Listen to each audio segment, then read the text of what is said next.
twins? That's impossible. I can't be pregnant. I'm a virgin. Blood tests don't lie, Miss Smith. What I don't get is how you didn't know that you're pregnant. Because I've never been with a man. I have never even had sex. I can't be pregnant. Well, this can't be happening. If my father finds out, he's literally gonna kill me. You should have died with your mother. Hey, what's up with all the ruckus? Your daughter tried to attack me. What? No, I didn't. She hit me first and was bad-mouthing Mom. You can't behave that way to your mother. Apologize. She's not my mother. She's my stepmother, and I'm not apologizing. I didn't do anything wrong. Go to your room now. I'm sorry. Do you see what I have to deal with when you aren't around? That's it? You're not gonna punish the little brat? I'll punish her later. We still need her. Remember? You're right. Okay. Let me pour you some wine, okay? Maybe 2 glasses. Okay.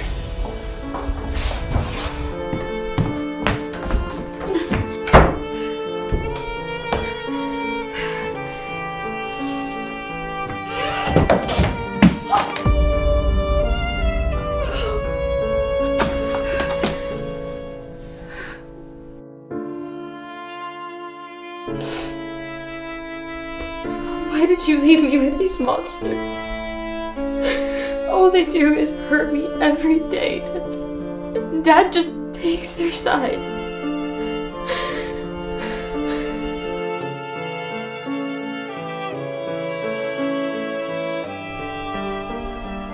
I can't do this anymore.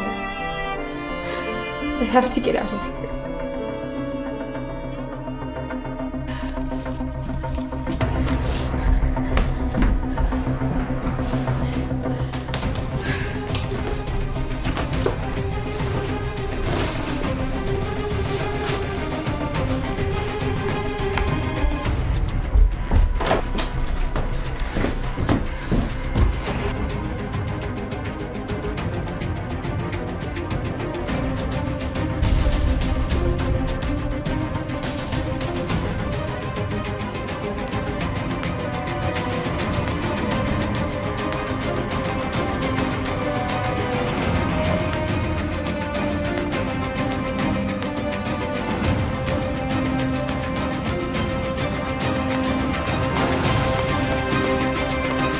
Hey, what do you think you're doing? You're trying to run. Go get it now. Go.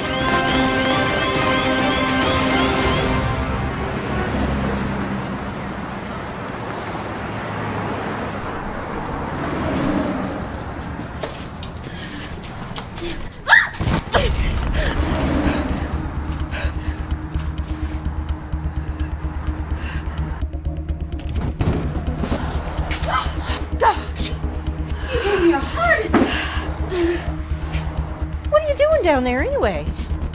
I fell down, obviously. Oh gosh! Here, let me help you. Who's out there? Martha, are you okay? I heard you scream. Put down the bat, it's just a girl. She fell and hurt herself. How many times have I told you to clean this sidewalk? It's so slippery. It's fine. Oh, thank you guys. I got it. I'll just go. Oh, no, you need to get some ice on that. No, seriously, thank you, but I don't want to be a bother. Oh, bother schmother, come on inside. Okay, thank you.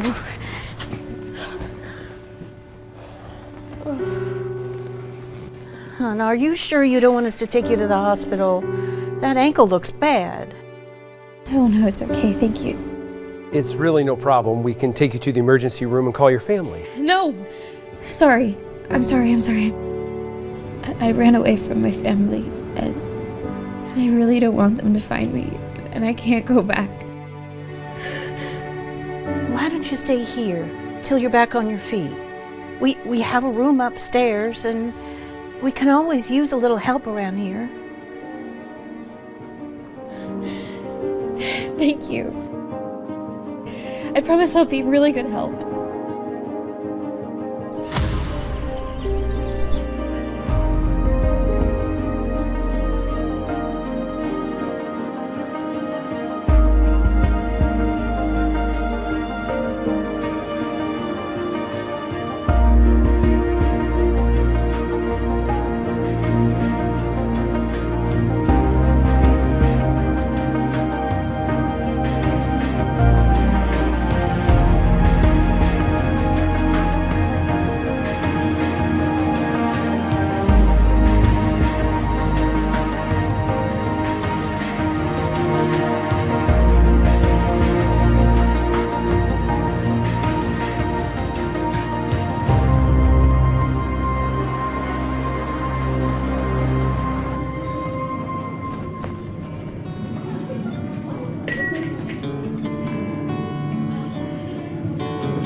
What can I get you?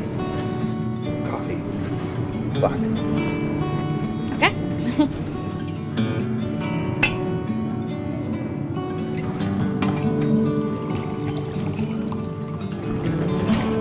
There you go.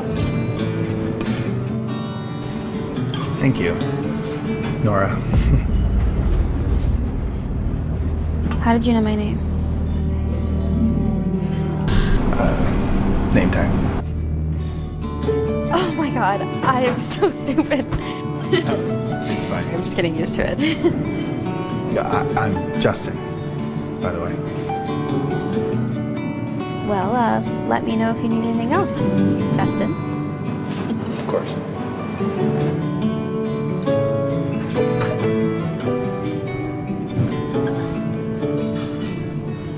More whiskey?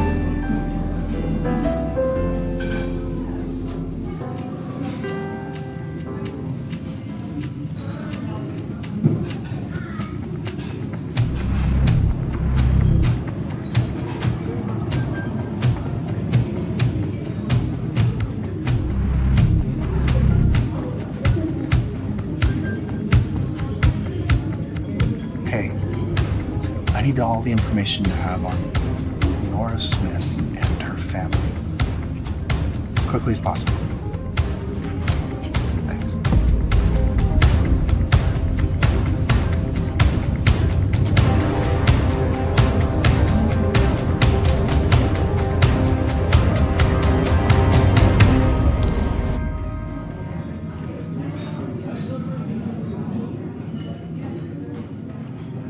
Hello.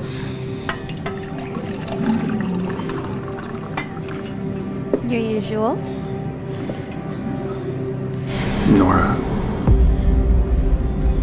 Yeah? Is everything okay? You look, yeah, there's something I need to tell you. Your family, I know that you're trying to hide from them.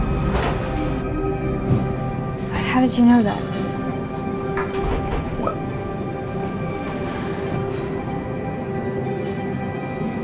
Hey, give me order. Hi. Latte. Yeah, I'll do a latte as well, please. Yeah, of course.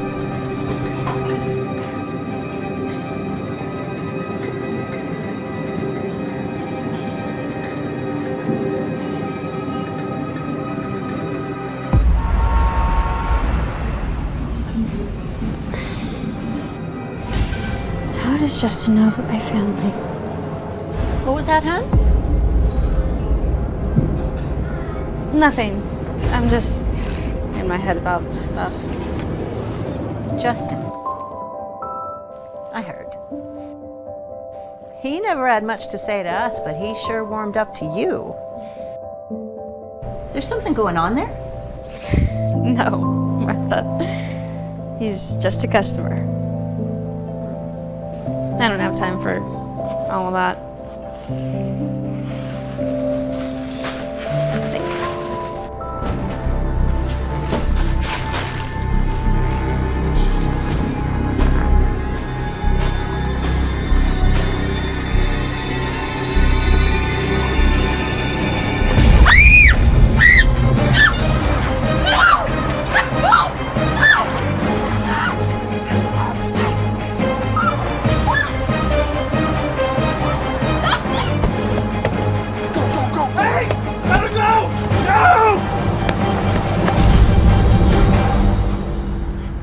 Nora!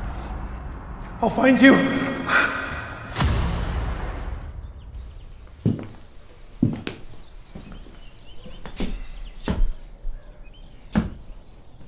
Nora.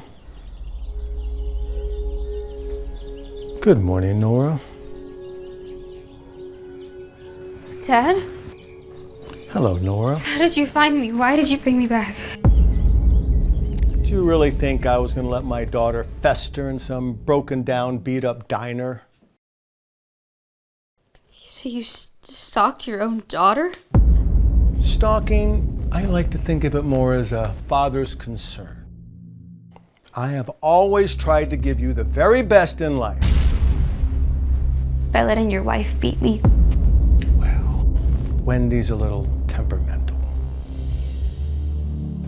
Well, if that's all you have to say, then let me go.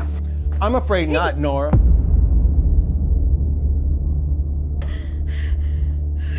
Your mother kept things from me. Important things. Things that are tied to you. What are you talking about? It doesn't matter. You're going to help me get what should have been mine in the first place. Here. I don't understand. Mom's company? Yes. Sign it. No. Excuse me? This is mine. My mom's last gift to me. It's not yours. I'm not giving it to you. Oh, you don't have a choice, Nora. Yeah, I think I do, Dad. You can't just make people do what you want. You obviously don't know the real me very well. What are you talking about?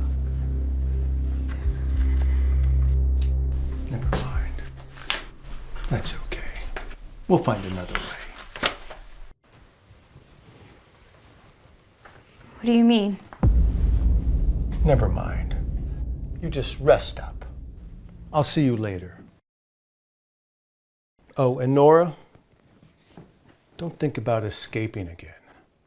Not if you want your little diner family to stay alive. Wait, please don't do this! Yeah, no, everything's taken care of. It's not going to be a problem. There's no way she can say no. Dad. Hold on a second. What? Did you take me to the hospital? My stomach hurts so bad and I've been throwing up all morning. Nora, I can't do this now. I've got a busy day today. Just take a pill and go get some rest, okay? We have to be at the party at the Gray Mansion tonight. So I need you to clean yourself up and not look like such a train wreck. Oh, God.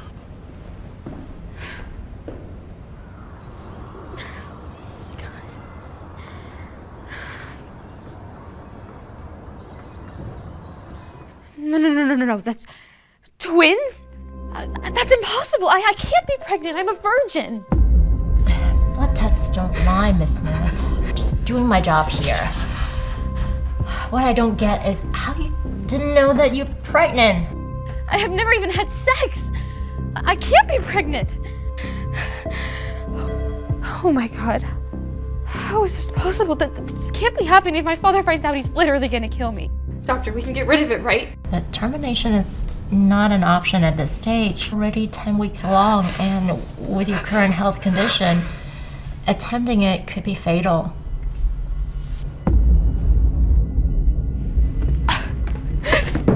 What am I gonna do now?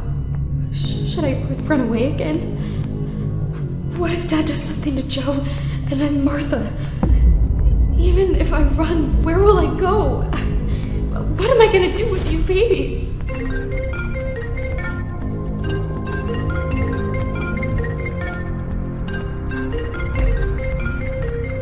How hard is it for you to pick up your damn phone? You're home all day. You better be ready when I get there. We can't be late for the Grays' party.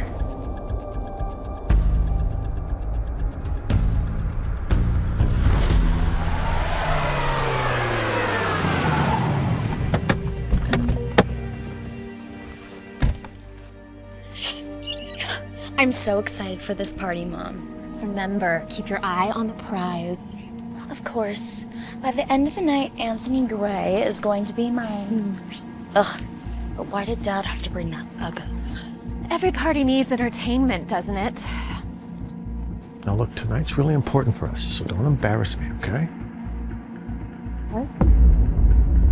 Dad, why are we here? Just shut up and keep walking, all right?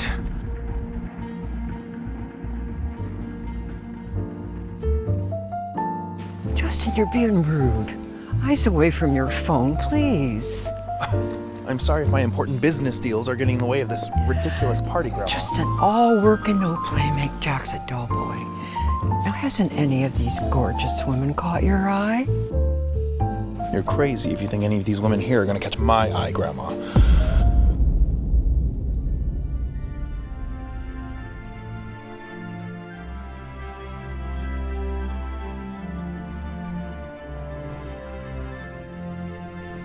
Nora?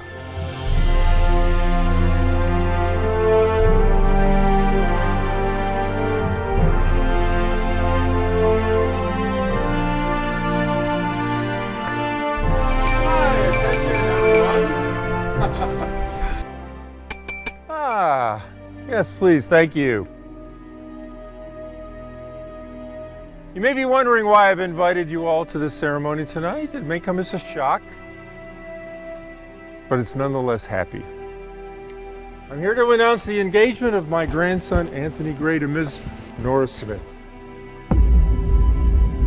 You will bear the next heir of the Grays. What? Engagement? Henry, what's the meaning of this? An engagement? Just be glad we're getting rid of her. Angela will find a better man. Mm-hmm. What? Come here, Miss Smith. No, Dad, I don't want to do this. You'll be fine. No, Dad, I don't want to. No. Go. Just go.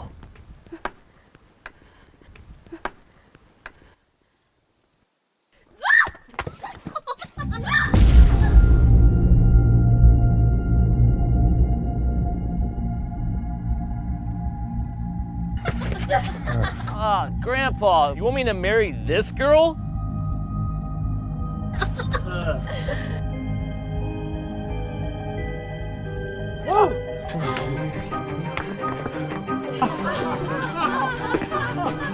You all should be ashamed of yourselves. Just... We need to get her to the hospital, now!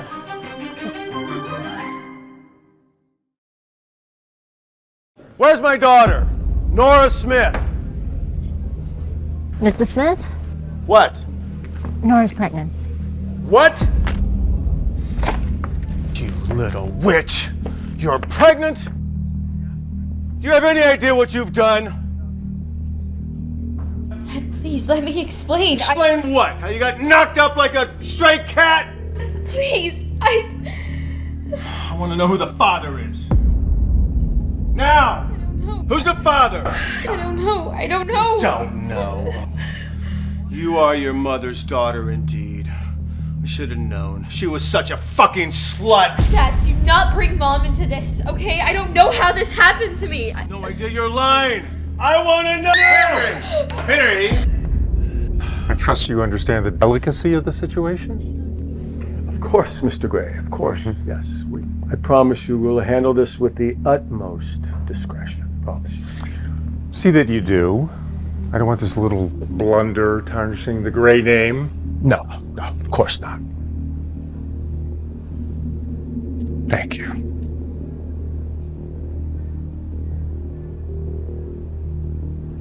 And don't worry, Nora. We'll take care of everything, including those little mistakes of yours. Oh, you can't. We can and we will. We are getting out of here. You come with me now. Come on, let's get out of here. I cannot believe this. This is ridiculous.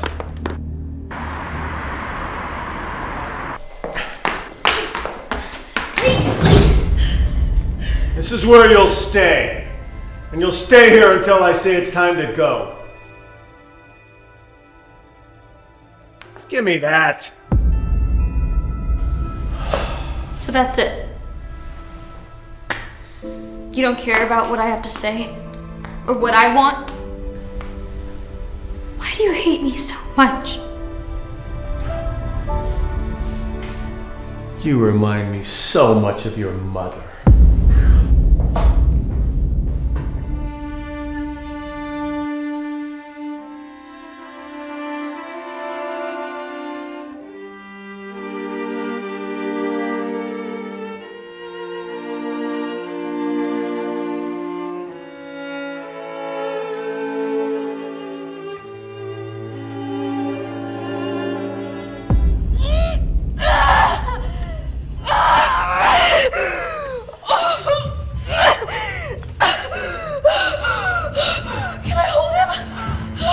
no time.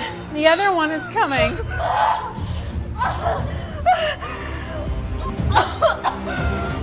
Hey! Wait! What are you doing to my baby? Doctor, save him! Push harder, Nora! Harder!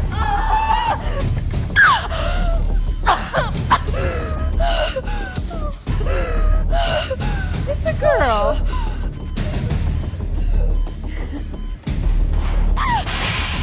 Oh my. Wait, Nora!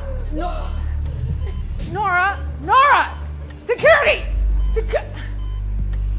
Security! Hey, Nora! Stop!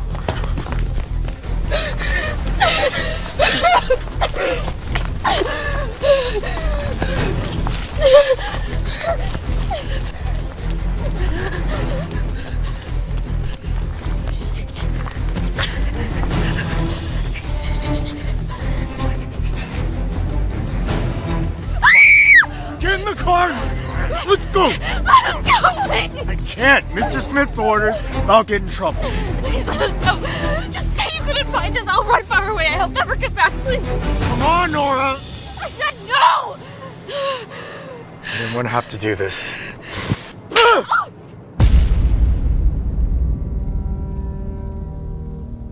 Get up. We have to go. Nora?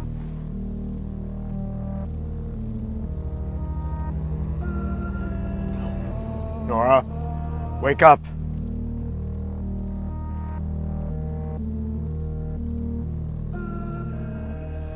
Did you find her? Yes, Mr. Smith. Then what the hell are you waiting for? Bring her and the baby back to the house. Sir. Nora fell and hit her head, and there's a lot of blood, and she's not waking up. I just asked you to bring her back here.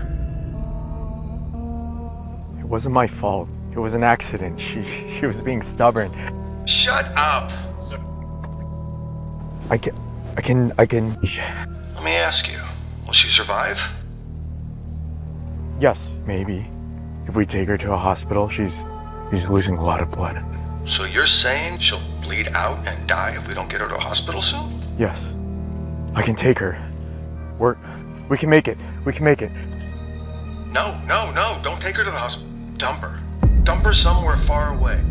Just do as I say, and make sure no one sees you. And the baby? Leave the baby too. Let them rot together. It'll tie up all the loose ends. No one will ask any questions. And don't waste time. Call me when it's done.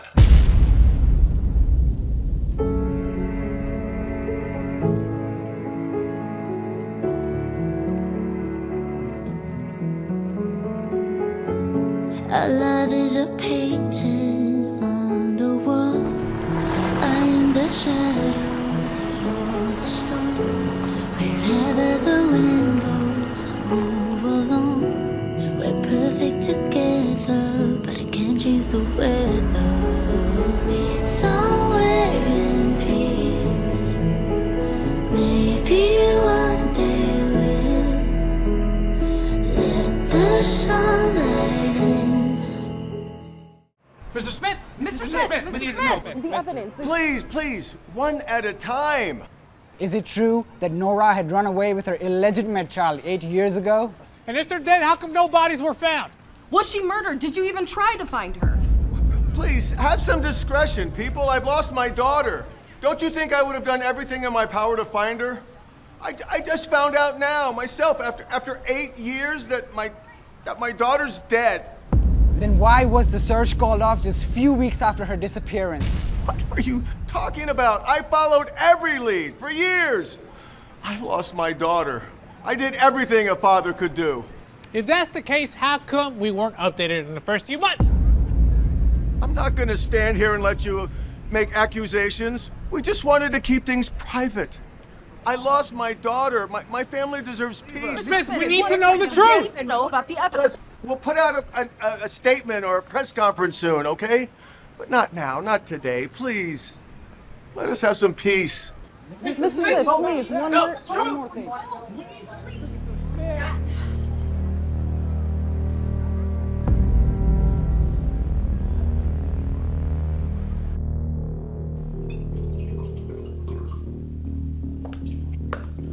That was quite the performance, darling. Well, you have to make sure they believe, right? Yes.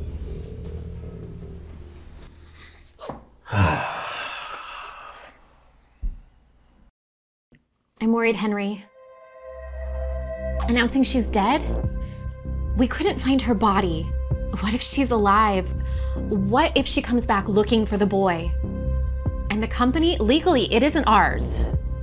They didn't find anything, and there's not a trace of her. Anyway, according to a vet's will and the company bylaws, if the legal heir doesn't come forward to claim the company within 8 years, it passes on to the next in line.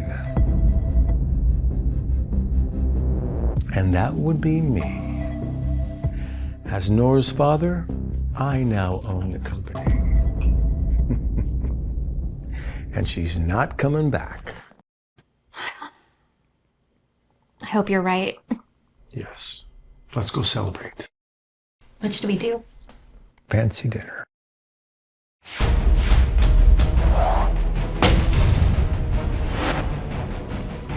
I'm officially stepping in as the new CEO of Idelian Pharmaceuticals. I want to also announce we have a new collaboration with Mr. Gray of Gray Industries. Henry, I'm very proud of what you've managed to accomplish. Cheers. Cheers to you.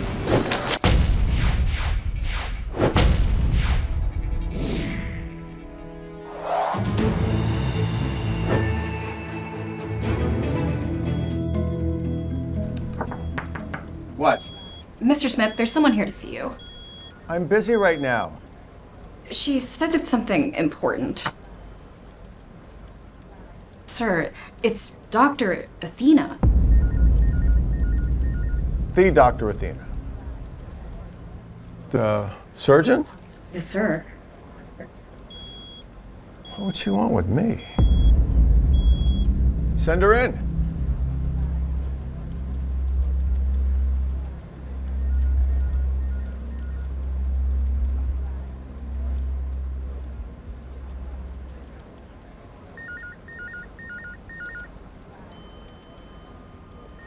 Dr. Athena, Mr. Smith is ready to see you now.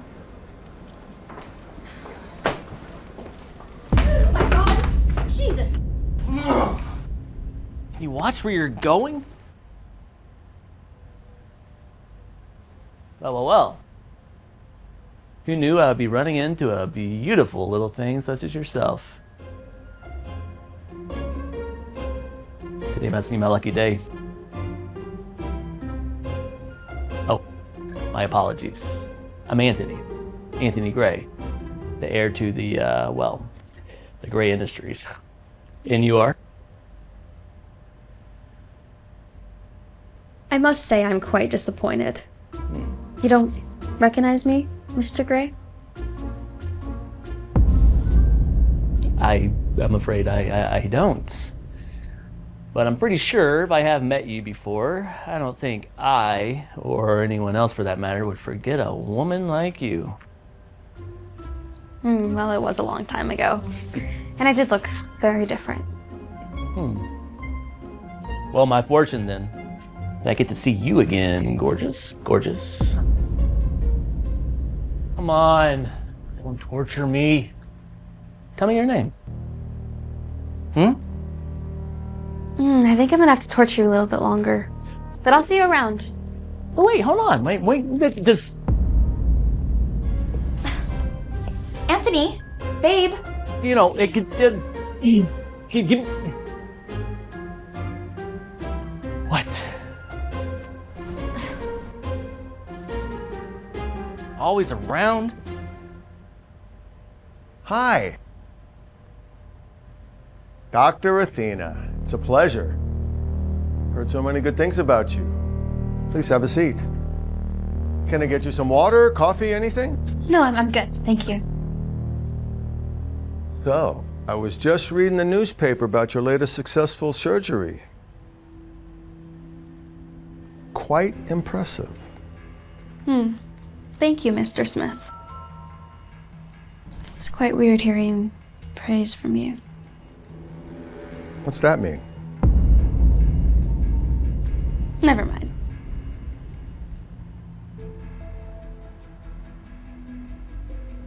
So, what can I do for you? Well, I'm here to discuss a rather sensitive subject. Oh, really? And what would that be?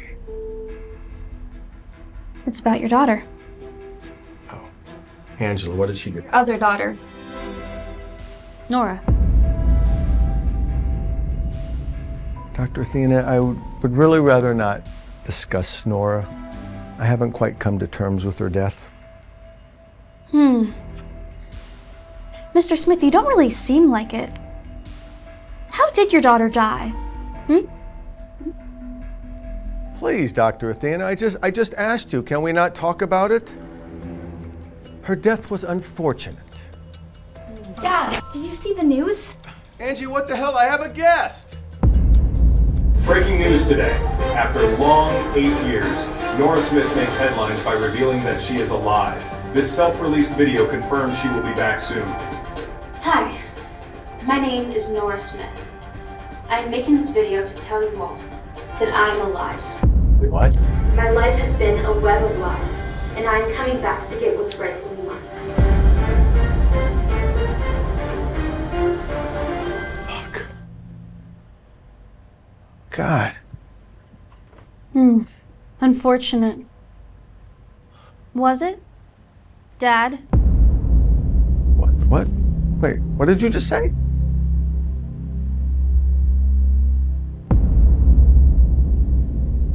Nora, what? I must say, what a performance you put on there.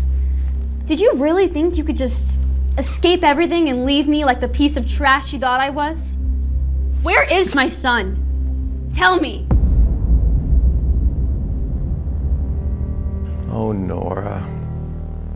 What? Did you really think you could just come in here and start demanding things? No. I am not here to play any more games. Tell me where my son is. Well, that comes with a price. Sign over your company and maybe we can talk about it. Never. I killed you once and I'll kill you again. The whole world barely thinks you're even alive again. Yeah, Nora, don't be stupid.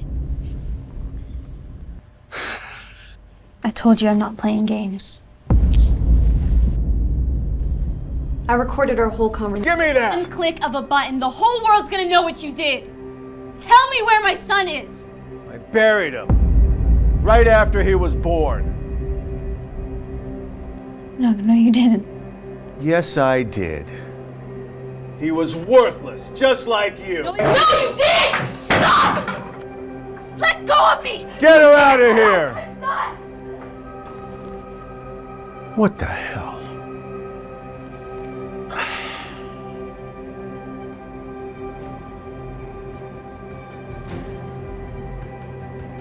Solo wants to destroy my father. He deserves to be punished. Justin Hunt is looking for you. What? About your son, he's not dead. Wait, are you sure? 100%. I overheard your father talking to someone over the phone. Then where's my son? From what I understood, they don't know either. But that doesn't make any sense. I know, this is also messed up, but don't worry, we'll find him.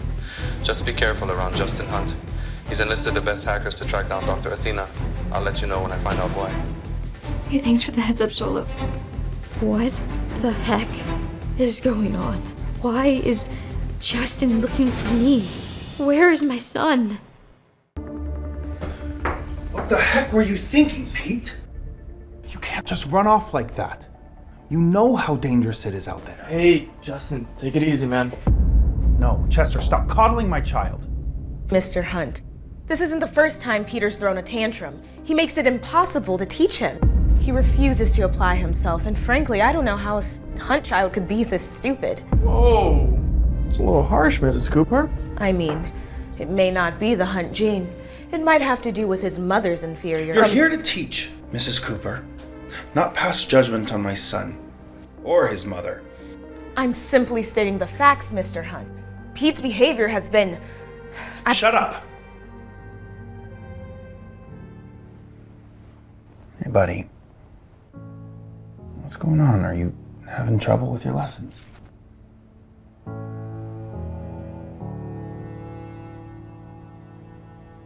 Hey, how about this?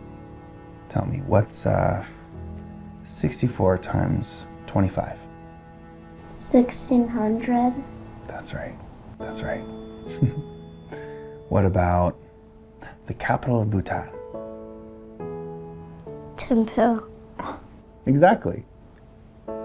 See, you know this stuff, Pete. Why are you pretending like you don't? Good job, buddy.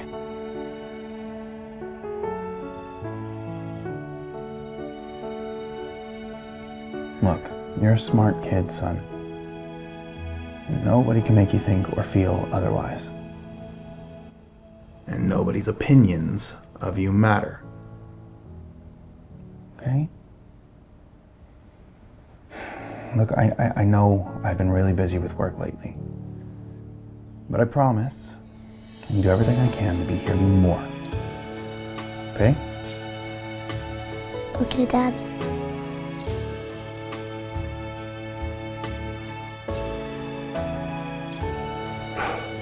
Okay, buddy.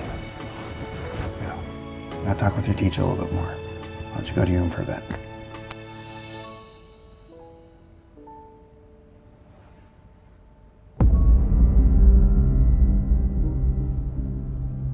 Mrs. Cooper, you won't be tutoring anymore. And I don't just mean Pete, I mean anyone. Sir, please, this is my livelihood. Well, you should have thought about that before abusing my son and slandering his mother. Right? No one is safe around you. Sir, it'll never happen again. There, Mrs. Cooper. What do they say? You reap what you sow. Nora Smith, do you have any idea what time it is now? I know, sweetie. I'm sorry. Things took way longer than I thought they would. You promised a movie night with ice cream and you broke it. I promise I will make it up to you, okay? No, you must be punished. Is that so?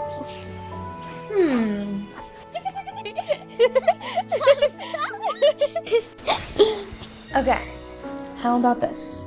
Me and you go get breakfast tomorrow morning and you can choose anything you want. Anything. Yay, you're the best! Oh, yay.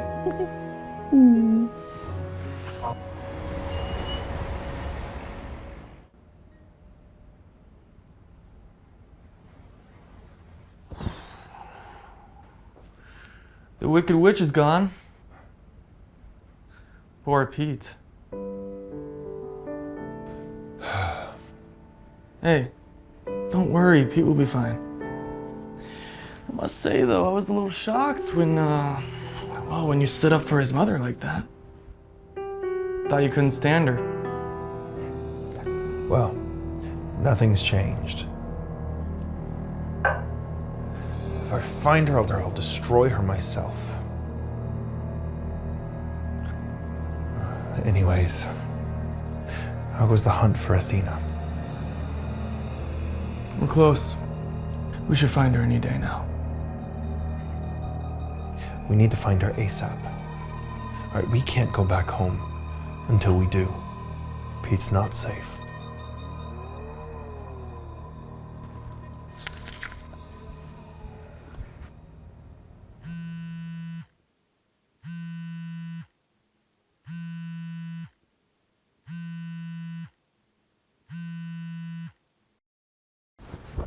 Solo?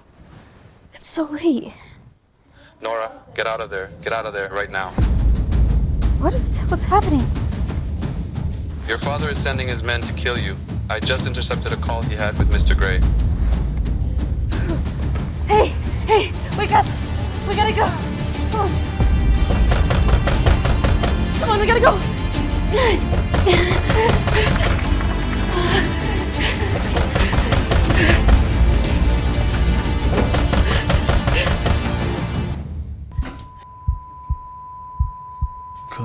Come out, wherever you want. Mommy, I'm scared.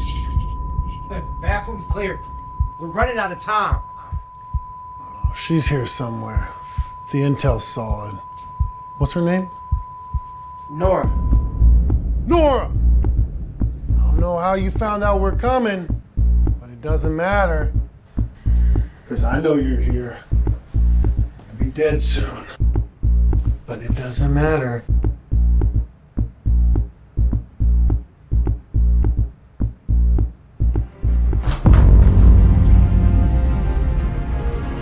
Walk out of here before you regret every second you stay in this room.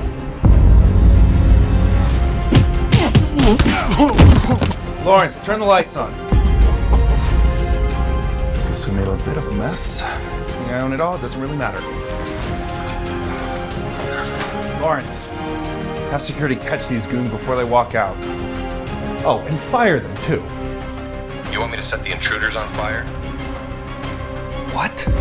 No, fire the ones who let them in.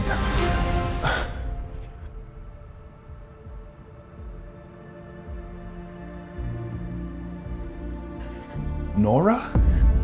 Justin? Do you know him, Mommy? Yeah, sweetie. He's an old friend. I'm also the guy who owns this hotel. How did you know we needed help? Well, I was just in the suite next door and I heard some commotion and figured I'd come check. But don't worry. I'll make sure they never bother you again. Thank you. Yeah, thank you. Justin, you saved us.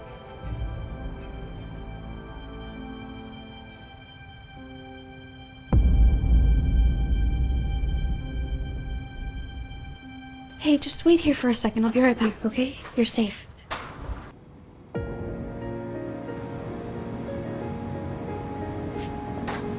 Justin, wait. Stop! What? Look, get out of my way, Nora. I don't have time for this. Why are you being so cold to me? Why does it matter how I'm behaving towards you? It matters because we're friends. Are you not happy to see me? Friends?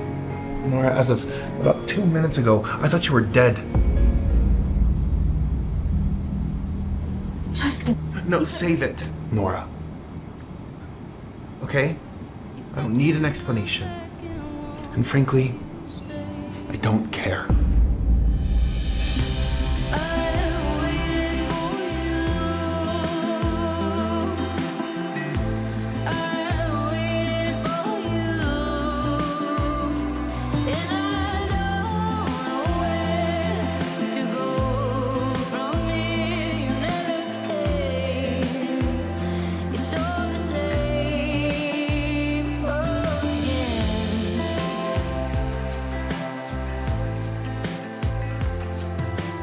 Lawrence,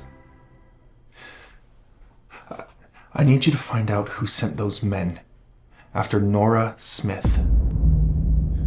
Okay, it wasn't random, it was intentional, orchestrated. I'm thinking either Gray or Smith. Understood. I'll start digging and report back as soon as possible. And Lawrence, keep it quiet. I don't want anyone knowing my involvement. As usual, sir. Oh, and Lawrence, for heaven's sake, next time the suite next to mine is allotted, run it by me first.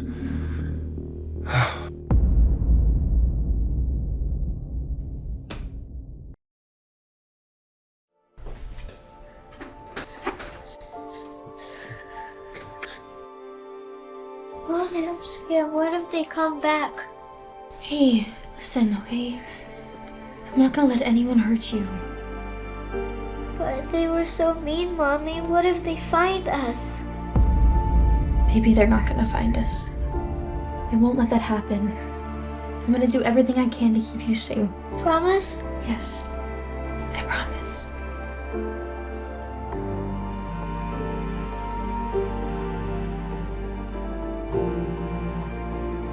Solo, thank you so much for alerting us. You saved us. Nora, listen, you need to stay alert. Take my advice. Whatever you're here for, get it done and leave. Fast.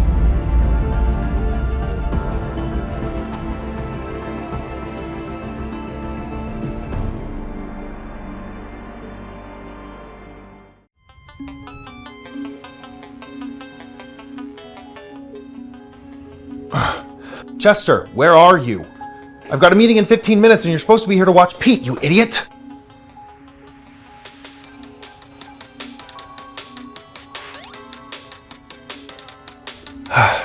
Hey, bud.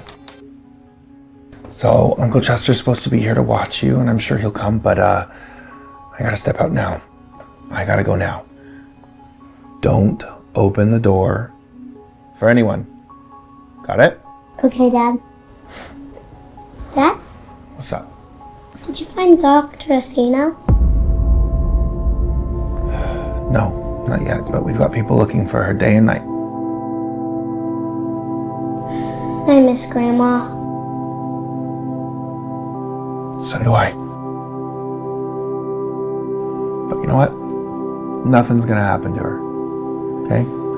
Find Dr. Athena today. Okay, Daddy. Chester, pick up.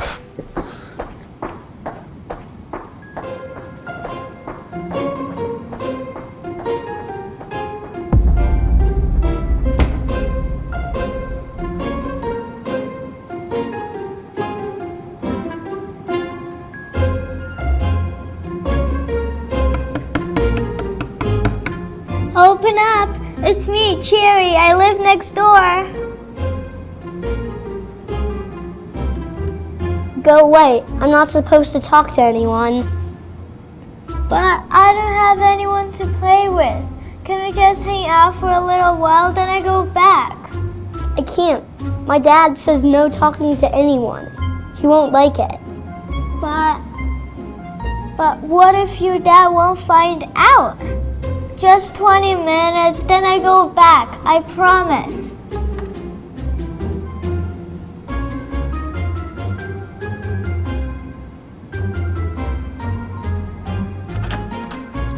Promise? Promise.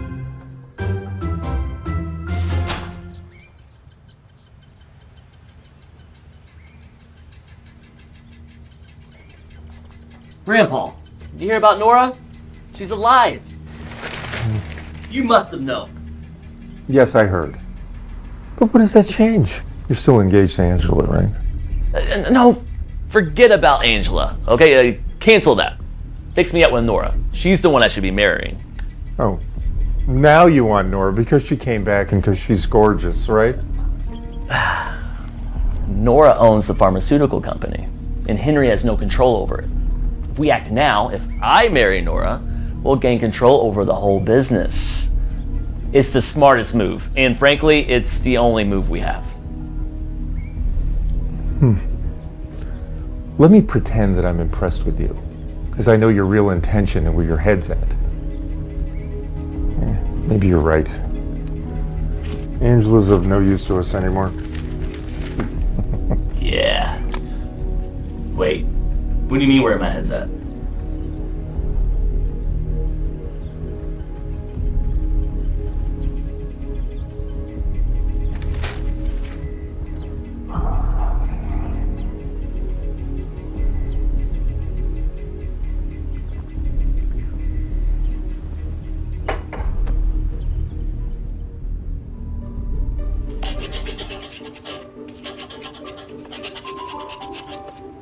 Wow, I don't know anyone who could draw a dinosaur so perfect.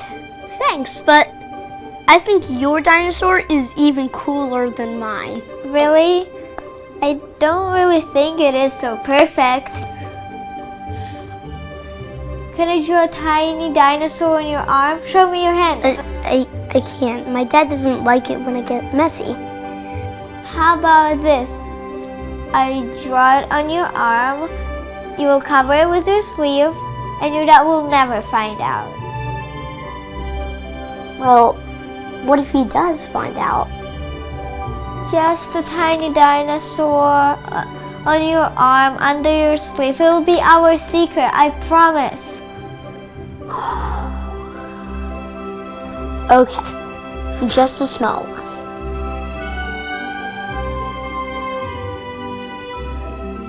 Petey, you have a mole just like mine. See? Right here in the exact same spot. How is this possible?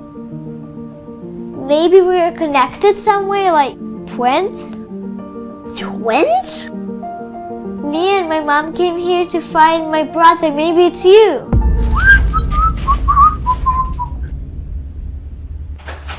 Oh God.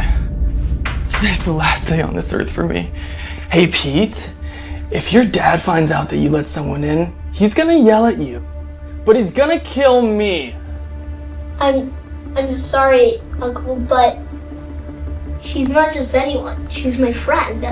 This isn't a game, Pete. Your dad was very clear. Don't let anyone into this room.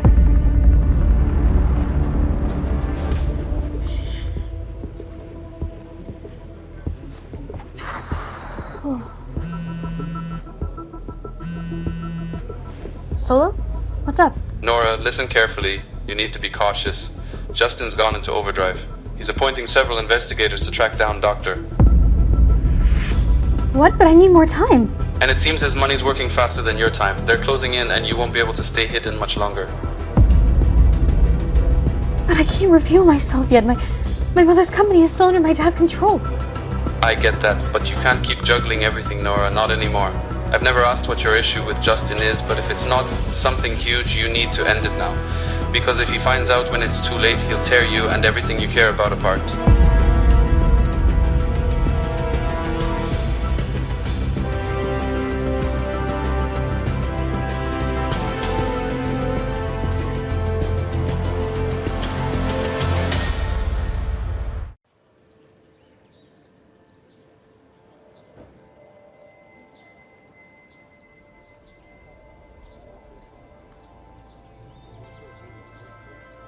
So, what was so important that you wanted me to come here, Nora?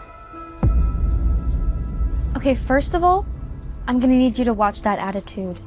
Because I haven't done anything wrong. So I'm not gonna let you sit here and talk to me like I'm some stranger, Justin. Well, you are a stranger, Nora, to me. What are you talking about? I'm gonna ask you one more time, what is your problem with me? My problem? My problem is that you showed up in my life again. So I'm gonna need you to, maybe leave. This time longer than 8 years. If you really care about my problems. Is this some kind of joke to you? Do you have any idea what has happened to me? What I've been through? I don't need to know what you've gone through, Nora. But I know one thing. You're alive. I deserved a phone call.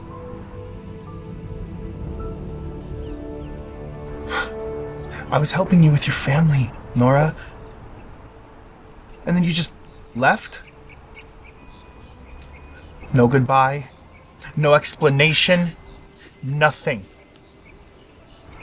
One call. I thought you were dead, Nora. It wasn't like that, Justin. I never meant to hurt you, I swear. Okay? I was so scared and I was trapped and I didn't know what to do. My father, you have no idea what my father was doing to me. My life was falling apart.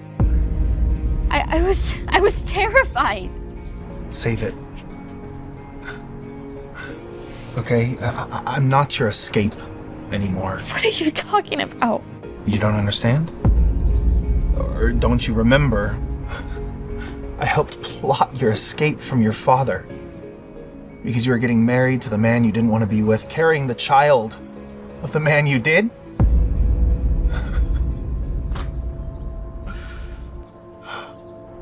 And using me. Because what? You knew nobody would cross me? You're crossing the line, Justin. You can't question my character like that. No. Mm-mm. Does your sweet child even know who her father is? Or do you keep using that same old excuse of a lie? That you never slept with me? You know what? I don't even know why I gave you my time. I've got my son to get back to. Bye, Nora.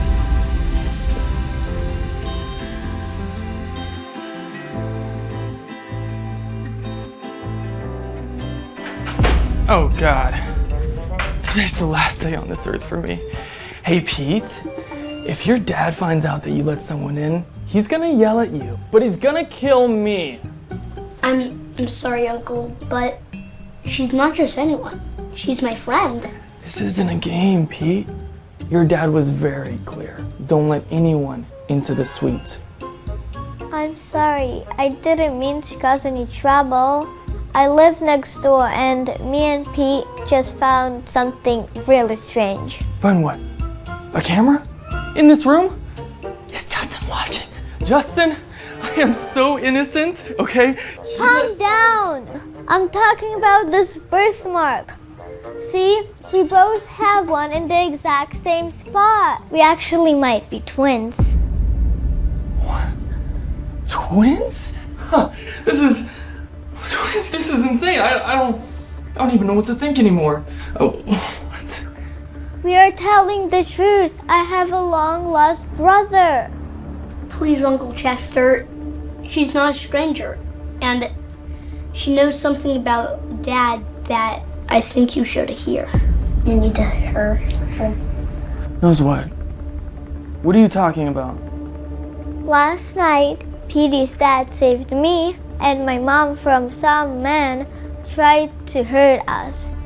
And I think he has feelings for her. Huh. What's your name? Cherry, right? Kid, I think you need to go back to your suite and never meet Pete again. Not even me. Are you kidding? Justin? Having feelings for someone? That's a good one. I saw it in his eyes. And my mom said they were friends 8 years ago. What's your mom's name? Nora Smith. The Smiths. I also saw that in the news. Nora Smith's return. Uncle Chester, you need to help us bring Mom and Dad back together. Look, if what you're saying is true, then I'm with you in bringing them back together, okay? What the heck, Pete? You're already calling her mom? Clean up these toys. And don't tell your dad.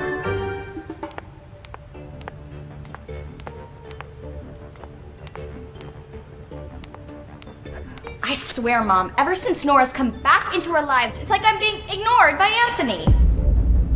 Angela, you need to take a breath. Maybe you're overreacting. Overreacting? Are you kidding me? He is ignoring me like he's got nothing to do with me.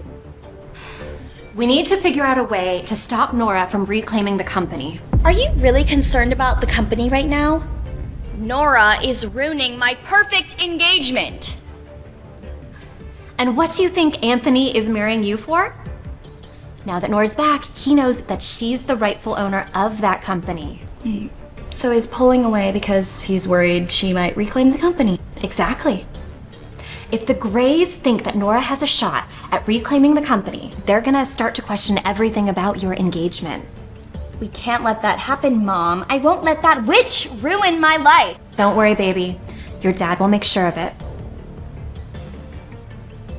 And so, what if she reclaims her precious little company? What's our backup plan? There is no backup plan. If that happens, we're done. know something we can do if things go south. You and Dad can set me up with Justin Hunt. Honey, if you want us to stay alive, erase that thought from your mind. It'll never happen, not even in your wildest dreams. Trust me on this one.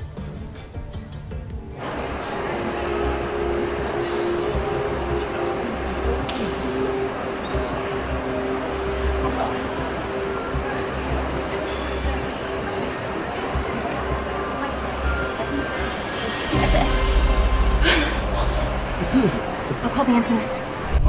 No, we can't wait for an ambulance. We have to act fast. What are you gonna do? You're not a doctor. We need to wait for the ambulance. Elevators left. We can't wait for an ambulance. You don't understand. This is a hotel, not an ER. If something happens to him, we'll be liable. You're not trained for this. Please. Dr. Athena? Now, unless you want his death on your conscience, get me a first aid kit now. What's going on? Mr. Hunt, someone had a heart attack. You're not gonna believe this. We had a doctor here. 911? Nora? You're Dr. Athena. Wait. Nora. Wait. Why did you hide the fact that you were Dr. Athena from me? Well, I was gonna reveal it to you today, but you messed that up yourself, so. Well, you being Dr. Athena doesn't change anything. You still should have contacted me, Nora. If I would have contacted anyone from my past, it would have gotten me and my daughter killed. Justin, the day that I met you, my entire life turned upside down. My father took me. I found out I was pregnant with twins, and then before I could even process, I was engaged to this Anthony guy. When my father found out I was pregnant, he locked me in his basement until I gave birth, and then I only made it out with my daughter. I have been chased and hunted for years. And this entire time, I've been thinking about one thing only. Save my daughter.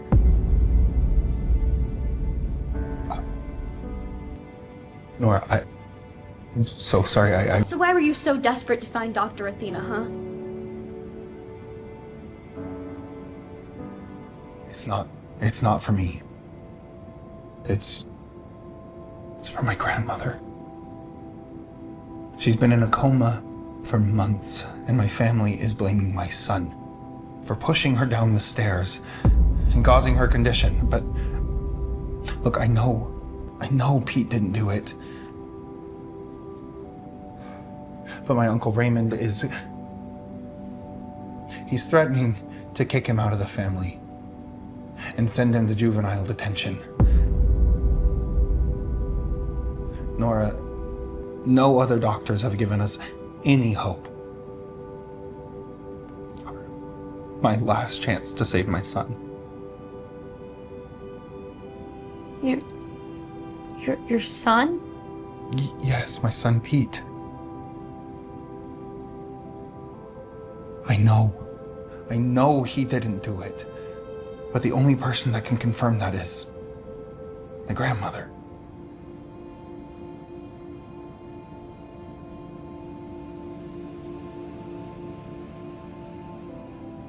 I want to help you. You do? I want to do everything I can to save your grandmother. Thank you. Thank you, Nora.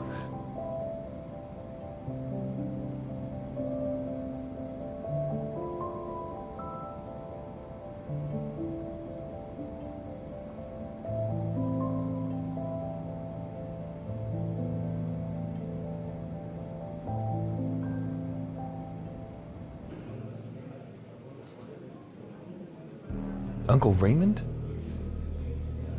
What are you doing here? You didn't think I'd just let you bring some kook in to treat my mother, did you? This kook is a world-renowned neurosurgeon. She's on her way here now. All the experts from all over the world have checked my mother. You think your hotshot doctor is going to tell us something different? Perhaps not, but I need to try everything I can before I give up. Nora. Mr. Hunt? Hey. right this way. I'll be right back, okay, bud? Here. I'm gonna need all of her reports and to talk to her doctor. Of course. Whatever you need, I'll have it immediately.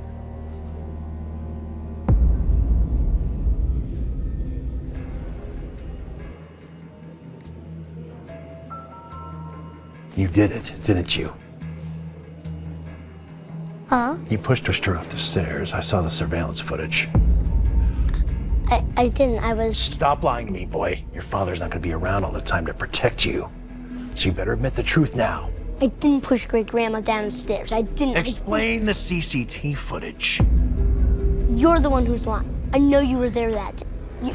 My mother. Now you're spinning lies against me? Tell me. Who's teaching you how to do this? Justin? Or your mysterious mother? You bet. Get your hands off of my child. Is everything okay? Why are we yelling?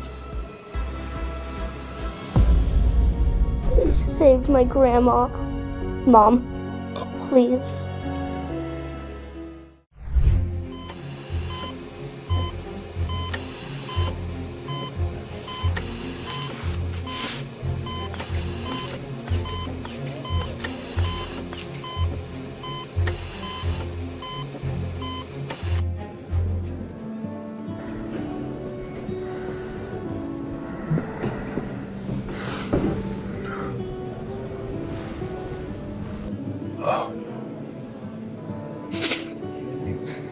How is she?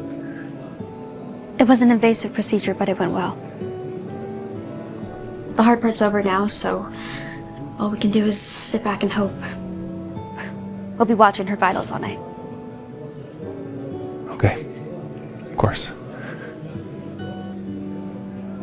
You guys should go back and get some rest. You look like you've been hit by a truck. Yeah. Well, we'll wait until whenever you're ready. What? Well, I figured we're both going back to the hotel. We could just take you. No, that's not necessary. I still have a bunch of cleaning up to do, and I'll just take a cab back. Yeah, sure thing.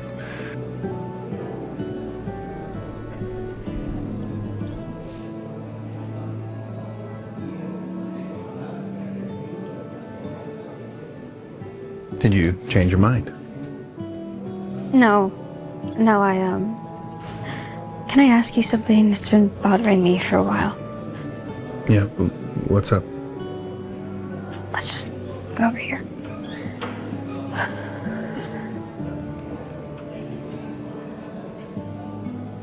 It's about Pete. Where is his mother? Nora. Look, don't get me wrong. It's so heartbreaking seeing him grow up without a mom. Trust me, I know how it is. And I could just see it in his eyes when he calls me mom. Doctor, I appreciate your concern. And he may have called you mom, well, because he's still a child and you're a figure of authority.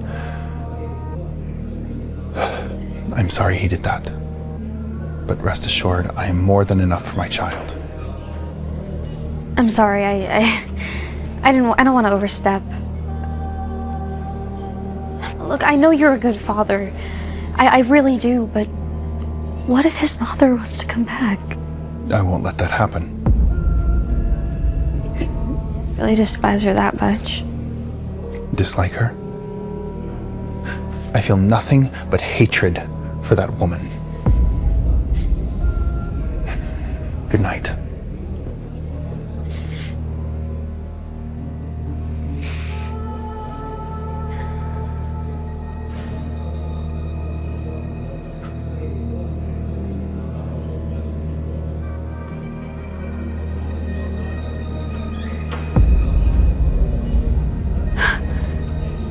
My mother ran away? Why?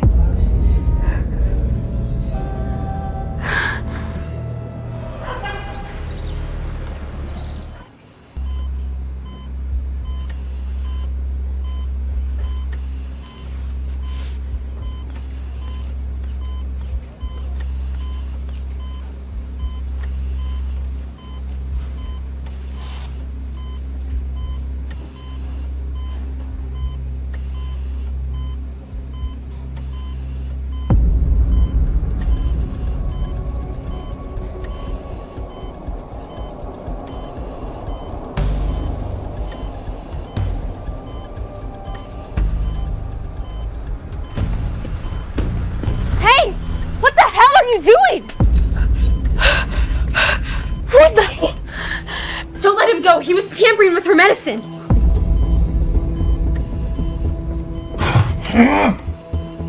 It was you, wasn't it? You pushed her and then blamed Pete. Justin, no. Don't lie to me. Yes, I did it.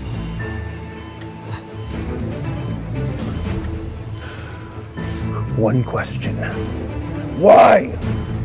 Because I wanted my son to be the successor of the Hunt Empire, not you or your son.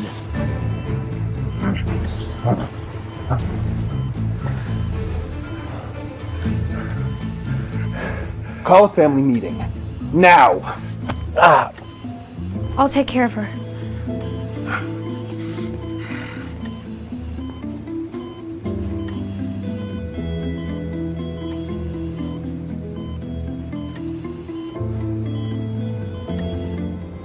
Mommy, are you okay? You look tired. You look sad. Yeah, sweetie, I'm okay. These last few days have just been a lot, you know? But now that I have my cherry time, I should be all right. Oh no. What, sweetheart? I forgot my dinosaur. Oh, my crocodile. Can I go get it? Yeah, of course. Here, just be quick. I'll be right back.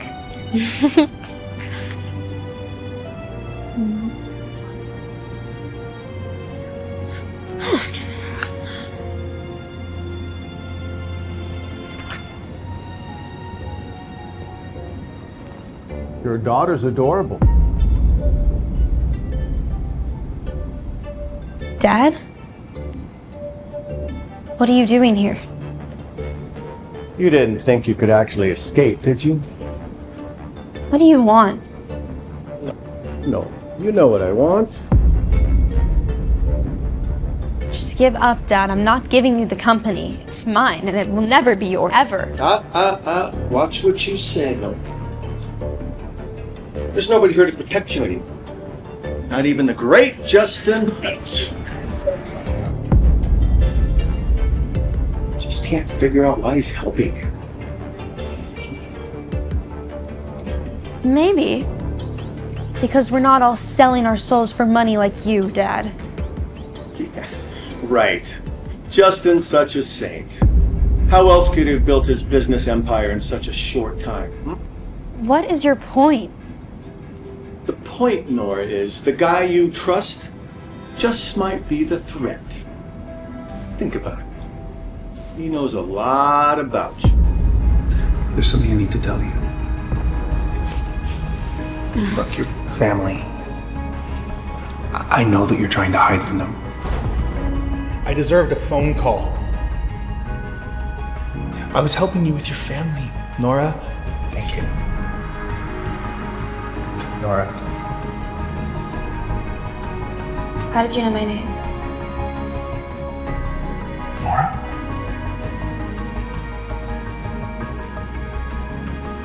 Is Dad right? Was Justin trying to play me?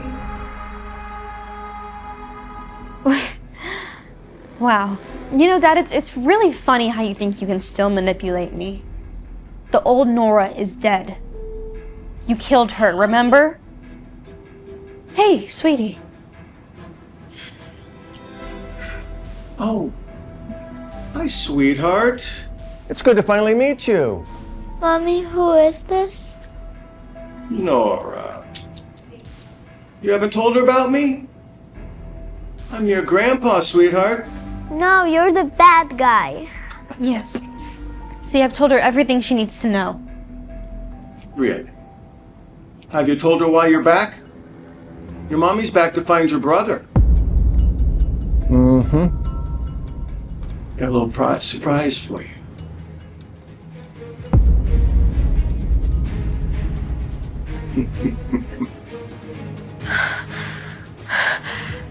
Dad, is that my... Well, Nora, I'm tired of all this, Nora. Here. Sign this, and you can have your son. You can't be serious. Nora, I'm tired of all this. I know I'm a sellout, but you Do you really value your company over your son? Hasn't he suffered enough because of your selfishness? Mom, no! Not right now, Cherry, okay? He's lying. My brother. That's their smart move. Grandpa's lying. Cherry, please. What are you doing? Stop! Stop! What are you doing? Stupid little girl! What's wrong with your child? What? I'm gonna have to ask you to leave. Do you have any idea who I am? I don't care. Please, you're being a nuisance to the rest of the guests. Please leave without causing a further scene. Fine. We'll see if you're working here next week.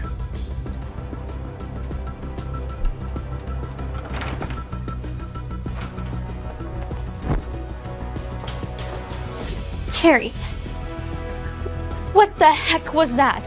Do you have any idea what... I'm sorry, Mom. I couldn't let you do it.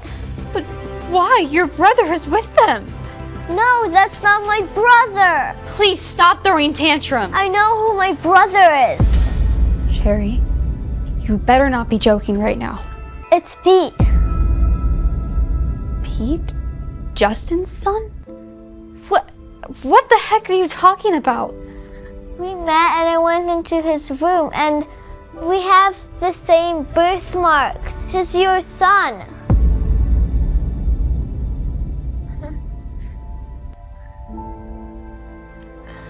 I buried him right after he was born. And about your son, he's not dead.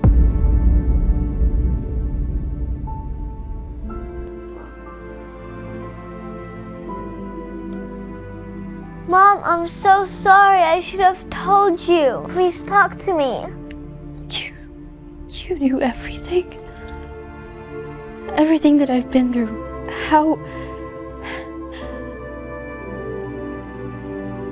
How could you do this? We met and I found out about that we were brother and sister when you were too busy at work. That's enough, Cherry. Just stay here, or I'll be back. Mom, where are you going?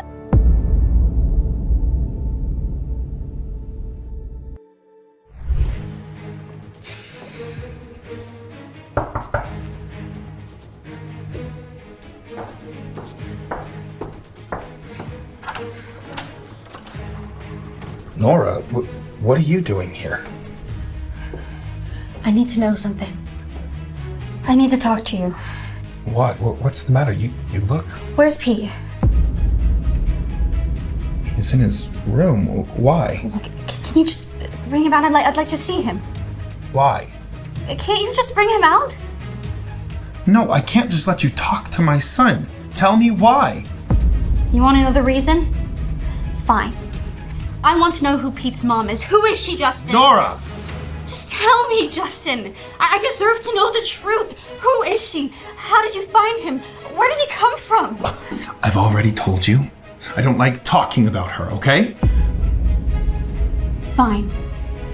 If you won't tell me, then I'll ask Pete. He's got to know something about it. Pete, where are you? Nora, you're crossing a line. I don't care. Pete! Nora, get out! No, I'm not leaving until you tell me who Pete's mom is. Look, Justin, I know this is hard, but I just have to know. Do you know who his mom is? Have you ever met her? I mean, are you really Pete's biological dad? Damn it, Nora! I've already told you. I won't talk about that monster who abandoned her child. And what the heck do you mean, am I Pete's biological father? Why the sudden interest in Pete? Because I deserve to know the truth. Deserve? What do you mean you deserve? You mean nothing to me or Pete. Just because you helped my grandmother... We've known each other for years. Known each other? Oh, you've got some nerve. What? What does that mean? Nora, I was there for you when you needed me the most. And what did I get in return? Radio silence. disrespect, lies. You used me, Nora. And then you just disappeared. And now you show up here at my door demanding answers. That is not what happened. I don't have it in me to re-explain everything. That is so different, Justin, so different. Different? How is it different? Because it suits you? Because the great Nora Smith shows up and finally acknowledges my existence? Justin, do not twist this. This isn't about us. How is it not? You're standing here in my home, questioning my son and his parentage. When you don't even know your own. What did you just say? You heard me. You're a coward. I'm not a coward. You are. You ran away. Just like your mother. What? You know about that? I know everything about you and your parents. Do you? Your mother was pregnant with you when she ran away, before she even married Henry. That's right. Henry's not your father. He was only ever in it for the money. He still is. That's why he killed your mom. That's why he's after you now. No, my mom, she did. Now, history repeats itself. Like mother, like daughter, a trail of fatherless. You know they warned me about you! And I didn't listen, but they were right! You are cruel. I just need to know one thing, and then I will get out of here. Do you know who Pete's mom is?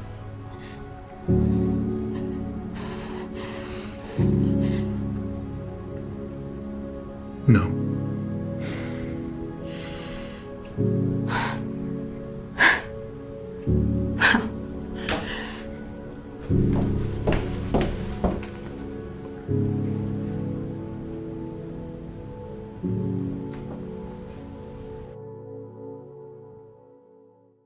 Miss Smith, why did you bring us here today? Love the hair. Thank you all for coming on such short notice. For years, Idealin Pharmaceuticals has been known as Henry Smith's legacy, but I am here to set the record straight. I recently discovered that Henry Smith is not my biological father.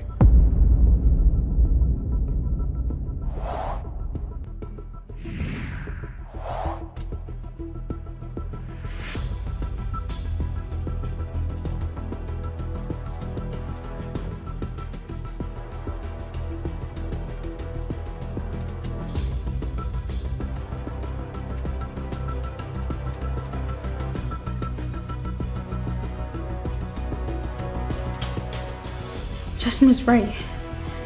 Henry's not my father. Unbelievable. Are you sure? I have the DNA test right in front of me. Solo, I even took the samples myself. Everyone's been lying to me my whole life. And according to company bylaws established by my late mother, Yvette Anderson Smith, only direct blood descendants can inherit the ownership of Idealin Pharmaceuticals. This means that I, my mother's only child, am the legal, rightful owner of Idealin Pharmaceuticals.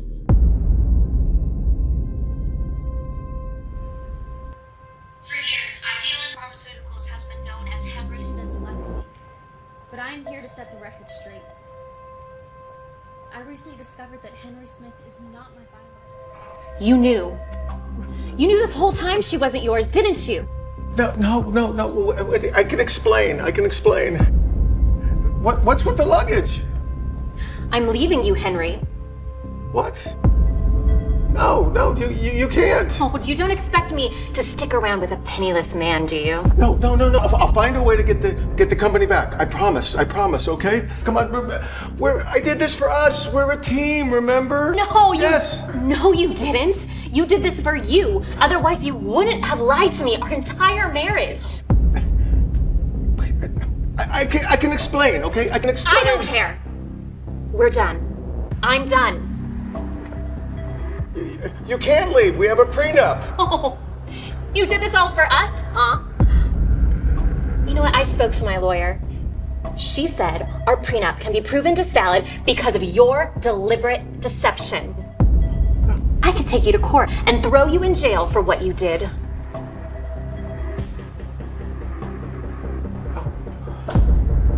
Angie, please. You can forgive me. This is what you get for lying to all of us for 25 years, Dad. Let's go, sweetie. Oh, God.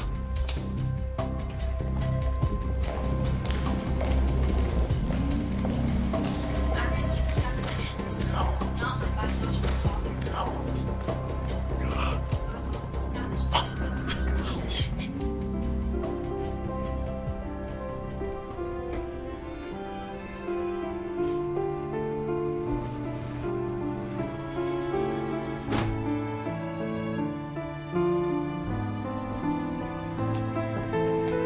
Mom, where are we going? What about Pete? Are we going to get him? But he's my brother. He has to be with us. Cherry, just pack your things, okay? But you're his mom. Cherry, stop! Please.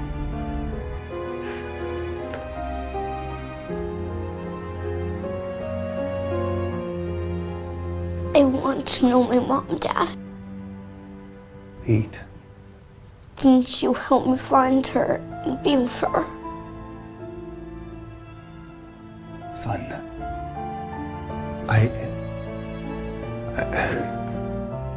Why did you have to be so mean to Nora and Jerry? They're leaving because of you. Son, she's not your... I hate you.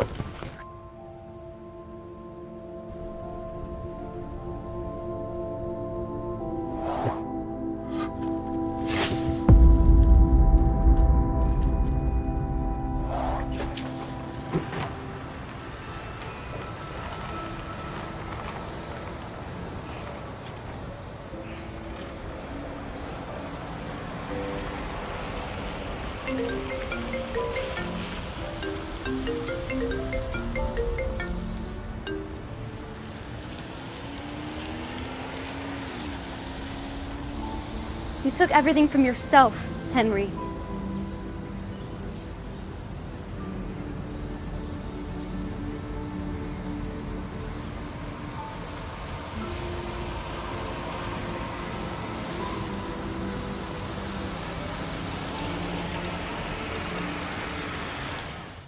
I sent a voice message to Solo before I confronted my father, Henry. Solo. He's called me in at his office. Be ready for a ghost transfer. A big one. And reverse it on my signal. I sent the message. The city's hum was fading as I stepped into the elevator. Henry's office reeked of power and stale cigars. He sat behind a massive mahogany desk, a cruel smile twisting his lips. Nora, always punctual. Cut the crap, Henry, I said, my voice flat. Tell me about the father of my children. Information has a price, he purred, his eyes glinting. A chime sounded from his phone. His smirk deepened as he checked the screen. Good girl, he purred. Now here's what you really paid for. I don't know who their father is. My hands clenched into fists, but I kept my composure. But, he continued, I do know who your son is. Peter Hunt. The name hit me like a physical blow. Pete, my son, Justin Hunt, Henry continued, relishing his words. He'll bury you. I stood. Thanks for the information, Dad. Another chime. The smile vanished. You, nice doing business, I said, turning as he slammed his fist on the desk, the sound echoing through the opulent room.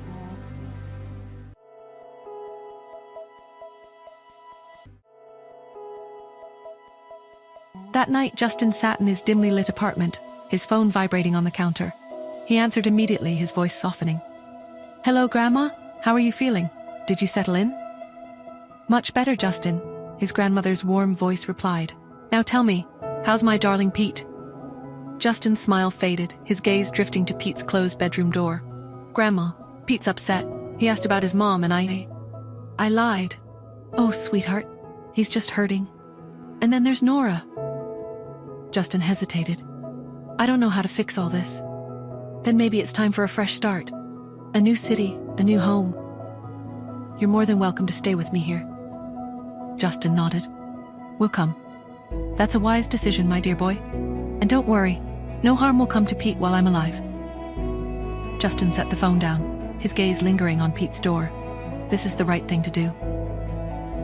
Later that night, I leaned against the hotel window, my fingers tightening around my phone as I called Solo. The line barely rang before he picked up, his voice thick with sleep. "Nora, what's wrong?"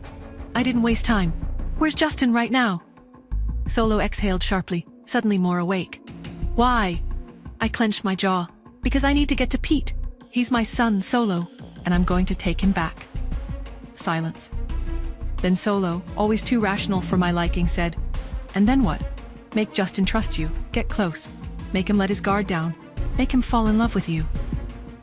I froze, then let out a sharp laugh. "I hate him, Solo.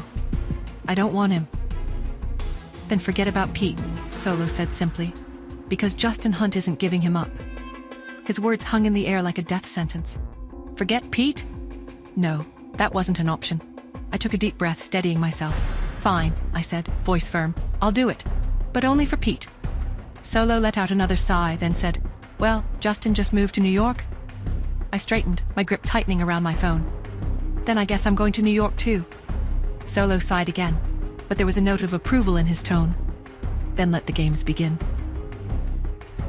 The next afternoon, I walked through Central Park, Cherry skipping ahead, pointing at an ice cream cart. "Mom, ice cream," she chirped. I ruffled her hair but kept my focus on my phone. "Solo, what time does Justin usually come here with Pete?"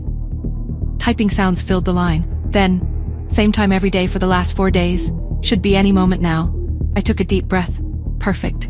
It'll look like a coincidence. I turned slowly, my breath catching. Justin Hunt stood at the park entrance, and beside him, Pete. Before I could move, a soft gasp came from behind me. "Yvette, is it you?" I turned sharply. An elegant woman stared at me with wide, glassy eyes. What? I stammered. She shook her head, pressing a trembling hand to her lips. "I'm sorry. For a second, you looked just like her. It's impossible. Wait." My voice was sharper than I intended. "Did you mean Yvette Smith?" She hesitated, then turned back, her gaze locking onto mine, full of certainty. "You're her daughter, aren't you?" My breath caught. "How do you know my mother?" "What else do you know?" She exhaled deeply, her voice almost a whisper. "Everything." "Would you like to meet your family?" Family. The word felt like a trap, a weapon. Part of me wanted to vanish, to erase this encounter, but the other part, the part that had lived in the shadows, fueled by unanswered questions, screamed for answers. "I'm Melissa, Simon Anderson's wife. Simon is your mother's brother, your uncle. That makes you our niece." My breath hitched. My uncle? A family? A sudden sharp image of Justin flickered in my mind. He'd warned me about trusting too quickly. "My name is Nora, and this is Cherry, my daughter." Melissa's eyes softened, but I saw a flicker of something else, something I couldn't quite place. "Your grandmother. She longs to see your mother. She would be overjoyed to meet you." I don't know," I said, my voice tight. "I need time." Cherry tugged at my hand. "Ice cream, Mama?" Melissa smiled, a bit too brightly. "Of course, sweetheart." I knelt, holding Cherry's gaze. "We're going to meet, family, but stay close, okay?" Cherry nodded, her eyes wide. "Okay, Mama." The Anderson home was opulent, suffocating. Simon's eager welcome felt rehearsed. I was a puzzle piece they were trying to fit, but the image was unclear. "You look just like her," Simon said, his eyes searching mine. "Mom is waiting," Melissa said, her voice strained. Mrs. Anderson, blind and frail, sat in a rocking chair. "Nora," she whispered, her voice trembling. "You have your mother's voice. Where have you been?" "I didn't know about you," I said, my voice flat. Cherry ran to her, a bright spot in the tension. "Hi, Grandma." Mrs. Anderson embraced Cherry, tears streaming down her face. "My sweet child." Then she reached for me. "May I hold your hand?" I hesitated, then placed my hand in hers. "You feel just like her," she whispered. Later, in my mother's untouched room, I dialed Solo. "Solo, I need everything on Simon Anderson, Melissa Anderson, and Cheryl Anderson. And Justin Hunt. Find out if and how he knows them. Harmonia Pharmaceuticals." "Clean. Too clean," Solo said, his voice laced with suspicion. "Justin's been seen with Simon. He's been asking questions around town, too." "What's going on?" "They're my family," I said, my voice tight. "But something's off. And Justin, he's involved. Damn. Be careful, Nora. You know Justin plays his own game. Always," I said, hanging up. A painting crashed to the floor, revealing a hidden letter. "If you're reading this, I've done what I must. Ian Smith, I owe you the biggest apology." Ian Smith? The name was a dead end. Mrs. Anderson stood in the doorway. "Nora." "Grandma," I said, offering a small smile. She handed me a locket, your mother's. Inside, a faded picture of my mother. "Why?" I asked. "Because you belong," she said, her voice soft. A few days passed. The Anderson home felt less like a trap, more like home.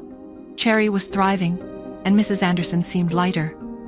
"Would you mind if I looked at Grandma's medical files?" I asked Melissa. "Of course," she said, handing me the folder. After reviewing the files, I made a decision. "I'll be back later," I told Cherry. "Be good." That night, I went to Mrs. Anderson's room. "Grandma," I said. "Say it again," she whispered. "Grandma, come sit," she said. "I think I have a medicine that might help you see," I said. "You're like her," she said, smiling. "Always helping." "I trust you," she said, taking the medicine. "Good night, Grandma," I said. "Good night, Nora." As I was trying to fit into my new family, he found out that I was in New York. He picked up his phone and dialed his most trusted resource. "Chester," Justin said, his voice tense. "I want you to find out what she is up to. Why is she in New York?" "Sure," Chester replied. He hung up. His gaze drifted to a photo on the dashboard. A young boy, smiling. "I won't let them take you," he whispered. The next morning, Cheryl arrived, bright and friendly. "It's so nice to finally meet you, Nora," Cheryl said, smiling warmly. "I'm Simon's daughter." "Hi, Cheryl," I replied, my eyes narrowing slightly. Simon's phone vibrated. "Justin Hunt," he said, his eyes hard. "I'll be back." Melissa noticed my tension. "Do you know Ian Smith?" I asked. She froze, her eyes widening. Cheryl's panicked voice echoed through the house. "Mom! Dad! Grandma won't wake up! Her eyes, they're swollen!" We rushed into Grandma's room. Melissa, Simon, Cheryl, and me. Grandma lay still, her breathing slow. "Grandma's still sleeping." Cheryl's voice was laced with panic. Melissa knelt by the bed, gently shaking Grandma's shoulder. "Mom, wake up." Cheryl grabbed a pill bottle from the nightstand, frowning. "These aren't her usual meds." "I gave them to her," I said calmly. "It's a treatment for her eyesight. The drowsiness is a side effect. But what if it's too strong?" Melissa asked, her voice tight with worry. Simon stepped forward, his tone reassuring. "Nora is a doctor. Yvette was a medical genius. I trust her." Melissa reluctantly agreed. We left, but Cheryl lingered, her eyes fixed on the pills. She slipped one into her pocket. "What is she up to?" "I need to know what this is," she muttered. Hours later, I found Cherry, her little face scrunched with worry. "Grandma's still sleeping." "She'll be better soon," I reassured her, giving her my phone. 20 minutes, like always. Cherry took the phone, but instead of playing games, she called Chester. "Chester, can you give the phone to Pete?" I heard Pete's grumpy voice. "Cherry? Pete, are you okay?" Cherry asked brightly. "Yeah, I guess," Pete muttered. "Dad brought me to New York." "We know! Mom came here too," Cherry exclaimed. "And we found Mom's family. I can't wait for you to meet them." Chester overheard, thinking, "They deserve to be together. I have to help." Later, I learned from Chester that he went to Justin's office. "Is everything okay between you and Pete?" he'd asked. Justin sighed. "No, he keeps asking about his mom, and I don't want to talk about her." "Then why not give him a mom?" Chester suggested. "Marry someone, give him a mother figure." "What?" Justin asked, his eyes narrowing. "What about Nora?" Chester continued. "You liked her once, and she has a daughter? Pete wouldn't feel so lonely. That's enough." "Get out, Chester," Justin said coldly. Chester left. Justin stared at the ceiling. "Nora as Pete's mom? Never. She betrayed me. I won't let her near Pete. Or me." The next morning I was enjoying my coffee when Melissa approached, her face tight with anxiety. Nora, Simon and I have a very important meeting this evening. It's critical for the company. Would you consider coming with us? Your presence might be beneficial. What kind of meeting? I asked, sensing her tension. Melissa glanced at Simon, who looked equally strained. It's with a potential investor. They might be our last chance. Simon nodded. We need this, Nora. Please. It could save everything. Seeing their desperation, I nodded. All right, I'll come. Later that evening, a man was already seated, his demeanor cool and professional. I froze. Justin? A wave of shock and disbelief washed over me. What is he doing here? Melissa and Simon exchanged uneasy glances, seemingly oblivious to my reaction. Justin cut to the chase. Your company is in a precarious position. You need a significant boost to survive. There's only one thing that can save you, the formula for the carefree pill. Simon's shoulders slumped. I don't have it anymore. Then I'm afraid I can't help you, Justin said, his voice flat. Without it, your company is finished. What is Justin doing here? What does this mean? I stepped forward. You want the carefree pill? Justin raised an eyebrow. Yes, it's the only thing that would make this meeting worthwhile. I can give you something better, I said, my voice steady despite the turmoil inside. The original formula, the one my mother created. Justin's expression shifted, a mixture of surprise and skepticism. You have it? I do, I confirmed, and I'm prepared to produce it, but there will be a cost. Simon looked at me, a mixture of hope and confusion. Nora, are you sure? Yes, I said firmly. I am. Justin leaned forward, intrigued. And what cost would that be? The same cost as the pills themselves, I responded, pulling out a single pill. $3,000 a pill, and I can produce 10,000 pills a month. Justin's eyes narrowed, processing the information. You are a shrewd businesswoman, Miss Smith. He looked at Simon. It seems your niece has saved the day. I watched him closely, my mind still reeling from his presence. Justin turned his gaze back to me. Okay then, thank you. Is there anything you want in return? Was this my chance? The chance to find Pete? I took a deep breath. Will you give me whatever I ask for? He held my gaze, his expression unreadable. Yes. Will you give me whatever I ask for? I asked Justin. Yes, he said instantly. I took a breath, willing myself to say what I wanted here to say. I want your... Justin grew impatient. Go on. I exhaled.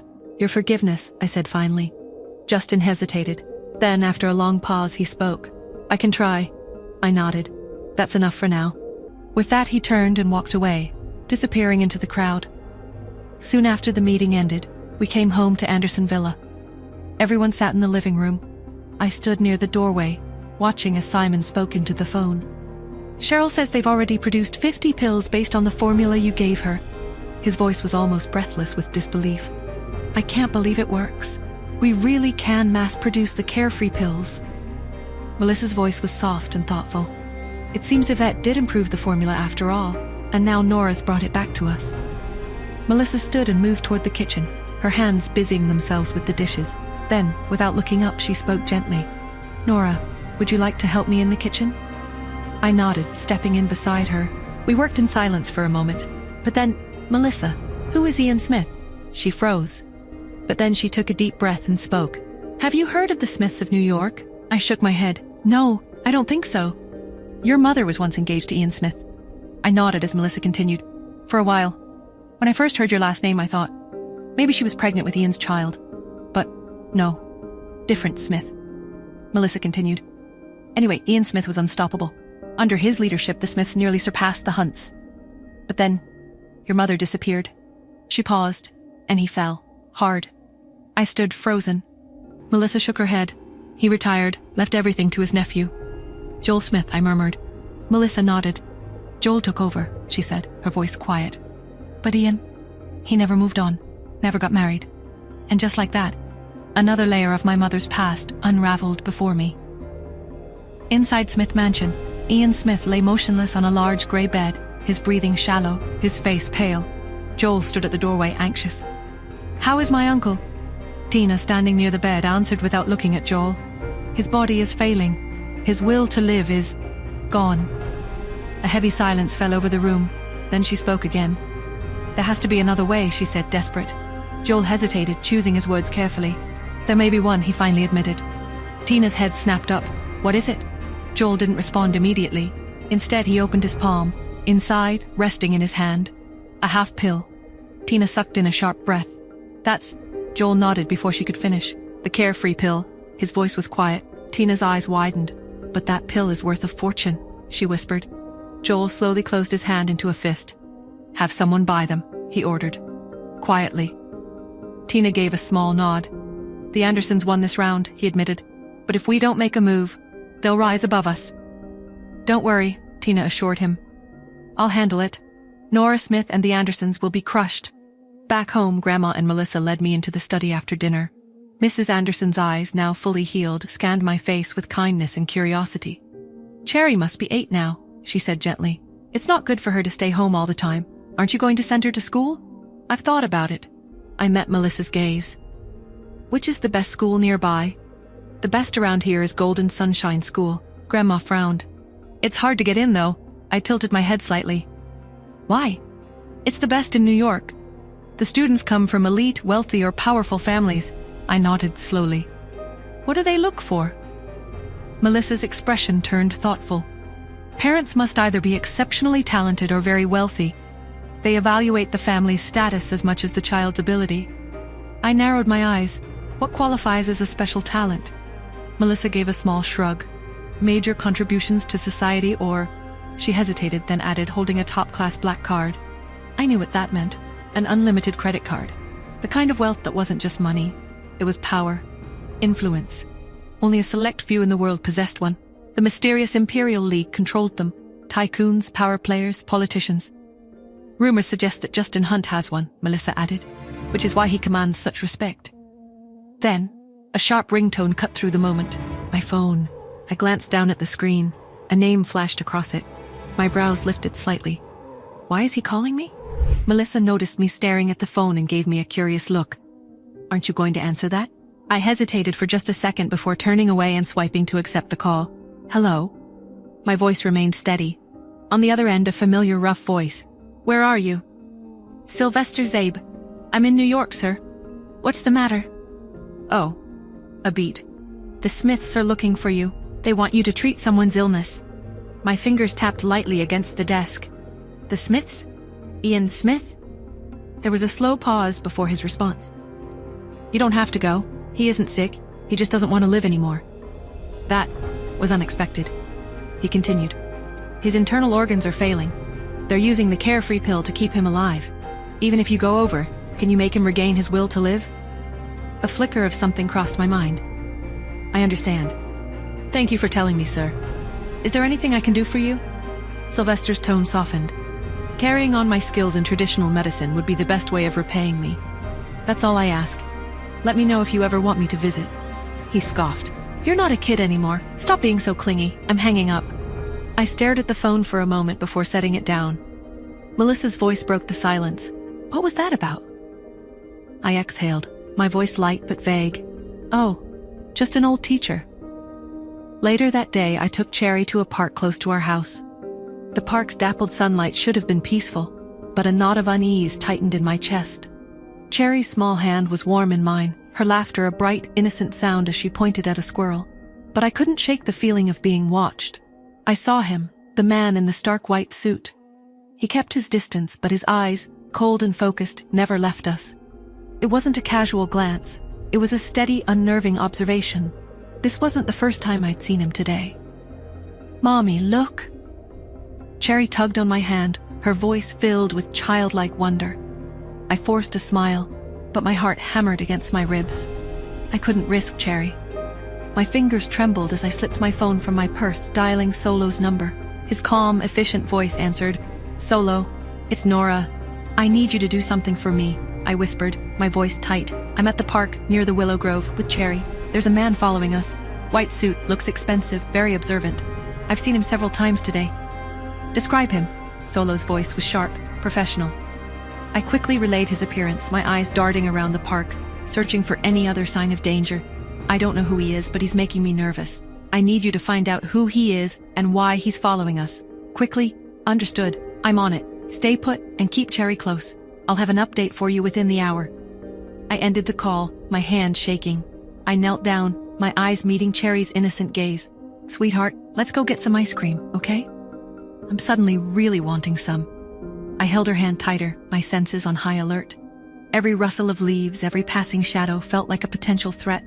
I would protect my daughter no matter what. Back at the Hunt mansion, the psychiatrist, Dr. Albright, a man with keen eyes that seemed to see straight through to the soul, gestured for Justin to sit in a plush leather armchair. Dr. Albright steepled his fingers, his expression grave. Mr. Hunt, we've run a battery of tests on Peter. His cognitive abilities are exceptional. Off the charts, in fact, but... He paused, choosing his words with the precision of a surgeon. His emotional development is not progressing at the same rate. It's as if his mind is a racing engine, far outstripping the chassis meant to contain it. Justin leaned forward, his usually impeccable posture losing its rigid edge. What does that mean, Doctor? Is he ill? It's not a simple illness, Mr. Hunt. It's a dissonance, a profound disconnect between his intellect and his emotional capacity. He perceives the world with an intensity, an understanding that most adults never achieve. But he lacks the emotional filters, the coping mechanisms, to process those perceptions healthily. Justin's jaw tightened. Is there a cure?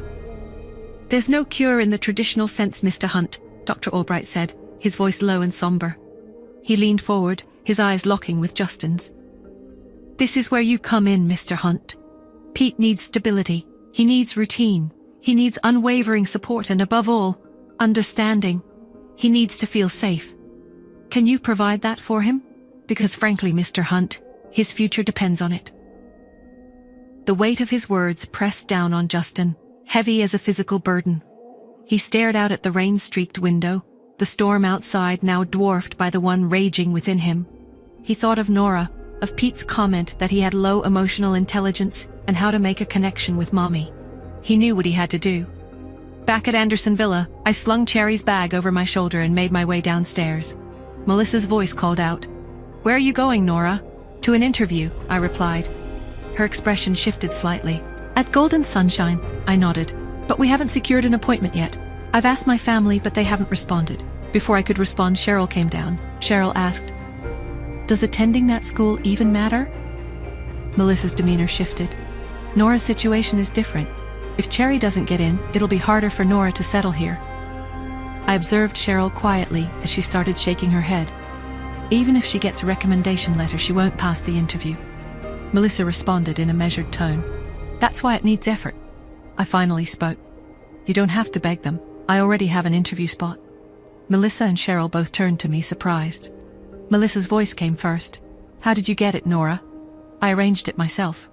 Melissa was taken aback. "But how?" Cheryl, however, seemed less impressed, more suspicious. "We can do this later," I said, glancing at the clock. Before I could finish, my phone rang. "I see Cheryl is looking." I answered immediately. "Hello?" A voice came through the line, urgent. "Nora, brace yourself. I think your father is planning something big to destroy you. I visited your father's place today, and I overheard him talking to someone on the phone." "And?" I asked. Lisa hesitated, then spoke. "Nora, he was talking about destroying you. He said he'll get the money you owe him by hook or by crook." I remained silent for a moment then. "Don't worry about it, Lisa." My voice was calm. "I'll be careful. Thanks for telling me." After disconnecting the call, we pulled up to the grand entrance of Golden Sunshine School, slowing the car as he approached the gates. As he rolled down the window, a security guard immediately stepped forward with disinterest. "Please park outside. Visitors aren't allowed to drive in." Melissa frowned. "We're here for an interview." The guard simply pointed toward the designated visitor parking lot outside the gates. With a sharp exhale, Melissa turned the wheel and parked at an empty spot. I unbuckled Cherry's seatbelt, took her hand in mine, and stepped out. Just as we reached the entrance, a sleek Rolls-Royce Phantom stood up at the gates. Without hesitation, the guard stepped aside, waving the car through without a single question. From behind me, Melissa scoffed. Maybe we should have brought the Ferrari. Once we got inside the gates, we saw that the interior of the school was grand, almost like a 5-star hotel. Melissa scoffed, her arms crossed. "I don't want to be rude, but this place isn't for kids like Cherry. You don't have to prove anything." I turned to her. "It's not about proving anything. She needs the right environment to thrive. Lowering myself to Cherry's level, I met her wide eyes. If you can stay here for 3 months without revealing who you are or using any family influence, I said gently, I'll grant you one wish. Cherry's face lit up. Anything? I smiled. Anything, Melissa sighed, as if they'll even let her in. Melissa expected a grueling interview, but instead of a long drawn-out process, the principal simply handed me a neatly folded bundle. This is Cheryl's uniform. She can start tomorrow, he said with a warm smile. Melissa's mouth fell slightly open. Her eyes darted between me and the principal, confused. Wait, what? That's it? Her voice held pure disbelief. I accepted the uniform with an easy smile. Thank you, Principal. We appreciate it. I turned and walked out, holding Cherry's hand. Melissa, however, remained frozen in place. But what about the interview? The tests? The process? She struggled to make sense of it. The principal chuckled. Oh, they were exempted from the process. It's lengthy and would take weeks. We didn't want Miss Smith to go through all that. When we got the call from someone in corporate about Miss Smith, we had already started preparing the uniform. Melissa swallowed hard before quickly following us outside. The ride home was unusually quiet. Melissa just kept staring at me without saying anything. Once we reached home, we heard a strong, low-pitched voice coming from the living room. Why didn't you wait for me, Melissa? I was only an hour and a half late. I walked in with Cherry. Melissa followed. Melissa stood in the middle of the room. Across from her, Simon sat on the sofa. You need my help to get into a school like that, you know, Simon added. Melissa said lazily. Cherry was accepted without an interview. Simon's face hardened. That's impossible, he said sharply. Only the Hunts, the Smiths. Melissa cut him off. Doesn't matter. Cherry got in. Her classes start tomorrow. As I took Cherry's hand and started up the stairs, I heard Melissa mutter under her breath. It must be Justin. He must have helped Nora. That night I was trying to sleep when my phone suddenly rang. I groaned, but the moment I saw the name flashing across it, my drowsiness faded. Justin Hunt. Hello, Miss Smith. His voice was smooth. I rubbed my temple. What's up? A brief pause. Your Aunt Melissa just called. She wants you to invite me to lunch. As a thank you for the recommendation letter. Of course. I should have known Melissa wouldn't let it go. I opened my mouth to protest, but before I could even get a word out, his amused chuckle came through the speaker. So, when are you planning to invite me? I shut my eyes briefly, realizing there was no point arguing. He wasn't going to drop this. Might as well get it over with, I muttered. Noon tomorrow? A small hum of approval followed. Okay. Then, after a pause, his voice lowered slightly. About the recommendation letter. I didn't tell your aunt it wasn't me. Want to keep it that way? Yes, please. For a second, silence stretched between us, comfortable yet charged. Then I casually added, and about lunch? You should bring your son, too. I could almost hear his hesitation. Then, noted. The next day, the Anderson mansion was quieter than usual. I was heading toward the door when Melissa intercepted me. Did Cherry go to her first day at school? I nodded. Yeah, I dropped her off this morning. Melissa hesitated for a moment before continuing. Okay. There's a dance party in a few days. You should come. Meet some people. Sure, I muttered absently. But Melissa wasn't convinced. As the door shut behind me, I heard her murmur to herself. What if she doesn't know how to dance? From the couch, Simon said, Then don't dance. Simple. It's a dance party, Simon. I'll call Cheryl's dance teacher. At least she should learn the waltz. When I almost reached the location Justin sent me, a subtle smile tugged at my lips. I'm finally going to see my son today. When I reached the restaurant, I was taken to a private dining room. When I opened the door, my eyes immediately sought out the familiar figure I had been waiting for, a hopeful smile forming, until it abruptly vanished. Justin sat at the table with a coffee cup in hand. No Pete. My jaw clenched. Where's your son, Mr. Hunt? My voice was steady. Where's your son, Mr. Hunt? My voice was steady. Justin took a slow sip of his coffee before responding smoothly. He has classes, of course. There was no Pete, just Justin. A quiet sigh. Reaching for the coffee in front of me, I took a sip. Justin raised an eyebrow. That's Hacienda La Esmeralda? Quite rare? I barely blinked. Tastes like coffee. He chuckled. You have no appreciation for the finer things, Miss Smith. Before I could respond, a waiter entered, setting down an exquisitely arranged plate in front of him. Great, I said flatly, eyeing the dish. We can leave when you're done. Justin picked up his fork before replying. I ordered 6 more courses. You're joking. Justin took a slow, deliberate bite. After a few minutes of silence, he finally broke it. So, how's your daughter? Adjusting well? His tone was casual. She's fine. He leaned forward slightly. And your new family? Settling in nicely? I exhaled. My patience was running thin, and I had no interest in indulging in his probing questions. These are all boring questions, Mr. Hunt. Justin smirked. Oh? What would you rather discuss? My gaze flickered to the bottle of wine on the table. Without breaking eye contact, I reached for it, spinning it between my fingers. Let's play a game, I said smoothly. Let's play truth or dare. There's no need for games. You can just ask, Miss Smith. I leaned forward slightly. Okay, how did you and Pete's mother come to have him, Mr. Hunt? The smirk faded from Justin's lips. For the first time during the entire meal, his voice carried a warning edge. Be careful with your questions, Miss Smith. Justin sat across from me, completely focused on his meal, deliberately ignoring me. I leaned forward slightly. Do you still talk to Pete's mother? He didn't even flinch. His fork moved smoothly from plate to mouth, as if I hadn't spoken at all. I watched him carefully before pressing further. How did you two meet?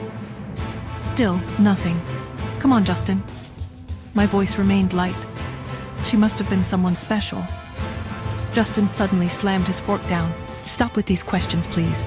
Silence. Then his voice came again, firmer this time. I don't want to talk about that horrible woman. I didn't respond. Then his gaze lifted to mine, cool and calculating. What about your daughter's father? A slow smile curled my lips. Cherry's father? Unfortunately, there's something wrong with his brain. Justin frowned. He's kind of an idiot, I said casually. Goes on and on about fighting and killing people every day. And he thinks that every woman in the world owes him something. Gets mad at people for no reason. Since he called Pete's mom a horrible woman, it's only fair I curse him a little too, right? An eye for an eye. I smirked internally, but Justin's frown deepened. Something wrong with his brain? He repeated. Can't you treat him? I waved a hand dismissively. He's very ill. I can't cure him. Justin exhaled, shifting uncomfortably in his seat. There was something about my answer that unsettled him. His next words came out more hesitantly. Why did you have a child with him? I suppressed a laugh. Who knows? I said, tilting my head as if the thought hadn't occurred to me before. Maybe God thought he shouldn't be left without an heir. Justin scoffed, his voice laced with sarcasm. So you were pretty much just doing charity then? Leaning forward, he smirked. After all, apart from you, he probably won't be able to find any other woman for the rest of his life. I rolled my eyes, pushing my plate aside. I'm full, Mr. Hunt, you. Suddenly, Justin's phone rang. He answered. Yes, any updates? Good. Get me all the details on that property in Manhattan. Yes, immediately. And have the legal team review the zoning laws. He placed the phone back down. Real estate in New York? I asked, raising an eyebrow. Not a great time for it, Mr. Hunt. I'd consider the stock market instead, right now. Tech stocks, specifically. There's a lot of potential there. Justin chuckled, a hint of sarcasm in his voice. Ah, so you're a stock market broker now, Miss Smith, giving me investment advice between courses? I appreciate the concern, but I think I'll stick to what I know. Besides, property is a tangible asset, unlike those fleeting digital trends. I'm not done yet. Before we continue, I said, pausing, I wanted to thank you for the recommendation letter for Cheryl. It meant a lot. Justin smiled, a softer expression than he'd shown all meal. It was my pleasure. I adore Cherry. She and Pete get along so well. If Pete had a sister, I imagine she'd be just like Cherry. I scoffed, pushing back my chair. Take your time to eat. I'll leave first. Justin, leisurely cutting into his next bite, didn't even glance up. Is this how the Andersons treat people they've agreed to have lunch with? With a sigh, I sat back down, crossing my arms as I watched him. My gaze flickered with something unreadable. 2 hours later, Justin finally placed his utensils down, dabbing the corners of his mouth with a napkin. I straightened immediately. Finally, I waved at the waiter. Check, please. The waiter smiled politely. Mr. Hunt has already taken care of the bill. I blinked, turning toward Justin. It's my treat this time, he said smoothly. You can treat me next time. I narrowed my eyes suspiciously. Next time? I followed him out of the private room, my mind already planning a million ways to ensure there would be no next time. Suddenly my phone rang. Pulling out my phone, I quickly answered. Miss Smith, you need to come down to the school immediately. Something happened to Cheryl. My entire body tensed. What happened? Please just come as soon as possible. I turned to Justin. I have to go. He frowned. What's wrong? When I reached the school, I strode through the entrance until I spotted Miss Lynn, Cherry's teacher, rushing toward me. Miss Smith, I cut her off sharply. Are all the kids okay? She hesitated, momentarily caught off guard. Yes, they are. And the teachers? She was confused. Yes, they're fine. My eyes narrowed. So who did Cherry beat up? The security guard? Miss Lynn's mouth opened. What? No, Miss Smith, Cherry fainted. I stopped mid-step. Fainted? I repeated. Cherry's perfectly healthy. She must be faking it. Miss Lynn looked exasperated. No, she really fainted. For the first time I was concerned about Cherry. Where is she? In the dance studio, Miss Lynn said. Without another word, I followed her. I walked in to find a group of teachers hovering around Cherry, who was lying on a mat. A girl in a dance costume, Sinead Lowe, was crying dramatically beside her. The school doctor stood up as soon as I entered. Don't worry, Miss Smith. I've checked her. She's fine. She likely fainted due to distress. I knelt beside Cherry, taking her wrist. Her pulse was strong, too strong for someone who had actually fainted. Oh, this little actress. Cherry remained motionless, but I lightly tickled her palm. She twitched. Then she tickled me back. Mommy, she whispered, don't tell on me. I coughed, masking my amusement. What happened? Whitney Lowe, Sinead's mother, stepped forward. Your daughter is so short-tempered and sensitive, she started. Just one little argument and she faints. I didn't blink. And yours cries for hours because someone else danced better. Whitney's smirk faded, but she recovered quickly. Talent without discipline is nothing, she scoffed. I turned my gaze to Cherry, who was now fully alert, sitting up with an innocent expression. Guess we'll see about that, I murmured. Your daughter has a poor physique, Whitney declared. Too stiff and awkward. She should be replaced. From beside her, Sinead clapped gleefully. Yes, replace her. Don't let her go on stage. Miss Lynn, visibly tensed, spoke up. But I think Cherry danced pretty well just now. Which part of that was good? Whitney scoffed, cutting her off. Who's the professional here, you or me? Miss Lynn, I said. Would Cherry be allowed to participate if someone more qualified than Mrs. Lowe vouched for her talent? Whitney's smirk twitched. Her arms tightened across her chest. Until you prove otherwise, Whitney said. Cherry is banned from my classes. With that, she turned to leave. I smoothly stepped in front of her, blocking her path. She froze, her irritation evident. What are you doing? She snapped. Mrs. Lowe, shouldn't you apologize for bullying my daughter? Absolutely not. I took a step closer. You will apologize, I said, or you won't like the consequences. For a moment, Whitney shivered. I'm sorry, she muttered.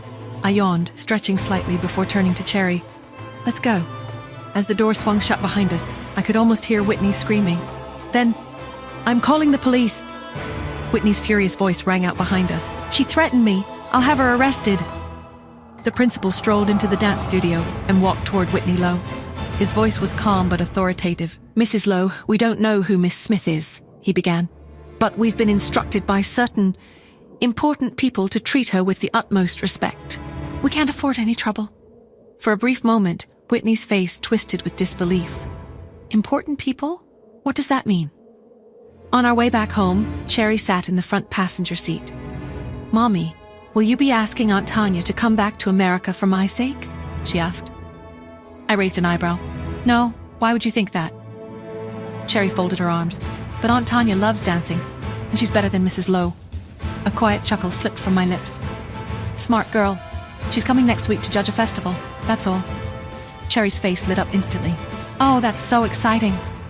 As we stepped out of the car and headed inside the Anderson mansion, Cheryl rushed toward us. Nora, she called out. I really want to thank you for the formula. Cheryl's grin widened as if she'd been waiting for the perfect moment. She said, I want to take you out for drinks. You have been very nice to me, Nora. I smiled. Yes, we will. Sure. Soon. Back in my room, I sank into an armchair, pondering how to get Cherry back into the dance team. Whitney Lowe's arrogance was infuriating, and I knew Cherry deserved a chance to shine. Inside Justin's dimly lit study, the air crackled with unspoken tension. Chester stood before Justin's desk, his expression grave. Chester stated, his voice low and urgent, "I've traced several anomalies, encrypted communications, and suspicious entries in the access logs. Someone is actively targeting the research being held for Pete's future." Justin leaned back in his leather chair, his gaze sharp. Who? Who would dare? "I suspect our uncle," Chester replied, his voice barely a whisper. "His ambition has always been a concern. But this feels different, calculated, dangerous. He desires Pete's inheritance." Justin's jaw tightened. He wouldn't risk Pete. He knows the consequences. "He's desperate, Justin," Chester countered. "Pete is the sole heir to the Hunt fortune. If the research, which is a vital part of Pete's inheritance, is compromised, the power shifts. It shifts to him." Justin rose, pacing the room. "We need to tighten security, Chester. Every access point, every communication channel. I want constant surveillance on Pete. No one gets near him without my express permission." "Understood," Chester said, nodding. "But Justin, we need to consider all angles. We need allies." "Allies?" Justin questioned, his voice laced with skepticism. "Who can we trust?" "Nora," Chester offered, his tone carefully neutral. "She's shown a genuine interest in Pete. She's intelligent, resourceful." Justin stopped pacing, his gaze fixed on Chester. "Nora? You want me to trust her? After everything?" "She cares about Pete, Justin," Chester insisted, "and you, I believe. We need to consider all options, especially now. She could be an asset in protecting the research, and therefore Pete."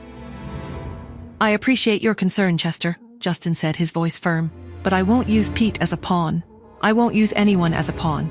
I still have reservations concerning Nora, and I will not risk Pete's safety. We must focus on securing the research that is being held for Pete and finding out who is trying to harm him within our own family." Chester sighed, his gaze dropping. "As you wish, Justin, but I fear we are underestimating the danger. We need to act quickly." Justin nodded, his expression grim. "Then we will act. But we will do so with caution and with absolute certainty." Cherry sat on the edge of my bed, her small shoulders slumped, her usually bright eyes dimmed with unshed tears. "Mommy," she whispered, her voice a fragile thread. "They laughed at me." I knelt beside her, my heart twisting with a fierce protectiveness. "Who, Cherry? Who dared to laugh at you?" I kept my voice gentle, but a cold fury was already building within me.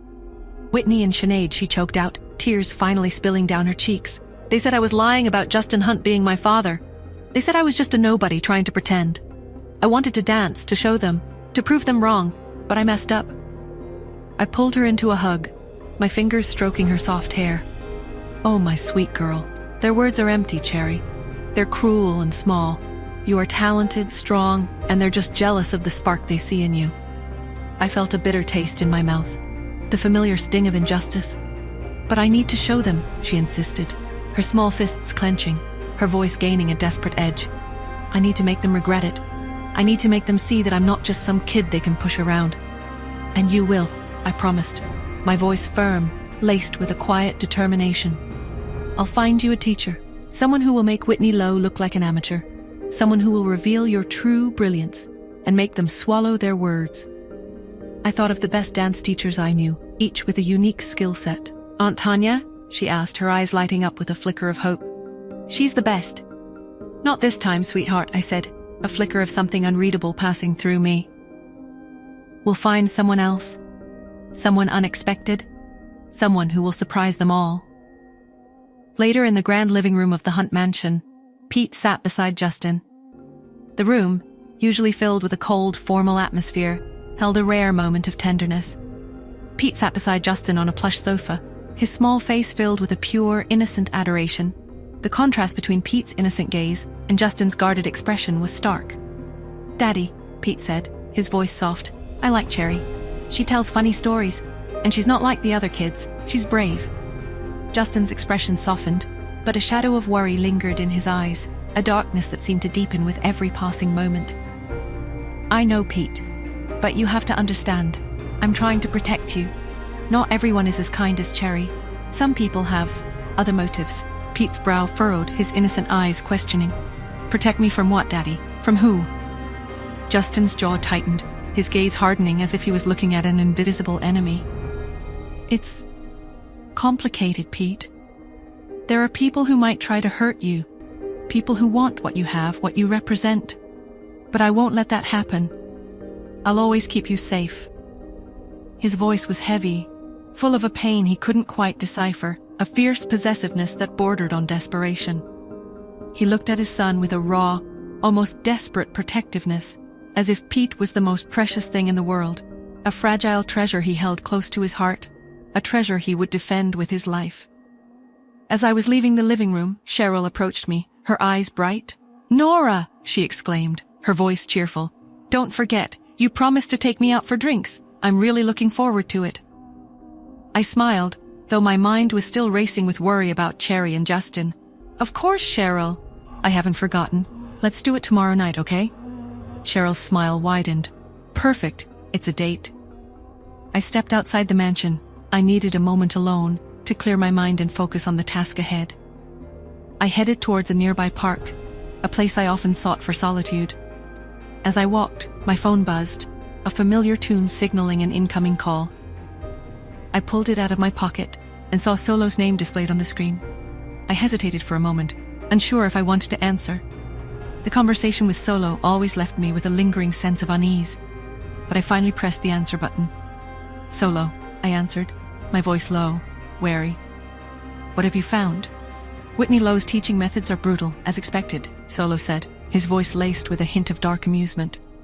"But if you want to really make her pay, if you want to deliver a blow that she won't forget, you should use Tanya. She's unmatched, a force of nature on the dance floor. It'll be a spectacular revenge, a performance that will leave them all speechless." "I don't want to drag Tanya into this," I replied, my mind already racing, piecing together the fragments of a puzzle I didn't fully understand. "I need something else. I need you to dig into Pete's birth history. I need to know how Justin Hunt acquired Pete. Everything, every detail, from the moment he entered Justin's life." "That's a delicate request," Solo warned, his voice laced with a hint of caution. "Are you sure you want to open that Pandora's box?" "Some secrets are best left buried." "Yes," I said, my voice firm, unwavering. "I need to understand. I need to know the truth, no matter how dark it might be." As I hung up, a chill ran down my spine, a sense of being watched. I turned, my gaze sweeping across the crowded street. The same man in a pristine white suit stood a short distance away, his eyes fixed on me, his gaze cold and unwavering. I had seen him before, lurking at the edge of my vision. A silent, unsettling presence, a phantom in the bustling city. Him again, I breathed, my heart pounding against my ribs, a frantic drumbeat of fear. I took a step towards him, intending to confront him, to demand answers, but he turned and vanished into the crowd, slipping away like a ghost, leaving me with a cold, hollow feeling, a sense of dread that settled deep in my bones. The morning sun streamed into the breakfast room, casting long shadows across the polished mahogany table. I sat across from Melissa, the air between us thick with unspoken questions. She had been unusually quiet, her gaze fixed on me with an intensity that made me uneasy. "Nora," she began, her voice hesitant, her gaze lingering on me as she stirred her tea. "I've been wondering about you and Justin." I took a sip of my coffee, trying to appear nonchalant, but my heart skipped a beat. "What about us, Melissa?" "Well," she continued, her voice carefully measured, "I know you're living here, and you're involved with Cherry. You seem to have settled in quite comfortably, but I don't know much about your past, about how you and Justin, how that relationship came to be." She trailed off, searching for the right words, her eyes searching mine for any sign of discomfort. I offered a polite smile, but I felt a growing sense of unease. Melissa's curiosity felt probing, almost invasive. "My past is complicated, Melissa. There are things I'm not ready to discuss, and my relationship with Justin is still evolving. We're focused on what's best for Cherry." I deliberately steered the conversation away from myself and Justin towards Cherry, hoping to redirect her attention. "Speaking of Cherry, she's been doing so well. She's really enjoying her time here. I'm grateful for how welcoming everyone has been." Melissa seemed to accept the change of topic, at least for the moment, but her gaze lingered on me, a hint of suspicion in her eyes. "Yes, she's a bright girl. Justin is very fond of her. He seems different when she's around." A wave of protectiveness washed over me, a fierce desire to keep Cherry safe from whatever undercurrents were swirling within this house. And I'm very fond of her too, Melissa. She's become very important to me. Melissa nodded slowly, her eyes still fixed on me. Of course, I can see that. But I'm just curious, Nora. About you, about Justin. It's only natural, isn't it? I forced a smile, trying to maintain a facade of composure. Perhaps, but some things are best left unsaid, Melissa. For now. After breakfast, I found a quiet corner to make a call. I needed to talk to Chester. I dialed his number and he answered almost immediately. Chester, I said. It's Nora. I have a request. Of course, Nora. What is it? He replied, his voice calm and professional. I'm going out tonight with Cheryl, I explained. I was wondering if Cherry could spend some time with Pete. They seem to enjoy each other's company. There was a brief pause on the other end of the line. Then Chester's voice softened slightly. That's very thoughtful of you, Nora. I appreciate your concern for Pete's happiness. Yes, Cherry is welcome to spend time with him. Thank you, Chester, I said. I'll make sure she's ready later. I'm glad you're here, Nora, he said, a hint of sincerity in his tone. Both Pete and Justin seem lighter when you're around. It's good for them. I felt a warmth spread through me, despite the underlying tension that always seemed to linger in this house. I care about them, Chester. I know you do, he replied. We all do. As I ended the call, I couldn't shake the feeling that I was being watched. The memory of the man in the white suit resurfaced, a chilling reminder of the unknown dangers lurking in the shadows. I glanced around, but the hallway was empty. Still, the feeling persisted, a sense of unease that clung to me like a second skin. Later that night, my phone rang. It was Solo. Nora, Tanya Turner is coming to the city, he said, his voice laced with a warning. Tanya? I asked, surprised. Yeah, she's judging a dance festival. Be careful, Nora. I hung up, a knot forming in my stomach. Tanya's arrival meant trouble. In the evening, Cheryl and I went to a bar to unwind. I was still unsettled by everything, the man in the white suit, Solo's warning, the strange undercurrents in the Hunt mansion. I ended up having too much to drink. The world around me swam, the music a distorted echo. Desperate to make some kind of sense of it all, I pulled out my phone, dialing Justin's number. Mr. Hunt, I'm drunk, I slurred, my words thick and clumsy. So? He asked, his voice cold and distant. Name your price.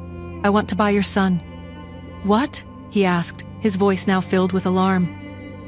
800 million. Take it or leave it, I said, my voice slurring. Hello? Are you still there? Just then Cheryl gasped, her eyes wide with disbelief and excitement. Oh my God, that's Tanya Turner! I turned to see her and she approached, a bright, almost predatory smile on her face. Nora, what a surprise, she said, her voice booming, her hug almost too tight. Tanya, what are you doing here? I asked, my mind still hazy, struggling to focus. Judging a dance festival, she replied, her eyes glittering with an intensity that made me uneasy. Cheryl was practically vibrating with excitement. You two know each other? Oh my God, Nora, I'm your biggest fan, Miss Turner. Your routines are legendary. I've been following you for years. Tanya's smile widened, her gaze shifting to Cheryl. Well, aren't you sweet? It's always a pleasure to meet someone with such good taste. She then turned back to me, her voice suddenly warm and inviting. Nora, it's been so long. I was wondering if I could stay with you and Cherry while I'm in town. It would be just like old times.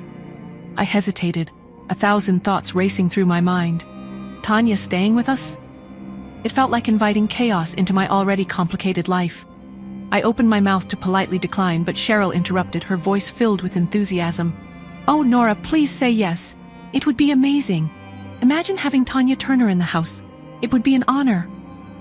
Cheryl's excitement was infectious, and I found myself wavering. Tanya's eyes pleaded, Please, Nora, just for a little while.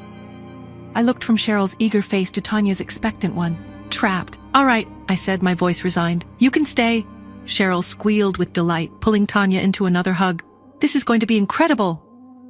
Later, as the bar closed, I walked to the underground parking garage, the dim lighting and echoing silence amplifying my unease. I felt vulnerable, exposed. Suddenly, a strong hand grabbed my wrist. I reacted instinctively, trying to pull away, but a firm grip stopped me. It's me. Justin's voice, low and close, sent a shiver down my spine. Justin, I breathed, my heart pounding. Why are you so interested in my son? He asked, his voice cold and questioning, his grip tightening slightly. He reached the underground parking garage, It was dimly lit and eerily quiet. Tanya and Cheryl walked ahead, arm in arm, laughing. I trailed a few steps behind, letting them have their moment. Then a strong hand clamped around my wrist out of nowhere. My instincts kicked in, and I swung, my fist, only for it to stop, caught mid-swing by a firm, familiar grip. "It's me," Justin Hunt said. My eyes adjusted to the shadow. He leaned in slightly. "I just have one question, Miss Smith." "And what's that?" I asked. "Why are you so interested in my son?" Was it time I told him the truth? Puzzled, I slowly replied, "I just find him very adorable and sweet. He's such a sensitive boy, and I feel like I have a connection with him. Do you want to become his mother?" He replied, almost nonchalantly. A smile tugged at my lips. I was his mother. Of course Justin didn't know that. But still, what did he mean by become his mother? I paused.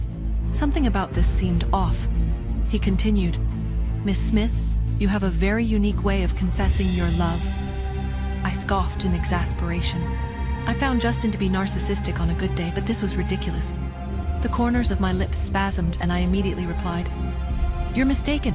I'm not asking for me. I'm asking for a friend of mine." And then I just rushed out of his sight, expecting no answer. Meanwhile, at the school, it was 2:30 in the afternoon. Children who'd finished their afternoon snack were allowed to play while the others finished eating. Cherry had always been a very picky eater. After she was done eating the bits of her snack she wanted, she carried her little plate over and handed it to the teacher. Her big round eyes blinked as she said, "Miss Lynn, you've lost so much weight again today. You should eat a little more. When I saved you some of my vegetables." Miss Lynn was indeed on a diet, so Cherry's words hit a nerve. She thought Cherry was such a cute little girl. She couldn't resist her flattery. Miss Lynn rubbed her head gently and said, "Little Cherry is so smart. You're right. I am on a meat-free diet, so I can only eat vegetables, thank you." The other children looked at her enviously. They couldn't believe Cherry was being allowed to skip her veggies. They wanted to do the same. Cherry ran over happily to the play area to wait. She was about to pick up a Barbie when someone snatched it away. Sinead stood in front of her with her hands on her hips and said loudly, "Didn't your mother say that she was going to get a more professional dancer to evaluate you? It's already been a week, but she still hasn't gotten anyone over. You're a liar." All the other children looked over. They all understood that lying was very, very bad. Sinead continued, "You're a bad girl. We're not going to play with you." Cherry was being bullied. My heart ached. Cherry, my Cherry, standing her ground against Sinead and her little pack of wolves. Sinead, that little terror, the dance teacher's daughter, was clearly trying to break Cherry. "Yes, Cherry, you're a bad girl. We're not going to play with you," they chanted, the familiar awful rhythm of playground bullying. "Liar, liar, pants on fire, your nose is going to grow longer." I'd seen it before, the way Sinead manipulated the other kids, how she thrived on making someone cry. But Cherry, she just lifted her chin. "I didn't want to play with a selfish, rude, and uncultured kid like you in the first place," she declared, her voice clear and steady. My breath hitched. I was so proud of her. But then Sinead's face crumpled, and the wailing started. The sheer audacity of it. She was the one being mean, and she was the one crying. Miss Lynn rushed over, her expression a mix of concern and confusion. "No, I'm not. You're the rude one. You're the selfish one," Sinead sobbed, her words barely intelligible. "Why are you crying when you're the one being mean to me?" Cherry asked, her brow furrowed, genuinely puzzled. I had to bite my lip to keep from laughing. The sheer absurdity of the situation was almost comical. But it wasn't funny. Sinead's power games were damaging. The school bell rang, the sound a welcome interruption. Then, Sinead delivered her parting shot. "You're a liar, and so is your mom. My mom said that if your mom still can't get anyone by tomorrow, you can forget about joining the dance performance." And with that, she was gone, swallowed up by the crowd of arriving parents. Miss Lynn turned to Cherry, her eyes filled with concern. "Will your mommy be able to find you a dance teacher?" The dance performance. It meant so much to Cherry, to both of us. But finding a dance teacher at such short notice, I didn't know how I was going to manage it. I forced a smile, trying to hide the worry gnawing at me. "We'll figure something out," I said, my voice a little shaky. But inside I was panicking. Sinead's mother was making sure that her daughter would have her way. And now, my daughter was paying the price. Melissa hesitated, a knot of worry twisting in my gut. I knew I had to tread carefully. "Nora," she began gently, "about Cherry's dance lessons." Whitney Lowe. She's quite intimidating. I paused, searching for the right words. Why don't you ask Tanya to be Cherry's teacher? She's a professional dancer, after all. I turned away, a wave of conflicting emotions washing over me. Tanya. Just the thought of her sent a shiver down my spine. I made my way upstairs, and that's when I saw her standing near my bedroom door, a ghost from my past, solid and real. Then, as if summoned by my turbulent thoughts, Cherry appeared, her face lighting up like a Christmas tree. I heard a car honking outside. It was Cherry, who had just returned from school. Tanya immediately became excited. She left her suitcase in the hallway, went straight downstairs, and rushed out of the door happily. Cherry! Cherry, who was carrying a big school bag on her back, jumped down from the car. When she saw her, the little girl's eyes brightened, and she raced over. Aunt Tanya, you're here, Tanya said. Who's Aunt Tanya? Call me Godmom. She tossed her high into the air and caught her easily as she came down. Cherry was so excited that she couldn't stop giggling. Again, Godmom, again. After a few rounds, a tuckered-out Tanya slumped onto the sofa. She rubbed her sore arms and said, It's only been half a year since I last saw you. You're getting so big.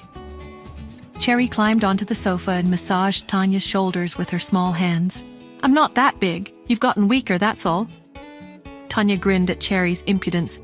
You guys are so noisy. I, who was lying on the bed in the next room, tossed and turned repeatedly, unable to sleep. I buried my head with a pillow and called out, Can't you go play outside? I still have to get up early tomorrow to take Cherry to school. Tanya gave a grand wave and said, Don't be silly. I'm here now. You can sleep as much as you want. I'll take Cherry to school tomorrow morning. I immediately flipped the quilt aside and sat up, walked to the study and closed the door behind me. The next day, when they reached the school gates, Cherry just so happened to see Whitney and Sinead also coming up to the school entrance as she got out of the car. Whitney stopped in her tracks when she spotted her. Sinead yelled, Liars aren't allowed to go to school. Whitney stood behind her daughter and glared at Cherry. She said coldly, Cheryl Smith, it's not good to lie. As punishment, you are to stand at the school gates and shout 100 times. I was wrong. I won't ever lie again. You can only enter after you've reflected upon your actions. Miss Lynn, who was greeting the school children at the school gates, couldn't stand it anymore. She said, Mrs. Lowe, let's not do that. There are a lot of people coming and going here. It won't be good if other parents think that we're carrying out such harsh punishment. Whitney scoffed. Why would they be unhappy? We have to hold these children to high standards if we're going to maintain a reputation of excellence as an international school. You spoil them. That's why children like Cheryl are developing bad habits. At this point, a voice reached their ears. Whitney! Is bullying kids your new hobby? I thought you'd find something better to do while I was away. Tanya took off her sunglasses. She had stood back to watch because she wanted to see how Miss Lynn handled the situation. Tanya couldn't help but enjoy the shocked look on Whitney's face. The other dancer looked as if she had seen a ghost. You were a terrible dancer back in the day, and you're an even more terrible teacher now.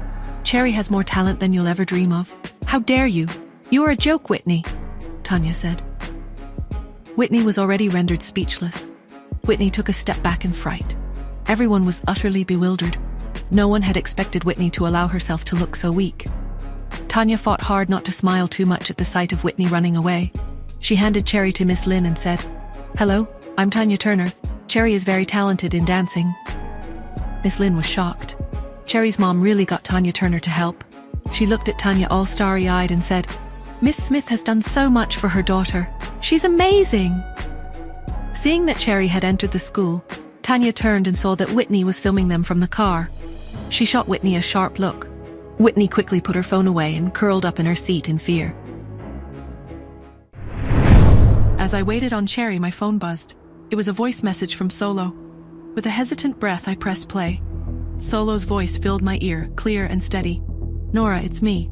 Justin Hunt has been excessively inquiring about you again. But that's not all. I think I know why Tanya is suddenly there with you. My eyes widened. What could Solo possibly know about Tanya's unexpected appearance? A knot of unease tightened in my stomach. Solo, I said, my voice sharp. Make sure Tanya is completely out of our lives. I don't want her anywhere near Cherry or Pete. Understood, Nora, Solo replied, his voice calm and efficient. She'll be handled. I hung up, a sense of finality settling over me. I couldn't afford any distractions, especially not now. My thoughts shifted to Justin Hunt. I picked up my phone, dialing his number. "Justin," I said, bypassing any pleasantries. "Dinner tonight." "Dinner?" he asked, a hint of surprise in his voice. "Where?" "Italian," I stated. 6 o'clock. "And bring Pete." "Italian?" he repeated, a note of confusion in his tone. "Pete doesn't like Italian." "Then find a place he does," I countered, a playful challenge in my voice. 6 o'clock. Don't be late. He sighed, a sound that was both exasperated and amused. "Fine. 6 o'clock.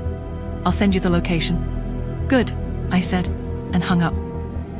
A strange sense of anticipation swirled within me. I wanted to see Pete, of course, but there was something else, something about Justin. A pull, a curiosity I couldn't quite define. That evening I arrived at the restaurant. It was a private room, elegant and intimate. Justin was already there, adjusting his tie, looking a little nervous. "What's Pete doing?" I asked, cutting to the chase. "He's busy making a birthday card for me. He wants to give it to me tomorrow as a gift." "He's refusing to come for dinner because he wants to finish it in time," Justin replied, his tone a touch defensive. "A birthday card?" I raised an eyebrow. "Is it your birthday tomorrow?" "Yeah, it is," Justin said, his eyes meeting mine. "Does Pete usually give you gifts?" "Yes, every year," he replied. A pang of something I couldn't quite name hit me. "I'm jealous. Can I come to your birthday party?" "Of course. Can I see the card?" He hesitated, then said, "You are welcome to come over anytime, but I think you should bring your daughter with you." "Sure," I said. The food arrived, tiny portions on absurdly small plates. "Is he mocking me?" "Savor each bite," he said, a faint smile playing on his lips. I ate mechanically, bored. "What made you think the real estate industry won't do too well in the future?" I asked. "Weren't you the one who told me that?" "But some people are also saying that I was just in a bad mood that day because of something my son did." I scoffed. "If you were prone to doing business based on mood, the Hunt Corporation wouldn't be what it is today. You've always had a good eye for business." He seemed pleased, taking a sip of my apple juice. "Sorry, I picked up the wrong glass," he said, a blush creeping up his neck. "He's blushing?" I felt a strange flicker of amusement. As we left the restaurant, I felt a prickle of unease. I saw the man in the white suit again, his eyes fixed on me. That stare. It wasn't just curiosity. It was intense, almost predatory. I noticed a large signet ring on his hand. "Where's your party tomorrow?" I asked. He gave me the address. "See you then." I watched him drive away, a sense of unease settling over me. Something's not right. The next day, I told Cherry, "We're going to your father's place." "Really?" she asked, her eyes lighting up. "Can we take Tanya too?" A flicker of sadness crossed her face. "She's gone, Cherry. She won't be back for a while." Cherry's eyes drooped, a small frown forming on her face. "Oh, I wanted her to see Pete." "I know, sweetheart, but we'll have fun. Just the two of us. And you'll get to see Pete." She nodded, a small smile returning. "Okay, do I need a disguise?" I paused, then shook my head. "No, it's okay. I'm going to tell him the truth." As we drove, I noticed a white car in my rearview mirror for a moment. Then it was gone. Just my imagination. We reached Justin's villa. At the guardhouse, we were waved through. Mr. Hunt notified us. He's prepared. Suddenly, someone ran in front of the car. I slammed on the brakes. Men surrounded the SUV, banging on the windows. "Get out!" a man yelled. "What's going on?" I asked, my voice calm. "Our target is the young Mr. Hunt. Hand him over." "Your target is Mr. Hunt's son?" "Yes. If you know what's good for you, hand him over. He's all we want. Give him up, and we'll let you go. If you don't, neither of you will live to see another day." "Your target is Mr. Hunt's son?" I asked. A confirmation, not a question. "Yes, he is." "Scarface," the leader of the men said. My heart hammered against my ribs, a frantic drumbeat against the cool leather of the seat. "They want Pete, not for ransom, but for termination." The word echoed in my mind, cold and final. "If you know what's good for you, hand him over." Scarface's voice, rough and laced with threat, cut through the silence. "He's all we want. Give him up and we'll let you go. If you don't, neither of you will live to see another day." "This is my daughter, not Mr. Hunt's son," I explained. "What, she looks like him though." "Are you trying to fool us? Get out now and hand the kid over?" Scarface demanded. "They think I'm a normal woman." A flicker of grim amusement sparked within me. They had no idea. They're expecting a fight. They were counting on brute force, on a display of physical prowess. But I wasn't going to give them the satisfaction. I wasn't going to play their game. Instead, I focused on the details. The way Scarface's men shifted, the subtle tension in their stances. They're nervous.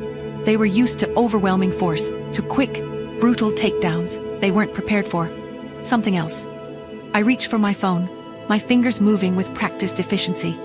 I wasn't going to engage in a physical altercation, not here, not now.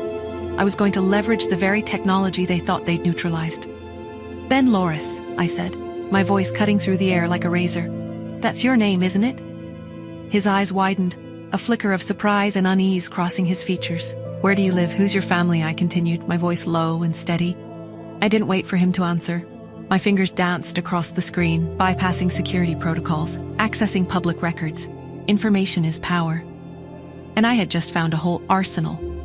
I held up my phone, the screen displaying his personal information, his family's addresses, their faces. Remember, if anything happens to young Mr. Hunt, I'll come for you, no matter who did it. The color drained from his face. Fear is a powerful weapon, more powerful than any punch. They won't stop coming, he stammered, his voice laced with desperation. Too many people want him dead. What did you say? I asked, my voice dangerously soft. He told me about the live chat room, the kill orders, the other groups waiting in the shadows. He's been living like this? A wave of cold fury washed over me. Do you know who took out the contract on him? I asked, my voice tight. He hesitated, then gave me the names of Mr. Hunt's business rivals. They're all playing a dangerous game. Remember what I told you? I said, my eyes locking with his. Anything happens to the boy and I'm coming after you. I turned away, the weight of his fear and the knowledge of the threats against Pete settling heavily on my shoulders.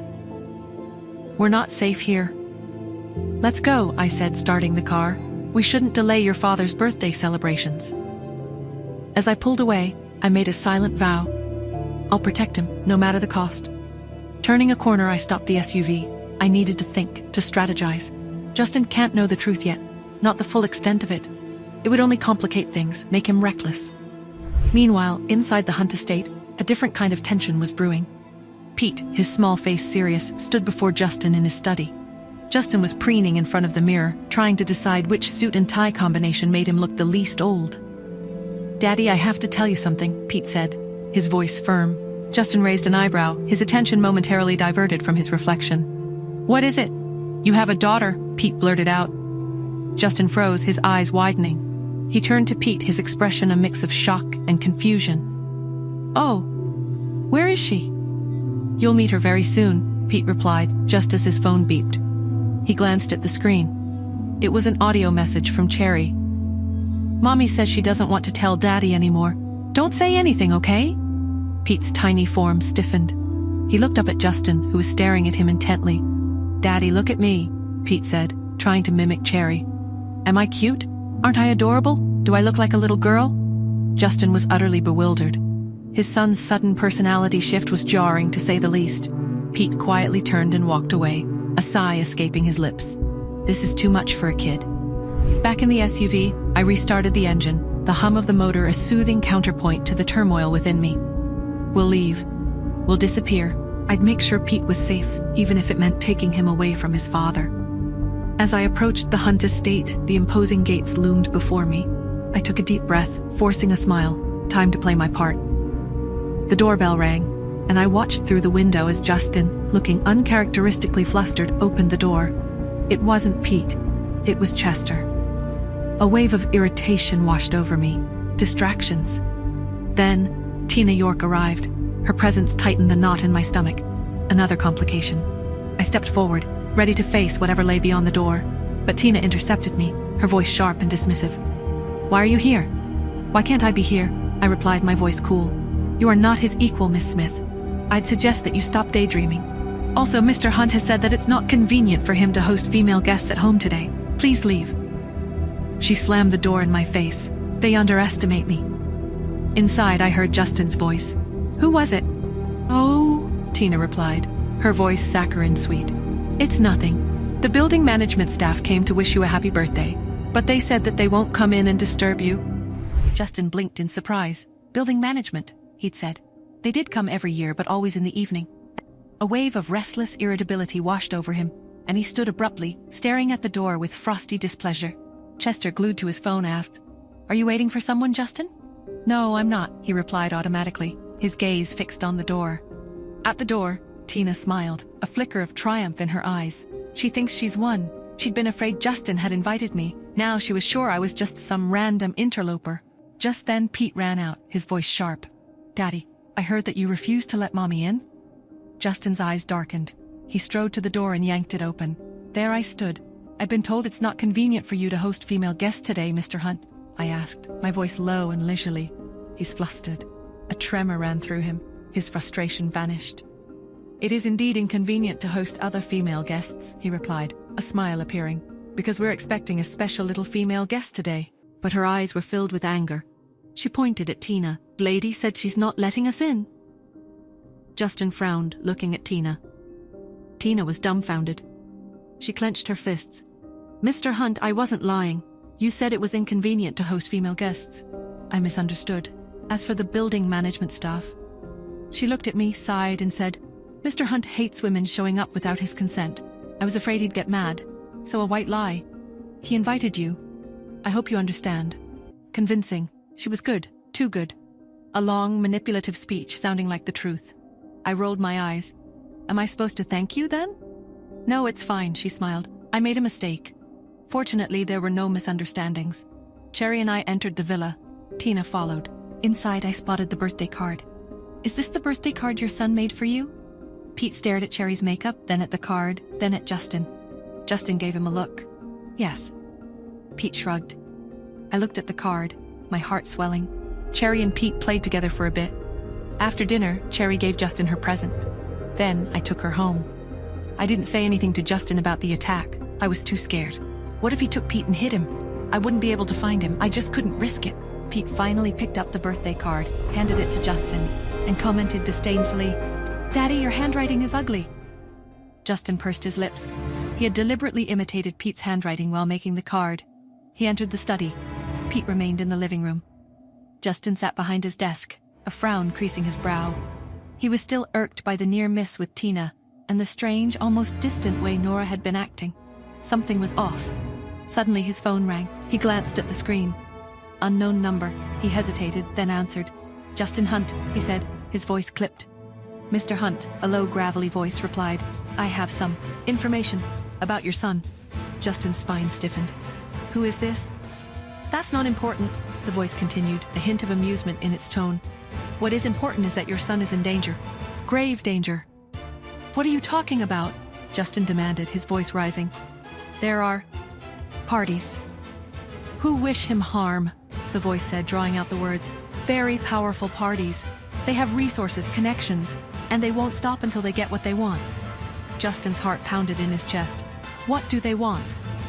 "They want him gone," the voice said bluntly, "and they're willing to pay a great deal to make it happen." A cold dread washed over Justin. He thought of Pete, his son, his only son. "Why are you telling me this?" he asked, his voice barely a whisper. "Because," the voice replied, a hint of something unreadable in its tone. "I believe you deserve to know. And because I might be able to help." "Help?" Justin echoed, his mind reeling. "Yes," the voice said, "but it will come at a price. A price you might not be willing to pay." The line went dead. Justin stared at the phone, his hand trembling. Pete, he was in danger, real danger. He stood abruptly, his mind racing. He had to protect him. He had to find out who these people were, what they wanted. Justin was shaken by the mysterious call. He ordered Chester to follow him to his office. "Tell me what you got." He ordered. Chester said, "Your uncle bribed people to kidnap Pete again. They supposedly even gave them photos this time." Justin frowned. "Nothing about Pete must be leaked." Chester nodded. "Yes, Justin." Justin instructed, "Create a screening system. That way, if photos of Pete surface anywhere on the internet, we'll be notified right away." This was the only way they could strictly prevent information on Pete from being leaked. Chester replied, "Yes, on it." In the study at the Hunt's villa, the psychiatrist placed 2 pill bottles in front of Justin and said, "Let him take 1 pill a day from this one, and 2 a day from this one, Mr. Hunt. This is a special prescription for Pete's mental disorder, but I've designed the pills to look like normal vitamins. We can try these for a while and see if Pete stabilizes again. Justin stared at the 2 pill bottles. To be honest, he had wanted to take it slow. After all, Pete's condition had improved after they returned to New York. He hadn't had any relapses for a while. After the psychiatrist left, he walked out of the study to see the nanny sorting out the gifts he'd received. At the sight of him, the nanny said, "Mr. Hunt, this watch is from Mr. Chester, this is from Mr. Sean, and this is from Mr. Lawrence. There's also this. It's a scarf from Miss York." Justin frowned and said, "Put everything in the storage room. As for the scarf, I have no need for it myself, but it's getting cold. Please accept it. You can wear it when you go out to run errands." Justin stood in place after the nanny left, a troubled look on his face. He tried to think of subtle ways to remind Nora that she had not given him a gift. While thinking about this, he went to Pete's room, placed the 2 pill bottles on his desk and said, "These are your new vitamins. Remember to take them every day." Pete was currently reading at the big desk. He said, "I'm not taking these." Justin replied, "They're vitamins that are important for your health. You have to take them." Pete fell silent for a moment before he asked, "Can they boost brain power?" Justin frowned, confused by the question. "Probably." Pete pushed the bottles to him and said, "Maybe you should take them then." Justin's expression instantly darkened and he said, "Peter Hunt, I have an IQ of 301. Pete glanced at him disdainfully and said, "It's said that people with high intellects have low emotional intelligence. That's probably why you're having a hard time making a connection with Mommy." Pete was disappointed about the party. He had hoped Nora and Justin would learn to like each other today, but instead his dad had just annoyed his mom. He pushed the 2 bottles of vitamins toward Justin again and said, "Remember to take them every day. They can boost both your brain power and your emotional power." Justin walked out of Pete's room sullenly. At the Anderson Villa, me and Cherry were trying to sleep when Cherry asked, "Mommy, when will Pete come visit?" I smiled, though a familiar ache settled in my chest. "I don't know, sweetie, but I hope very soon. I wish he lived with us," she whispered, her eyes shining with a longing that mirrored my own. "We'd have so much fun." "Me too, darling," I said, pulling her closer. "You two would be the best of friends." Cherry tilted her head, her brow furrowed in thought. "Mommy, I think Pete looks like me." "Like you?" I asked, surprised. "What do you mean?" "He has the same eyes," she said, tracing a finger along her cheek. "And the same little nose, just like me." I smiled, relieved. It was a sweet, innocent observation. "That's because you're twins, Cherry." Then her expression changed, a flicker of fear crossing her delicate features. "Even that bad man with a gun thought so," she exclaimed. My heart clenched. "What bad man, Cherry?" "The one who tried to take me," she said, her voice barely a whisper. "He thought I was Pete." My heart skipped a beat. "Cherry, you don't have to worry about any bad man. Your mom will protect you from everyone, okay?" I assured my girl, "I know, Mama. But what about Pete?" she whispered. "Him too. I won't let anything happen to you both. I promise." I smiled. Justin had always been careful whenever he left the house, especially if Pete was with him. As a child, he had been kidnapped, so his son's safety was of paramount importance. That was his main reason for hiring private tutors to homeschool Pete. Justin ensured that there was no information about Pete on the internet. No pictures, not even his name. Most of the people in New York weren't even aware of him. Justin wanted his son as well protected as possible until he could fend for himself. He decided to take Pete out for lunch that day, but he brought 8 bodyguards. The bodyguards were separated into 2 cars. One was in front of Justin's car, while the other was behind them. While the cars slowed to a halt in traffic, Tina got out of her car in high heels and stopped in front of them. She shouted, "Mr. Hunt, I have something to tell you." The passenger door of the middle vehicle opened, and Tina breathed a sigh of relief. Just as she thought it was Justin, she saw Chester getting out of the car. He grabbed Tina by the arm and pulled her out of the way to the side. Tina narrowed her eyes and shook off his arm. She straightened her back and said, "I really have to talk to Mr. Hunt. It's about his son, so I need to see him in person." Chester said mockingly, "Miss York, what exactly do you have to say to Mr. Hunt that you need to do in person?" Tina, whose intentions had been exposed, became furious. However, she knew that it was probably useless to insist on seeing Justin, so she gave in. She said, "I accidentally caught Pete live streaming a game. Mr. Hunt has always been very strict with Pete. Isn't there something strange about him being allowed to live stream? Chester scoffed and replied, "You're sure doing everything you can to get close to Mr. Hunt. That's a pretty outrageous claim." He continued, "Pete doesn't play games. He doesn't even talk much. There's no way he would live stream." Tina panicked upon seeing that he didn't believe her and said, "It's true? He's already trending on social media." "He's trending on social media?" Chester was puzzled. He raised his eyebrows and said, "Oh, really? Show me then." However, she refused to give in. "This concerns Pete, so I can only show Mr. Hunt. Tell him about it and let him add me on Facebook. I'll send him the information, okay?" Chester smiled and replied, "Okay, I'll be sure to tell him." He then turned, got into the third car, and drove off to catch up to the others. As he adjusted his seatbelt, a bodyguard asked, "Is what that woman said true, Chester?" Chester sneered. "How can that be? Pete, a live streamer? Are you kidding me?" He picked up his cell phone, opened the social media apps, and checked the trending topics. There wasn't anything related to Pete from the first to the last. But he couldn't risk overlooking anything, so he called Hunt Corporation's IT security department and asked, "Is the screening system that Mr. Hunt asked for done?" The IT security department chief replied, "We've been working overtime since yesterday on it. I reckon we'll finish it tonight." "Okay, send it to me when it's done," he responded. Chester hung up. As an executive assistant, he needed to filter certain content by himself. He would make sure that all of Miss Smith's messages would get to Mr. Hunt. As for everyone else, he had to verify the authenticity first. After lunch, they returned to the villa. A petrified Scarface was brought to Justin as he sat in the villa's living room. His face was white and covered in sweat. His speech was unclear as he begged for mercy. "Mr. Hunt, your female bodyguard already spoke to us. We promise we won't try to kidnap your son anymore. We've even been protecting him from people all this time. At least 3 groups of people wanted to attack him over the last 2 days." Justin sat up, puzzled. "My female bodyguard?" "Yes, the one driving the SUV yesterday who's protecting your son." "An SUV? Nora?" he thought. The stern look on his face mellowed a little. "So she does care about me, right?" he wondered. "If not, why would she quietly teach Scarface a lesson and not tell me anything?" Justin smiled. Justin finished up some work and left his office. It was too early to go home. Pete was at Chester's, but when Justin got in the car, he didn't instruct the chauffeur to head to the school to pick up Pete. "Where would you like to go, sir?" asked the chauffeur. "To the Golden Sunshine School." "Yes, sir." The school's 50th anniversary celebrations were coming up soon, and the 20 children involved in the opening ceremony dance had to practice for an hour more than usual. Cherry and her friends entered the dance studio at 4 o'clock and stood in line. Sinead was standing next to Cherry. Although she had been warned not to provoke Cherry, she had been pouting and glaring at her all day. After putting up with it for several hours, Sinead couldn't stand it anymore. She reached out her arm and pushed Cherry. Cherry stumbled backward a couple of steps.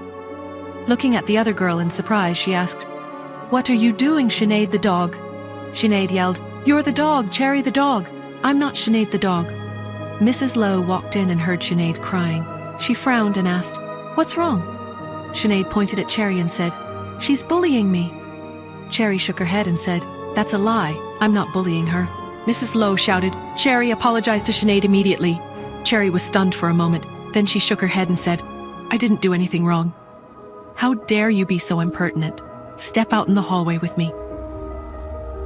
Whitney grabbed Cherry by the arm and dragged her out of the dance studio. She said fiercely, "Cherry Smith, I've already figured it all out. Mr. Hunt only has a son. He doesn't have any daughters." Cherry said imploringly, "My father really is Justin Hunt." The light in Cherry's eyes dimmed a little.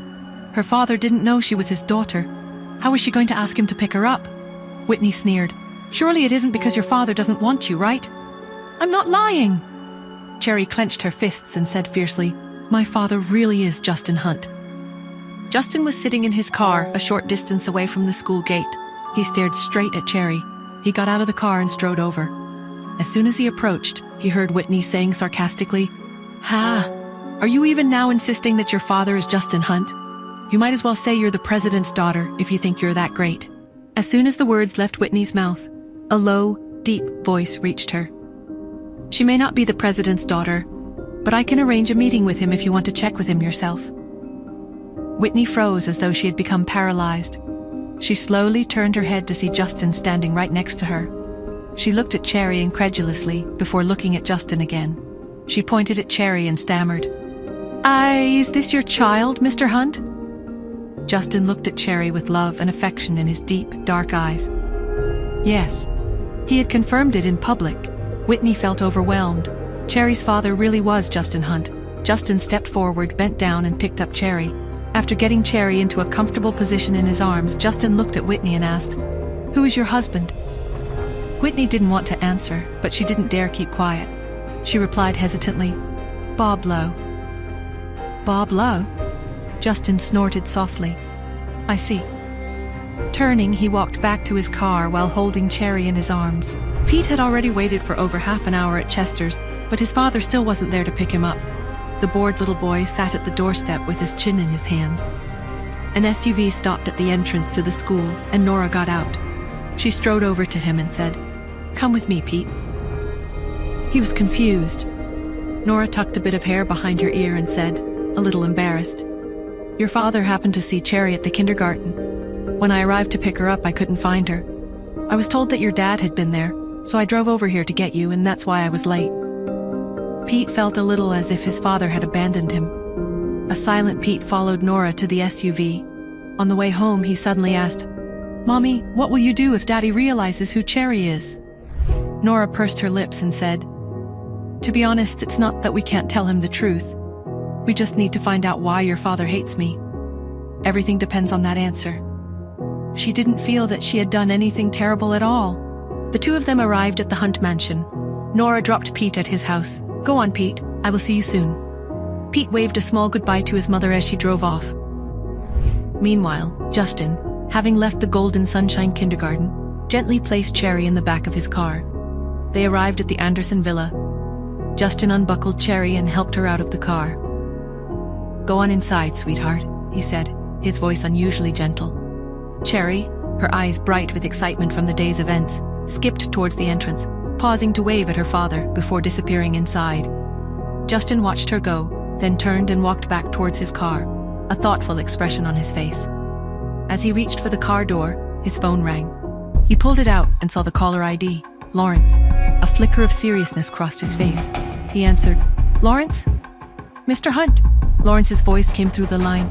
I found some more information about Miss Smith. Justin's grip tightened on the phone.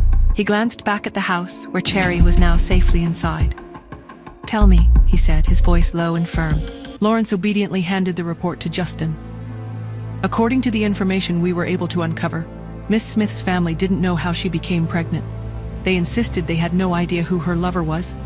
Our sources say that no one believed them, and everyone thought they were merely making up an excuse to cover up her indiscretion. An inexplicable pregnancy. Justin thought back to the conversation he had had with Nora. She had asked him if Pete was conceived naturally and how he came to be with Justin. He had replied that he didn't know and fully expected that she wouldn't believe him. But to his surprise, she didn't need any convincing. She believed him. He had thought that it was because she was so in love with him that she believed everything he had said. He never expected the truth to be so different. Justin lowered his gaze. Anything else? Lawrence shook his head. Investigate all the possible reasons why she could have given birth to twins, Justin instructed. Lawrence was astonished. Twins? His brows drew together, and he said, We haven't found anything to indicate that she had twins. There isn't any information about how she spent those years abroad. Justin waved him off while saying, Continue with the investigation. Yes, sir. Lawrence replied as he left the room. After Lawrence left, Justin was so mad that he almost threw his cell phone against the wall. But then his phone rang. I had called him. Justin picked up. I said, Mr. Hunt, I apologize for being intrusive, but why do you hate your son's mother so much? The look in Justin's eyes turned solemn when he heard my voice. He replied, It would be better to talk about things like this face to face. I agreed that some topics should be discussed in person. I said, Okay, what time do you want to meet and where? Justin replied, When are you free? Any time is fine. I said. He continued, What about tomorrow morning? I declined that offer. No, I have to sleep. Justin tried again. What about noon then? Taking a brief pause, I replied, let's meet tomorrow afternoon at 3. I'll send the location to you. Let's meet at Club Prism. It's close for both of us, Justin suggested. I hung up saying, okay, no problem. Justin sat at his desk after the call, realizing that he had a daughter filled him with joy, yet there was another, more complicated emotion that almost drowned out his elation: anger. He was furious at being deceived. He was beginning to understand that Nora wasn't trying to get close to him because she liked him. It was all because of his son. This discovery had left him feeling disappointed. So far, it seemed like he was the one who saw their relationship through rose-colored glasses. Her interest was calculated. He felt a mixture of joy and sorrow at the thought. But maybe it would have been better for all of them if he hadn't discovered the truth. He had pretended not to know who his daughter was. He made sure to instruct Lawrence to investigate the matter where his son could see and hear him, just to keep up the pretense. It was part of his strategy to confuse everyone and make them think that he had no idea what was going on. He thought back to his interactions with Nora over the last few weeks. On one of their dates, she had said that the father of her child was an idiot. When he listened to her describing the man, Justin had intensely disliked him. For an irrational moment, he was jealous of the so-called idiot. But it turned out that he was the idiot. He knew that his daughter was a student at the Golden Sunshine School because Nora had used his name to enroll her daughter in the school. That's not the kind of thing that goes unnoticed. When he saw his daughter getting bullied, he had moved quickly to back her up, and his heart had softened again. Justin looked down. His fingers tapped lightly on the desk as he tried to think of a solution that would benefit them all. It was clear that the three of them didn't want him to know the truth. They must have come up with a plan to deceive him together. It was likely because they were afraid that he would separate them for good. If that's what they were worried about, he'd keep up the pretense for now. Didn't that teacher bully his daughter? As retribution, he would bankrupt the Lows immediately. I was running late. Again. I'd barely managed to brush my teeth and throw on a baseball cap before rushing out the door. Chester's house was my first stop, dropping off Cherry. Mommy has to go see Mr. Hunt, I told her, trying to keep my voice steady. Be good. A knot of worry tightened in my stomach as I watched her disappear into the house. Club Prism, a fancy, exclusive place. I hoped the soundproofing in the private rooms was as good as they said. I needed to talk to Justin, explain things before everything spiraled completely out of control. He walked in just as I arrived, his face etched with fatigue and a hint of anger. Mr. Hunt, I started, but he cut me off. You've gotten very involved in my affairs, he said, his gaze intense. I have to assume you're interested in me. If you want me to give you a chance, I deserve to know what's going on with you, too. My breath hitched. What was he talking about? You made frequent contact with my son when we were in California. After coming to New York, you kept trying to approach me and get involved in my life. You're in love with me, aren't you? What other reason could there be for all the work you've put into getting close to me? I was speechless. In love? Me? With Justin Hunt? He was so arrogant. I suppose so, I managed, my voice barely a whisper. I had no other choice given the situation. A smirk played on his lips. Okay, so you're in love with me. And I'm willing to give you a chance. I will answer your questions truthfully and tell you everything you want to know. Please, go ahead. I stared at him, my mind reeling. This was insane, but I had to use this opportunity, this bizarre, twisted opportunity. Do you know Pete's mother, Mr. Hunt? I asked, my voice trembling slightly. No, I don't, he replied, his dark eyes unwavering. Then why do you hate her so much? I pressed. His jaw tightened. On April 7th, 8 years ago, I received a call. The person claimed to be my son's mother. She asked me to prepare $5 million for her. If I did as she asked, she would tell me where my son was. My heart pounded in my chest. He was talking about Pete, my Pete. And then? I asked, my voice barely audible. Of course I didn't believe her. Apart from one night that I can't remember anything about, I've never touched any woman. My hand balled into a fist. That night, the night Pete was conceived. And then, I repeated, my voice shaking. I hung up after that. I thought that would be it, but she seemed to realize that she wasn't going to get any money from me. Suddenly, she sent me a set of GPS coordinates and said the child was at that location. She said if I didn't hurry, he was going to suffocate and die. The air in the room seemed to thicken, making it hard to breathe. I thought of Henry, his cold words echoing in my ears. I buried the child with my own hands. I happened to be passing through California at the time. The call felt too strange to ignore, so I made an extra trip. As it turned out, I found Pete, my body trembling. How was he? He wasn't breathing when I found him. My eyes widened in horror. Pete has a mild form of autism and tends to be quiet and withdrawn anyway. But physically, he's also very frail. And that started with this attempt on his life. He was permanently affected by what happened, even if he doesn't remember it. He looked straight at me, his eyes filled with a cold, burning anger. Every time Pete fell sick, Justin's resentment toward his mother would grow a little. The memories of that phone call disgusted him. Whoever that woman had been, she had been careless with her son's life, thinking only of money. He often thought of how he would like to kill her. He looked at me and asked, "What's the matter, Miss Smith?" I took a deep breath, trying to steady my trembling hands. Finally, I understood. I understood the depth of his hatred. But I also knew the truth. His mother had her difficulties back then, I declared. The private room was thick with unspoken tension. Justin's gaze, sharp and probing, bore into me. "What kind of difficulties?" he asked, his voice low and insistent. I hesitated, my mind racing. I couldn't fully decipher his intentions, and I knew I had to tread carefully. Justin could be unpredictable, domineering. I couldn't risk revealing too much, too soon. Not when the safety of my children was at stake. I couldn't afford to be reckless. I had to play this smart. I lowered my gaze, attempting to project a sense of vulnerability. It's a big leap to assume a mother would intentionally harm her own child, I said, my voice soft. Childbirth leaves the body weak. What if someone took her child when she was defenseless? What if she's been searching for him all these years? Justin's jaw tightened, a muscle ticking in his cheek. Then explain how she became pregnant with my child, he demanded, his voice edged with steel. I shook my head, a flicker of my own confusion resurfacing. Even now, I couldn't explain how I'd become pregnant. It was a mystery, a shock, even to me.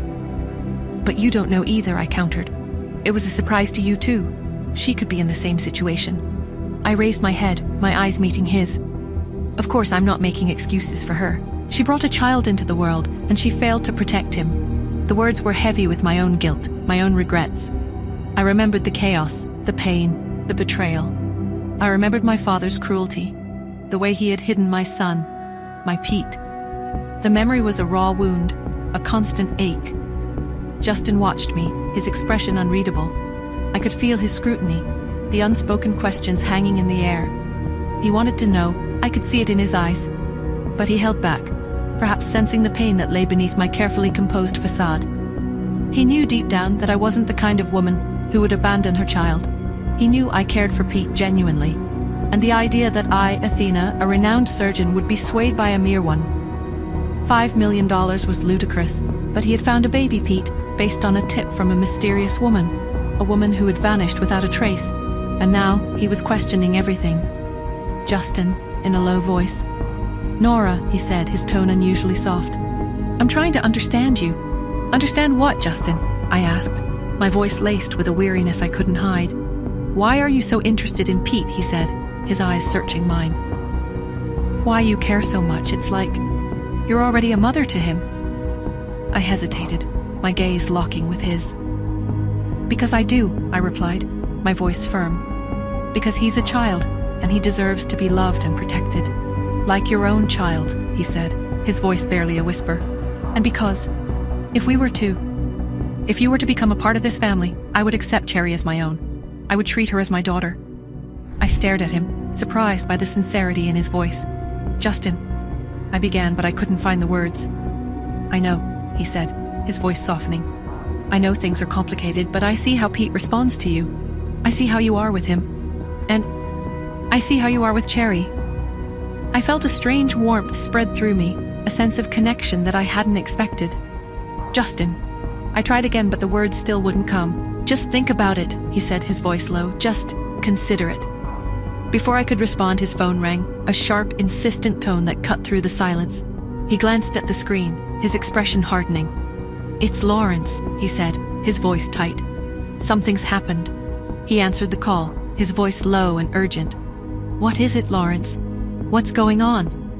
I watched him, my heart pounding in my chest. a sense of dread creeping over me. Whatever Lawrence was saying, it was serious. Justin's eyes narrowed, his jaw clenched. He excused himself and left. Later, in the quiet of Pete's room, Cherry and Pete sat on the floor, surrounded by toys. They were deep in conversation, their voices hushed and serious. "We need to get them married," Cherry said, her brow furrowed in concentration. "It's the only way." Pete nodded, his eyes wide with agreement. "But they're always fighting," Pete pointed out, his voice filled with concern. "That's just how grown-ups are," Cherry declared, dismissing his worries with a wave of her hand. "They'll figure it out.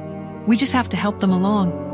"What if it doesn't work?" Pete asked, his voice filled with a childlike anxiety.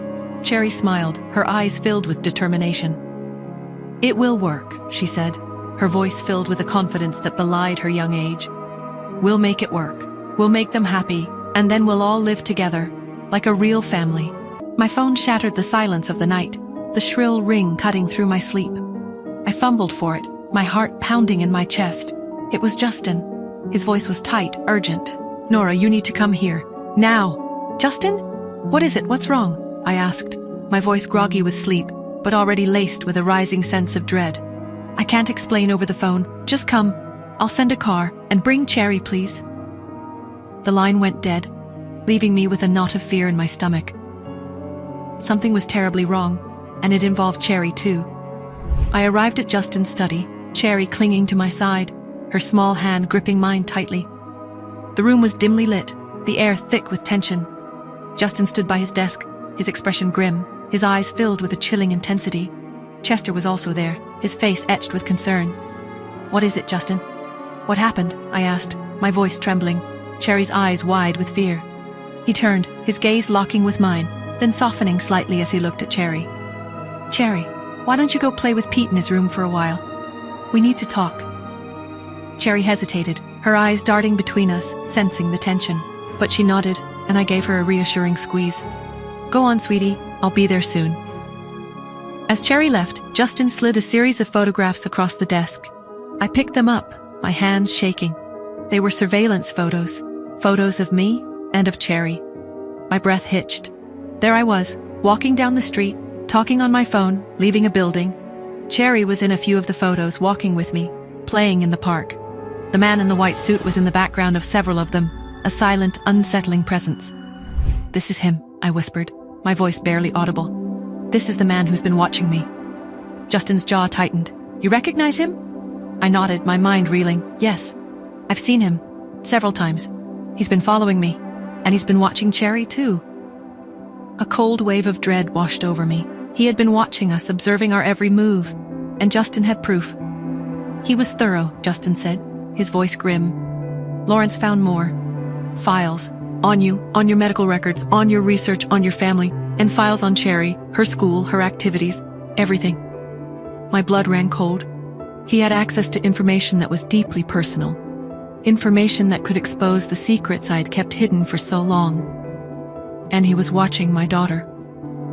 "We need to find out who he was working for," I said, my voice firm, despite the fear that was clawing at me. "We need to know who wants to hurt my children." Justin nodded, his expression grim. "Lawrence is working on it, but in the meantime we need to be careful.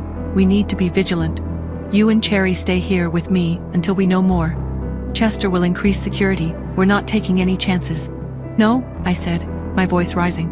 "I won't just sit here and wait. I need to know what's happening. I need to be involved." "Nora, it's too dangerous," Justin countered, his voice firm.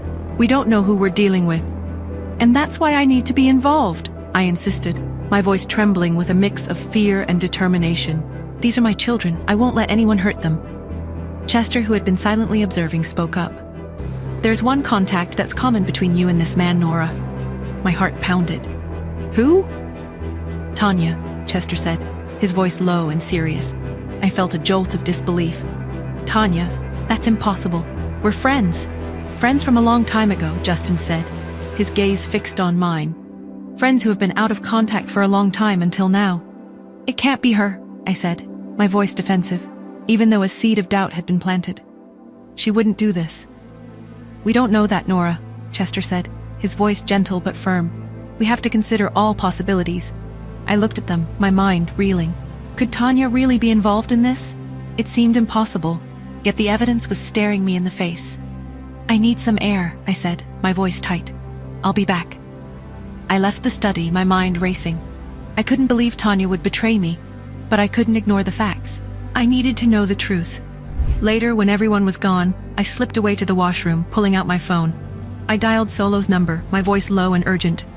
Solo, I whispered, I need you to do your own investigation. I need to know who this man was and who he was working for. And Solo, keep an eye on Tanya. She's here, offering to help. I don't trust her. Understood. Solo replied, his voice calm and professional. I'll get to work immediately. Be careful, Nora. The next day I stood beside Justin's desk, the weight of the previous night's revelations pressing down on me. Chester was on the other side, his face etched with the same grim determination. The air crackled with nervous energy.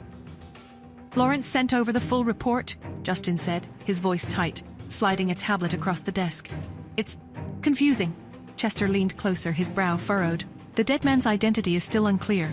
He used multiple aliases, and there are conflicting reports about his background. I scanned the information on the tablet, my eyes narrowing. So, we have nothing concrete?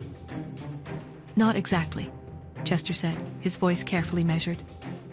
Lawrence did find something else, something that might be relevant. He pointed to a specific file on the tablet. This document contains notes, detailed notes about Cherry's schedule, her dance classes, her school events, even her playdates. A cold wave of fear washed over me. He knew everything about her, I whispered, my voice trembling. Justin's jaw tightened. And there's this. He pointed to a photo in the file. It was a photo of me, but in the background there was a familiar building. This location matches one of your old residences. He had information about your past, Nora, Chester added, his voice low. Very specific information. My heart pounded in my chest. This was more than just surveillance. This was a targeted attack, and it was getting closer. We need to find out who he was working for, I said, my voice firm, trying to mask the fear that was clawing at me. I agree, Justin said, his voice hard. But we need to be careful. We can't afford to make any mistakes.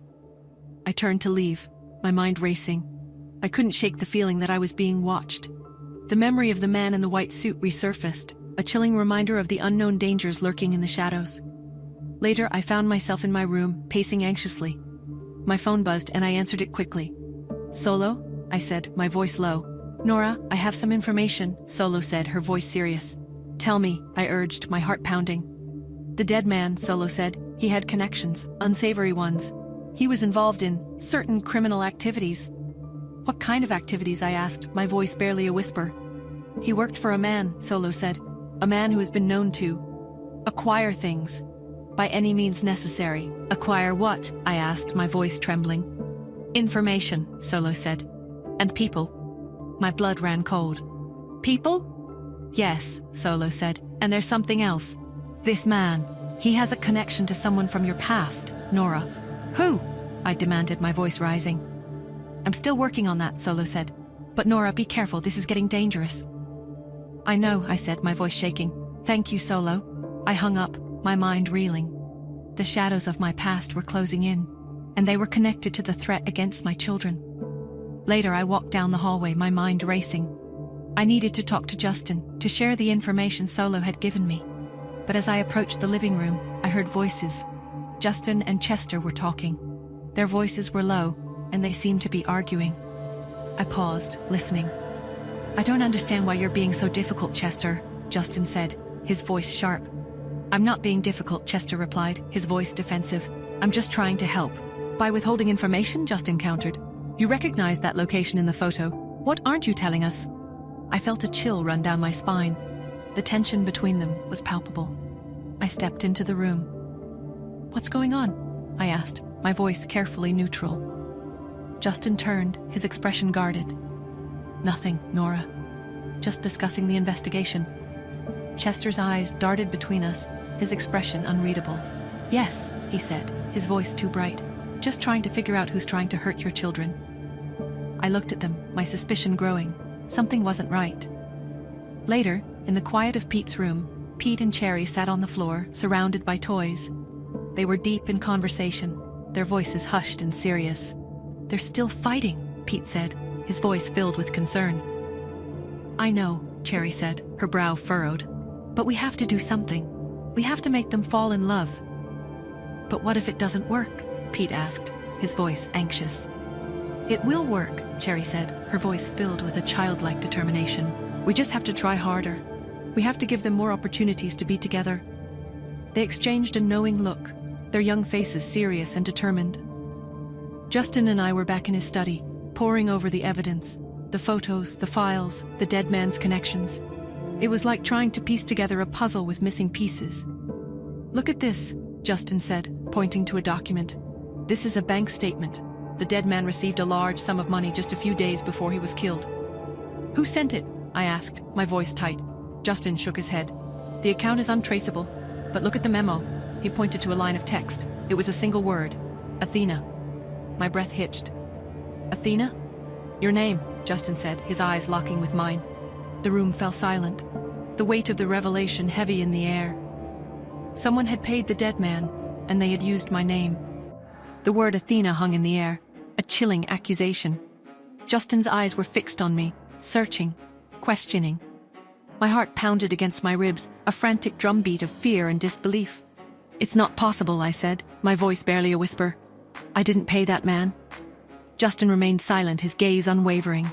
The weight of suspicion in his eyes was almost unbearable. You don't believe me? I asked, my voice rising, a desperate plea for trust. I don't know what to believe, Nora, he said, his voice low.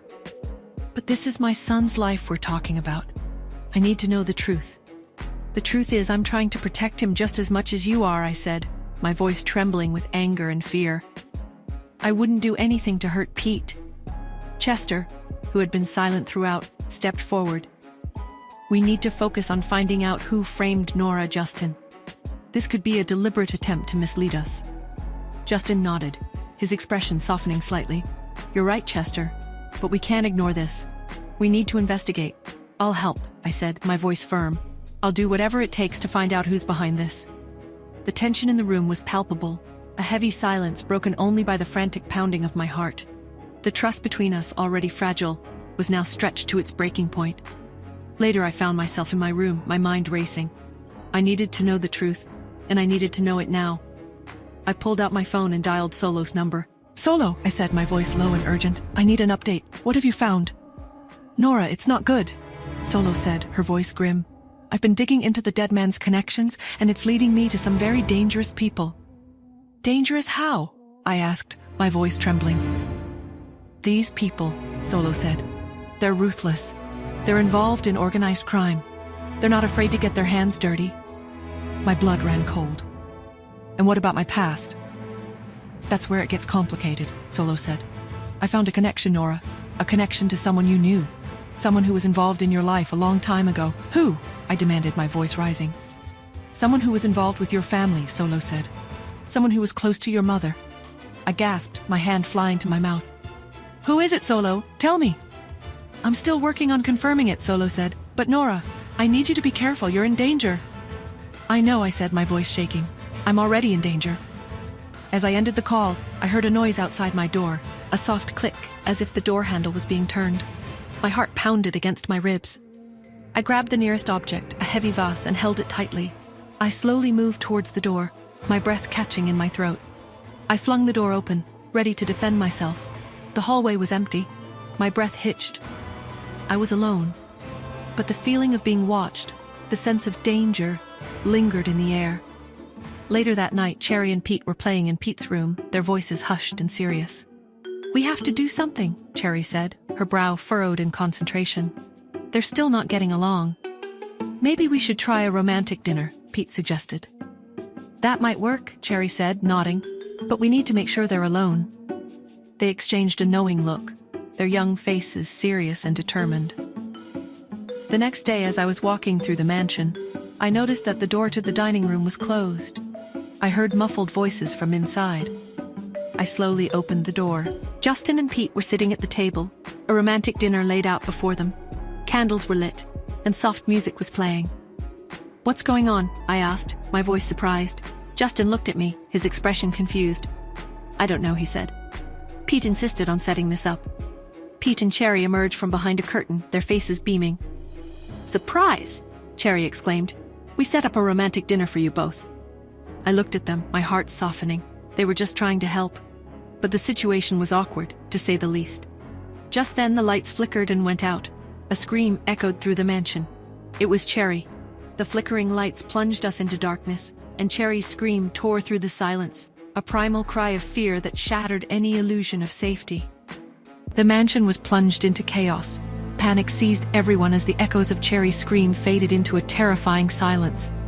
Justin and I raced through the darkened hallways, our voices hoarse with fear, calling her name. Chester, his face pale but composed, barked orders to the security staff, his authority barely containing the rising tide of hysteria. "Cherry! Cherry!" I screamed, my voice cracking, my heart a hammer against my ribs. I tore through the rooms, desperate, frantic, the elegant furniture and artwork blurring into an indistinguishable mess. Justin was no better. His usually controlled demeanor had shattered, replaced by a raw, primal fear. He ripped open doors, his eyes wild, his voice a guttural roar. "She was just here," he muttered, his voice shaking. "She was with Pete." We found Pete huddled in his room, his small body trembling.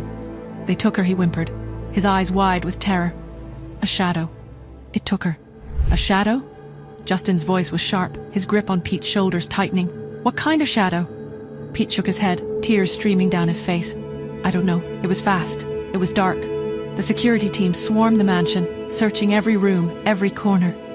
But Cherry was gone, vanished into the night. Suspicion began to fester, a poisonous seed planted in the fertile ground of fear. Who could have done this? Who had access? Who had a motive?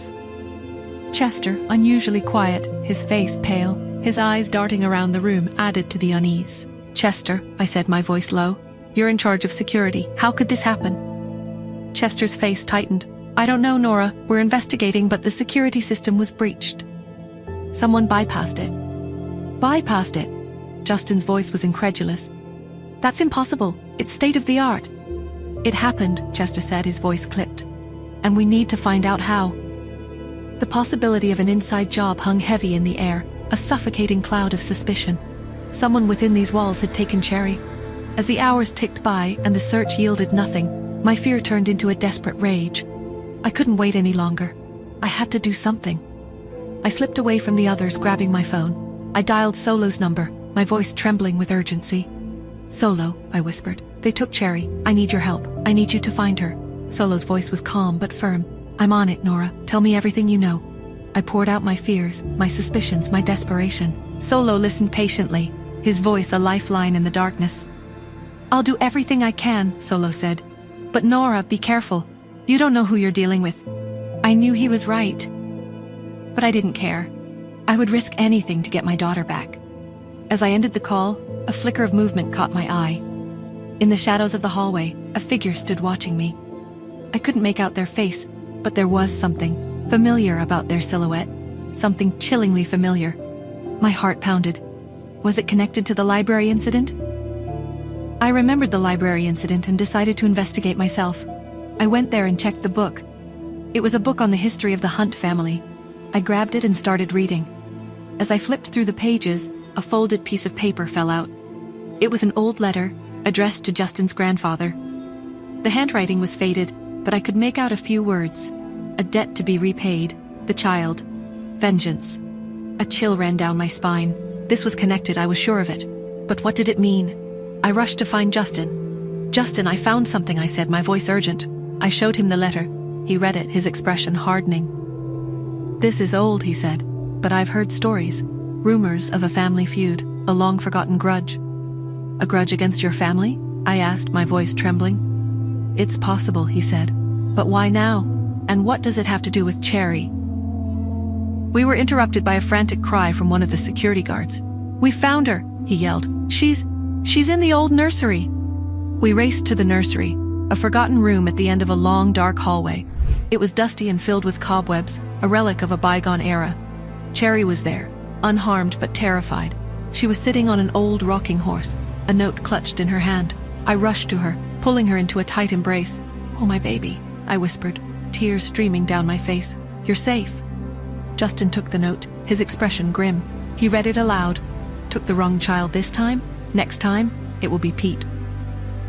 The room fell silent. the weight of the threat heavy in the air. This wasn't just a kidnapping. It was a warning, a dark omen of things to come. We've reviewed the security footage again, Chester said, his voice tight. There's nothing. No sign of anyone entering or leaving the mansion except for us. Except for the blind spot, Justin countered, his voice sharp.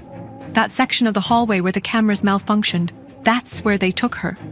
It could be a coincidence, Chester said, but his voice lacked conviction. Coincidence? Justin scoffed. Nothing about this is a coincidence, Chester. Someone planned this. Someone knew exactly where to strike. I felt a surge of nausea. The thought of someone deliberately targeting my daughter, someone lurking in the shadows of this very house, was almost unbearable. We need to focus on the letter, I said, my voice firm, trying to push back the rising panic. I held up the old, yellowed paper. This is our only lead. Justin took the letter, his eyes scanning the faded script. A debt to be repaid. The child. Vengeance. He frowned. It's old. Really old.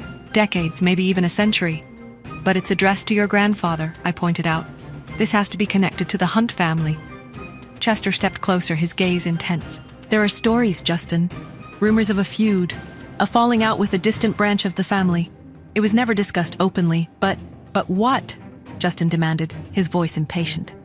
But there were whispers, Chester said, his voice low. Whispers of betrayal, of stolen inheritance, of a vow of revenge. My mind raced. A family feud. Could that really be the motive behind this? It seemed almost archaic. That's insane, Justin said, shaking his head. That was generations ago. Why would anyone hold a grudge for so long?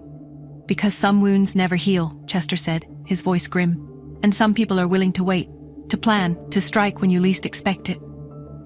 A chilling realization washed over me. This wasn't just about Cherry. It was about Pete, the letter, the threat. It was all aimed at Justin, at his son. We need to find out who this branch of the family is, I said, my voice firm. We need to know who would want to hurt your children, Justin. Justin nodded, his expression hardening. I'll get Lawrence on it. He'll dig up every detail about our family history, every hidden secret. As he made the call, I felt a strange unease. Something wasn't adding up. The pieces of the puzzle were there, but they didn't quite fit. Then a thought struck me. The security footage, I said, my voice low. We need to look at it again, every frame. We spent the next hour poring over the footage, our eyes burning with exhaustion. We rewound, fast-forwarded, zoomed in, searching for any anomaly, any clue. And then I saw it. A brief flicker of movement in the shadows, a figure slipping through the blind spot in the hallway. There, I said, pointing to the screen. Enhance that section. Chester manipulated the controls and the image sharpened. It was a person, their face obscured by a hood, but their build and gait were familiar. It's him, I whispered. The security guard. Justin's face twisted with fury. He betrayed us. But why? Chester asked, his voice puzzled.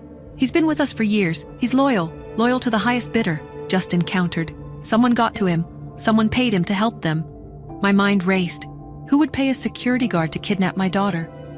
Who had access to that kind of money, that kind of power? Then, Solo's words echoed in my mind. He worked for a man who has been known to acquire things, by any means necessary. A horrifying realization dawned on me. Justin, I said, my voice trembling, I think I know who's behind this. I told him about Solo's investigation, about the dangerous people she had uncovered, about the connection to someone from my past. Justin listened, his expression growing increasingly grim. It makes sense, he said finally. It explains the letter, the focus on the Hunt family. It's not just about revenge. It's about power. Power? I asked, confused. My uncle, Justin said, his voice laced with venom. He's always been ambitious. He's always wanted what my father has. And now he wants Pete, I whispered, my heart pounding. He wants to control the Hunt legacy, Justin said, and he's willing to use my children to get it. The full horror of the situation crashed down on me. My children were pawns in a deadly game, a game played by ruthless men with no regard for human life. We need to leave, I said, my voice firm. It's not safe here, not anymore. Justin hesitated. But this is my home. It's a battlefield, I countered. And I won't risk my children's lives. We're going back to Anderson Villa. Justin looked at me, his eyes filled with a mixture of pain and understanding. He knew I was right. The goodbye was agonizing. Pete clung to me, his small arms wrapped tightly around my neck. Justin's gaze was filled with a longing that mirrored my own. "I'll protect them," he said, his voice rough. "I swear it." "I know you will," I said, my voice trembling. "But I can't stay here, Justin. Not until this is over." As we walked away, Chester watched us, his expression unreadable. He approached Justin, his voice low. "She's good for you, Justin," he said. "And for Pete. You know that, don't you?" Justin nodded slowly, his gaze fixed on the retreating figures of Cherry and me. "I know, Chester. I know." The late afternoon sun cast long shadows across my room when Justin's voice came through the phone.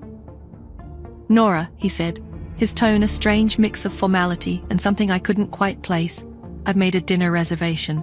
For you, me, and Cherry." I paused, a flicker of surprise and wariness warring within me. "A dinner reservation? Justin, It's important," he interjected, his voice firm. "And I know Cherry would enjoy it." I hesitated. The thought of a dinner with Justin, a formal one at that, stirred a complicated mix of emotions. "I don't know, Justin, I have things to do." "It's at Club Prism," he said, his voice lowering slightly. "I've booked a private room, and I've ensured the highest level of security. I wouldn't take any risks." That last part caught my attention. The mention of security, the reassurance that Cherry would be safe. It chipped away at my resistance. The threat against Pete, the lingering fear, it was always there, a shadow in the corner of my mind. I sighed. "All right, Justin, but just for a little while, and only because of the security." "Of course," he said, a hint of something like relief in his voice. "We'll pick you up at 7. The line went dead, leaving me with a sense of unease and a flutter of something else, something I couldn't quite define. Later, at Club Prism, Justin had arranged for a private room. It was an odd scene, him ordering food, considering his usual strict diet. As the head of the Hunts, he had a team of nutritionists dictating his meals. Bland, healthy food was his norm, never anything rich or sweet. Pete, too, was under the same regimen. But tonight, he was different. He looked at Pete, a strange indulgence in his eyes. "You can order whatever you want," he said, his voice softer than usual. Pete's face lit up, his gaze landing on the most decadent item on the menu. "Dad, that ice cream looks amazing." A flicker of hesitation crossed Justin's face. It wasn't exactly a warm night, and the idea of Pete gorging himself on ice cream made him pause. But then those big, innocent eyes of his widened, and he relented. "Okay, we'll get it." Pete's excitement grew. He pointed to the crispy golden French fries. "Dad, and these too." Fried, greasy food was an absolute no in Justin's book. Yet, he found himself saying, "All right, those too, and that, and that." For what felt like an eternity, Pete listed off every sugary, fatty, and utterly forbidden dish, and Justin, against all his habits, agreed to them all. Pete's voice, small and filled with anticipation, broke the silence. "Where's Mommy?" Justin's eyebrows arched, mirroring his son's impatience. He checked his watch and then pulled out his phone, dialing my number. "Nora," he said, his voice tight. "Where are you? We're waiting." "Justin?" My voice came through the phone, strained and apologetic. "I'm so sorry. Something urgent came up at the lab. I won't be able to make it." A sigh escaped Justin. "I understand." But Pete's disappointed. "I know," I said, my voice softening. "Tell him I'll make it up to him, okay?" "I will," Justin said, his voice a mix of resignation and something else, something I couldn't quite decipher. He ended the call and looked at Pete, his expression gentle but firm. "I'm sorry, Pete, Mommy can't make it tonight. She has to work." Pete's face fell, his excitement dimming. But she promised." "I know," Justin said, his voice soothing. "But it's important work. She'll make it up to you. I promise." He paused, then added, "You know what? Since the mansion is still being renovated with all the new security and safety stuff, why don't we stay at Uncle Chester's place tonight? It'll be like a sleepover." Pete's eyes widened, his disappointment momentarily forgotten. "Really? At Uncle Chester's?" Justin smiled, a genuine smile that reached his eyes. "Really? And we can order even more ice cream there." Pete's face lit up, his earlier sadness replaced by pure joy. He grabbed his spoon and dug into the melting ice cream with renewed vigor. With me absent and Justin's strange indulgence, Pete ate with a fervor he rarely displayed. It was only when his little stomach was round and full that Justin, his own mood, a mix of lingering disappointment and a forced cheerfulness, took him to Chester's. It was late, and Chester's house was quiet, so they went straight to bed. Pete, surprisingly docile from his food coma, went to bed immediately after Justin tucked him in. For reasons he couldn't explain, Justin woke abruptly around 1 in the morning. An inexplicable unease settled in his stomach, driving him to check on Pete. He quietly opened his door, his heart pounding with a sudden irrational fear. He found his son clutching his belly, his forehead slick with perspiration. Justin's eyes widened with a flicker of panic. He rushed to Pete, who was curled up on the floor, whimpering in pain. In his distress, Pete looked up at Justin, his face pale and tear-streaked. "Dad, my stomach hurts so much." Justin scooped him up gently, his movements swift and decisive. "We're going to the hospital," he said, his voice tight. "Hold on, son." He hurried out, but Pete's cries intensified. "Mommy," he pleaded, his voice weak. "I want Mommy." On the way to the hospital, Justin's hand trembled slightly as he pulled out his phone and dialed my number. The phone rang and I answered, my voice rough with sleep. "This better be important," I said, my patience thin.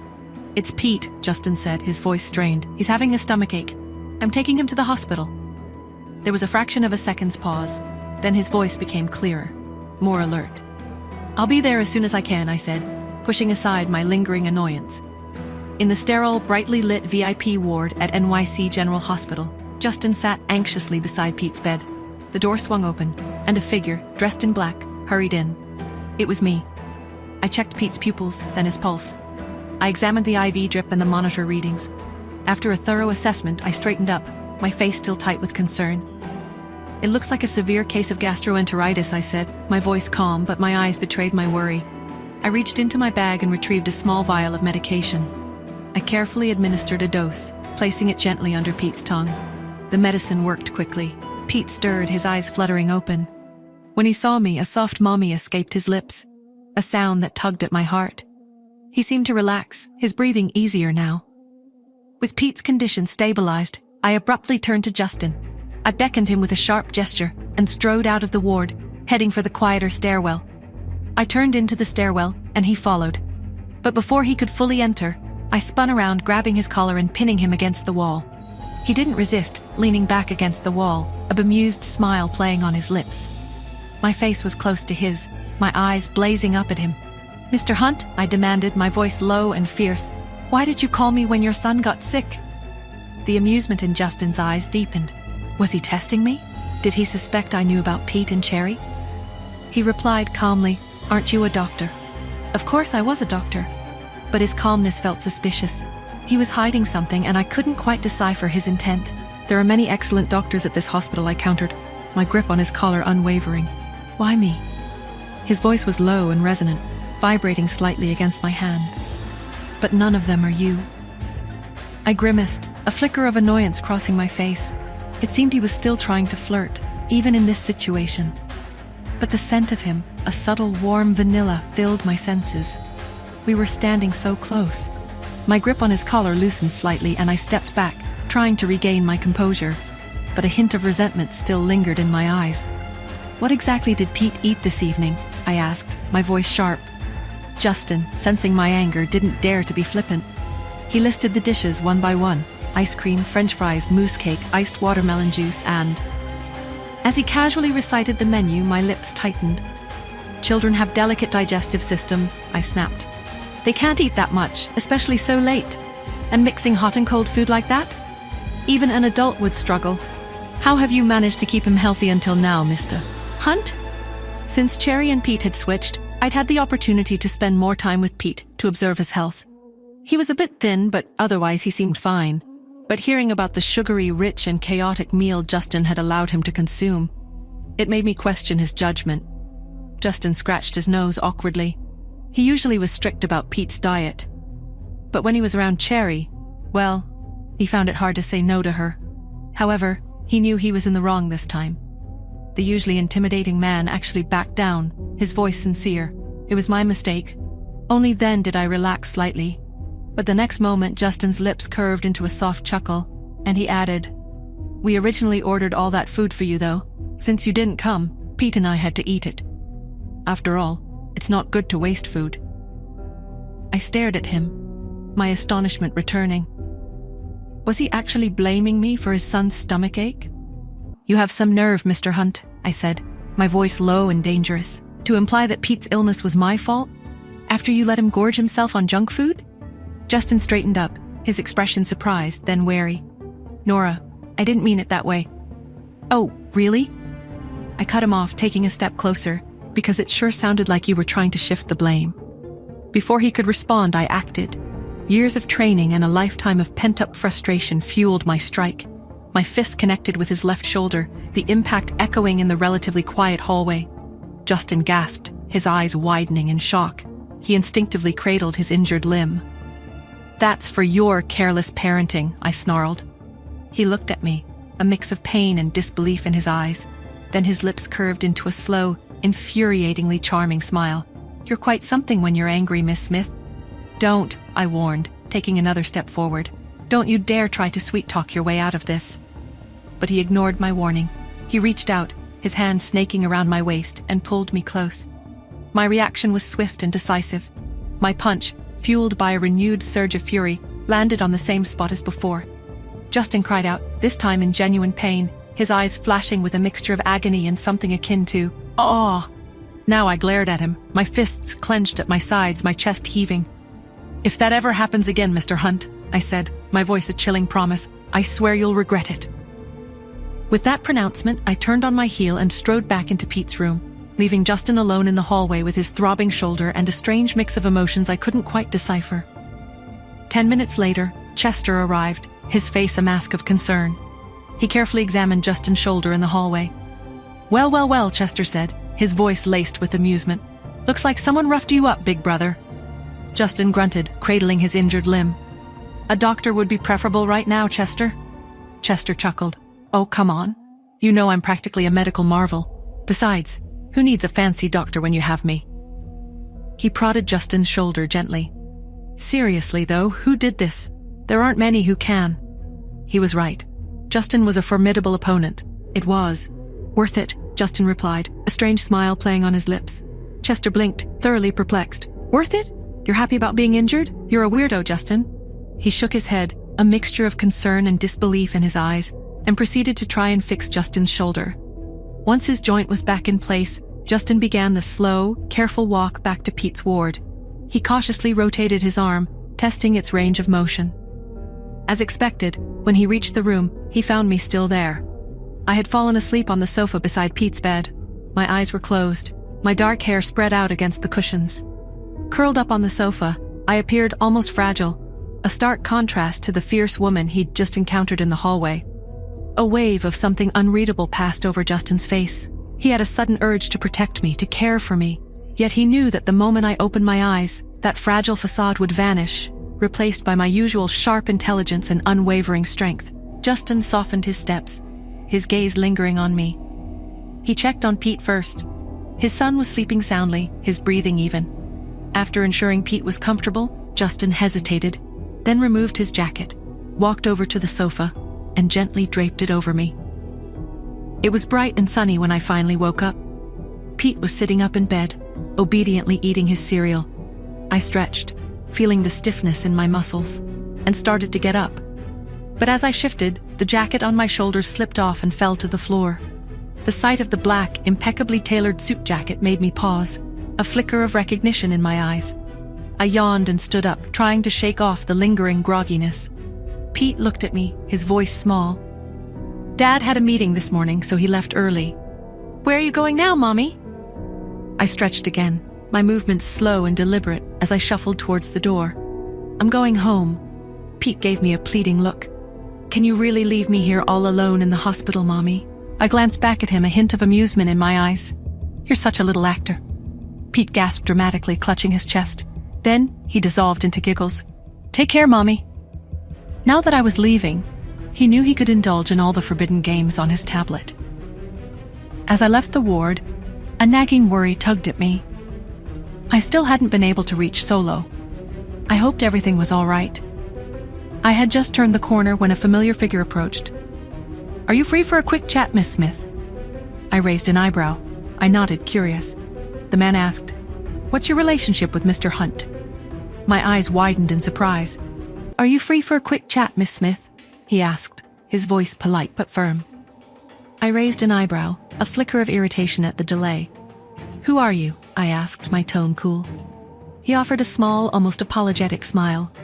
"I am Joel Smith, nephew of Ian Smith, and the current owner of the Smith Empire." "Oh yes," I replied, my voice carefully neutral. "I've heard of you, Mr. Smith." I knew very well who he was, of course. He seemed relieved that I recognized his name, his position, but his focus quickly returned to his purpose. "I wanted to speak with you," he began, his gaze intense, "because you saved my Uncle Ian's life. I owe you a debt of gratitude for that." I blinked, surprised by this unexpected admission. "I'm not sure I understand." "And because of that debt," he interrupted, his voice earnest, "I feel obligated to warn you about Justin Hunt." He paused, then continued, his voice laced with concern. "As you know, Justin and Tanya, they have a son, Pete. And Justin has made it clear he intends to marry Tanya. He clearly believed he was doing me a favor, protecting me from getting involved in what he perceived to be Justin's established relationship." "You're mistaken, Mr. Smith," I said, my tone carefully neutral. "Tanya has no children." Joel's eyes widened in disbelief. "But I've seen her with him, at the school."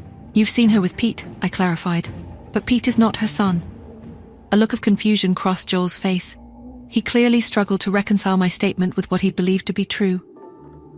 I pressed on, wanting to steer the conversation away from Justin and Tanya. "Why are you so concerned about Justin's personal life, Mr. Smith?" Joel's expression hardened slightly. He seemed to realize he was revealing too much, exposing his own lingering feelings for Tanya. He cleared his throat, his voice regaining its professional edge. "That's not important. What matters is that you understand the situation." Joel offered no further explanation. He simply stepped back, a strange smile on his face. I was left speechless, watching him walk away, a whirlwind of confusion and suspicion swirling within me. Joel went upstairs after that encounter. He hadn't slept a wink the previous night, his mind consumed by thoughts of Tanya and the complications of his past. Now, exhaustion finally claimed him. He sank onto the sofa in Ian's ward and closed his eyes, seeking a moment of respite. His executive assistant and bodyguard, who had stayed at the hospital throughout the night, stood near the door. After a brief period of rest, Joel sat up, his weariness replaced by a renewed sense of purpose. "Find Athena," he instructed, his voice firm. The assistant nodded. "We've already begun investigating her whereabouts, Mr. Smith, but so far we found nothing. We've even offered a reward for information about her on international forums. All we know is that Athena once treated the elderly Mrs. Hunt. It seems Justin Hunt was the one who located her that time." At the mention of Justin, a competitive glint sharpened Joel's eyes. His usual warmth and mildness vanished, replaced by a cold determination. "If Justin Hunt found Athena once," he said, his voice low and resolute, "I can do it too." The room seemed to grow colder, the air charged with a newfound intensity. On the drive back to the Anderson villa, I couldn't shake my encounter with Joel. His intensity, his strange offer, his possessiveness regarding Tanya, it was all very unsettling. After mulling it over, I pulled out my phone and dialed Solo's number. "Solo," I said, my voice low. "I need some information about Tanya Turner and Joel Smith." "What about them?" Solo's voice was calm and professional. "I just had a strange conversation with Joel," I explained. "He seems overly concerned about Tanya's relationship with Justin Hunt. It's like he's still protective of her." "That's interesting," Solo replied. "I'll look into it. What exactly do you want to know?" "Their history," I said. "Did they ever date? What's the connection?" There was a brief pause. Then Solo's voice came back, slightly surprised. "They did. Quite seriously, in fact. They were together for a while, but then Tanya left him." "And then what happened?" I pressed. "Joel eventually married Tanya's half-sister Hillary," Solo said, a hint of something unreadable in his tone. "It was complicated." I frowned, piecing together the implications. This was more tangled than I'd imagined. "Solo," I continued, my voice firm, "I need you to keep a close eye on both Joel and Tanya. I don't trust this situation. I think Tanya might be up to something." "Understood," Solo replied. "I'll monitor their movements and communications. Be careful, Nora." I ended the call, a knot of unease tightening in my stomach. Joel's strange behavior, his history with Tanya, Tanya's unexpected arrival, it all felt suspicious. I tossed my cell phone onto the passenger seat with a dismissive gesture and turned my car to the New York University School of Medicine. The school guards had received prior notification of my arrival, so they waved me through the gate without hesitation. Director Shaw, a man nearing 50, with a reputation as a formidable neurosurgeon in the school, stood waiting for me just inside the entrance. He greeted me with a respectful nod and a warm smile. "Dr. Athena, we're so glad you could come." The small group of people clustered behind Director Shaw stared at the scene with open astonishment. Director Shaw, head of the Department of Neurosurgery, a revered figure in the field of medicine, displaying such deference towards a woman who looked barely out of her teens. It was a sight that defied their understanding. Ignoring their bewildered gazes, Director Shaw gestured for me to follow. "This way, please." I followed him into his office, my movements brisk and efficient. He waved off their unspoken questions, ushered me into his office and closed the door behind us. My gaze, sharp and direct, swept over him. "Why the urgent summons, Dr. Shaw?" I asked, my voice cool and professional. He launched into an explanation, his tone earnest. "Dr. Athena, it's about a case, a 5-year-old child with a brain tumor. The location is extremely delicate, and there's a significant risk of damaging vital neural pathways. It requires your unparalleled expertise." He looked at me, his eyes pleading. "I know your schedule is incredibly demanding and this month is already fully booked, but this is a child, Athena. I'm begging you to consider it." He was about to launch into a heartfelt appeal, using every ounce of persuasion he could muster, when I raised an eyebrow, cutting him off. "That's it?" He blinked, momentarily speechless. I stood up, stifling a yawn. "Couldn't you have just called me? Instead of making me drive all the way here, just send me the surgical details, time, location, everything." Then, with a casual wave, I turned to leave. "I'm heading out." Director Shaw remained silent, watching me go, a mixture of relief and disbelief on his face. He hesitated for a moment, then called out, "Athena, the child's family, they don't have a lot of money, but if you take on this case, I'll owe you a significant favor." I paused, glanced back, and offered a curt, "Okay." Then, I continued towards the door. I walked towards the car park, my mind already moving on to the next task. But as I was about to slide into the driver's seat, a familiar voice called out, filled with surprise, "Nora, what are you doing here?" I turned to see Angela Smith and Lisa Black walking towards me. It had been a while since I'd last seen them. Angela's gaze swept over my car, then back to the office building, her brows furrowed in suspicion. "You're not here to apply for postgraduate studies, are you?" The question caught me off guard. Since establishing my life in New York, I deliberately distanced myself from anything related to California. Angela, my stepsister, and I had never been close. Our relationship was strained, fraught with unspoken resentments. I had no desire to rekindle that connection. Lisa, however, seemed more genuine. She had mentioned that they were coming to New York to take their postgraduate entrance exams. I hadn't expected to run into them here, though. I ignored Angela's pointed question and addressed Lisa. "Which professor are you hoping to work with?" Lisa glanced at Angela, a flicker of timidity in her eyes. "I'm still deciding. I was thinking of applying to someone less demanding." "Heh," Angela scoffed, interrupting Lisa. "How utterly unambitious. I, on the other hand, have a clear target. Director Shaw." She turned to me, her eyes challenging. "Do you even know who Director Shaw is, Nora? He only accepts a handful of students each year. Someone like you probably wouldn't even qualify for the exams." The idea that I could be a serious contender for Director Shaw's mentorship was clearly beyond her comprehension. I, however, ignored her completely. In my mind, Angela barely registered as a blip on the radar. Instead, I focused on Lisa. "Where are you staying while you're here?" "At that cheap hotel near the school," Lisa replied, her voice slightly apologetic. "Don't worry about me, Nora. I'll be fine." She quickly glanced at Angela, a silent plea for me to drop the subject. "You should go, Nora. We need to go inside and gather information about the professor's research interests." "Go on." "Are you serious? Tell me why you're really here, Nora," Angela demanded, her voice grating and insistent. I continued to disregard her. "Okay, Lisa. Call me if you need anything, or if you run out of money." I turned and walked towards my car. Angela, however, wasn't about to let me leave. She stormed ahead, planting herself directly in my path. "Get out of the car, Nora. Didn't you hear me? You—" But I'd had enough of her petty provocations. I simply started the engine and accelerated towards her. The SUV surged forward, the engine roaring, sending Angela into a flurry of panicked screams. I slammed on the brakes, the car screeching to a halt barely an inch from her. Angela stood frozen, her face pale with terror. I rested my arm on the car window, leaned out, and delivered a cool, dismissive warning. "Get out of my way, Angela." She'd only taken a few steps when I started the car again and sped past her, leaving her choking in a cloud of dust. It wasn't until the car disappeared around the corner that Angela finally regained her composure. She sputtered, her voice filled with outrage. She tried to run me over. What does she think she's doing? She's probably just jealous that I'm engaged to Anthony. After I left California, the Grays and the Smiths had maintained their connection. In the end, Anthony had become engaged to Angela. Lisa, clearly embarrassed by Angela's outburst, shook her head. "Nora probably doesn't even know you're engaged, Angela. None of us told her." "Shut up," Angela snapped, turning on Lisa with venom in her eyes. "All you care about is Nora, right?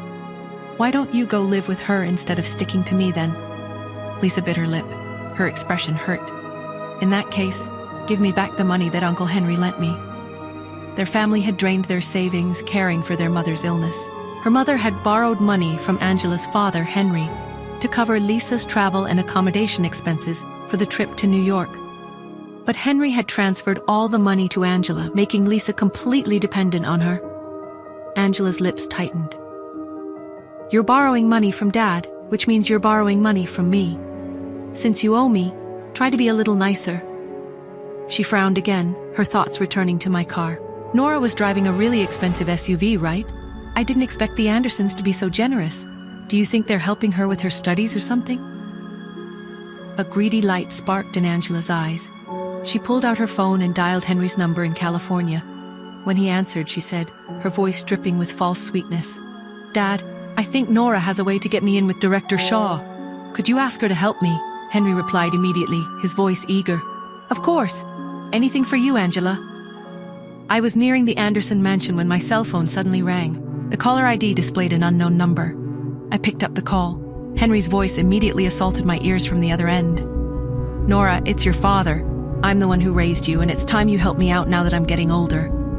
We'll forget about that business with your mother's company for now, but you need to get the Andersons to use their connections to help your sister get in with Director Shaw." I remained silent, a cold detachment settling over me. Who told him I have connections to Director Shaw? I was about to hang up when my stepmother's voice chimed in, equally demanding. Wendy pleaded, "Nora, I know you don't want to come back home because you're living in luxury with the Andersons, and you don't want to give us your mother's company, but we're still family, Nora. Blood is thicker than water, right? Angela is your sister. Help her out. If she becomes a good surgeon and makes money in the future, we won't have to bother you. Think about that." I couldn't help but smile, a bitter amusement twisting my lips. "Blood is thicker than water?" I repeated, my voice laced with irony. "Yes, that's right," Wendy confirmed, her tone insistent. "You and your younger sister have the same father, so you share the same blood. Don't forget where you came from." I raised an eyebrow, my voice deceptively calm. "I see. Huh? What do you mean by that?" "Nora, you..." Before Wendy could finish, I ended the call. I immediately dialed Lisa's number. "Where are you?" I asked, my voice tight with a sudden reckless determination. A surprised Lisa replied, "I'm still at the school." "Okay, I'm coming back now." I spun the car around at the next intersection, the engine roaring with a newfound purpose, and sped back towards the school.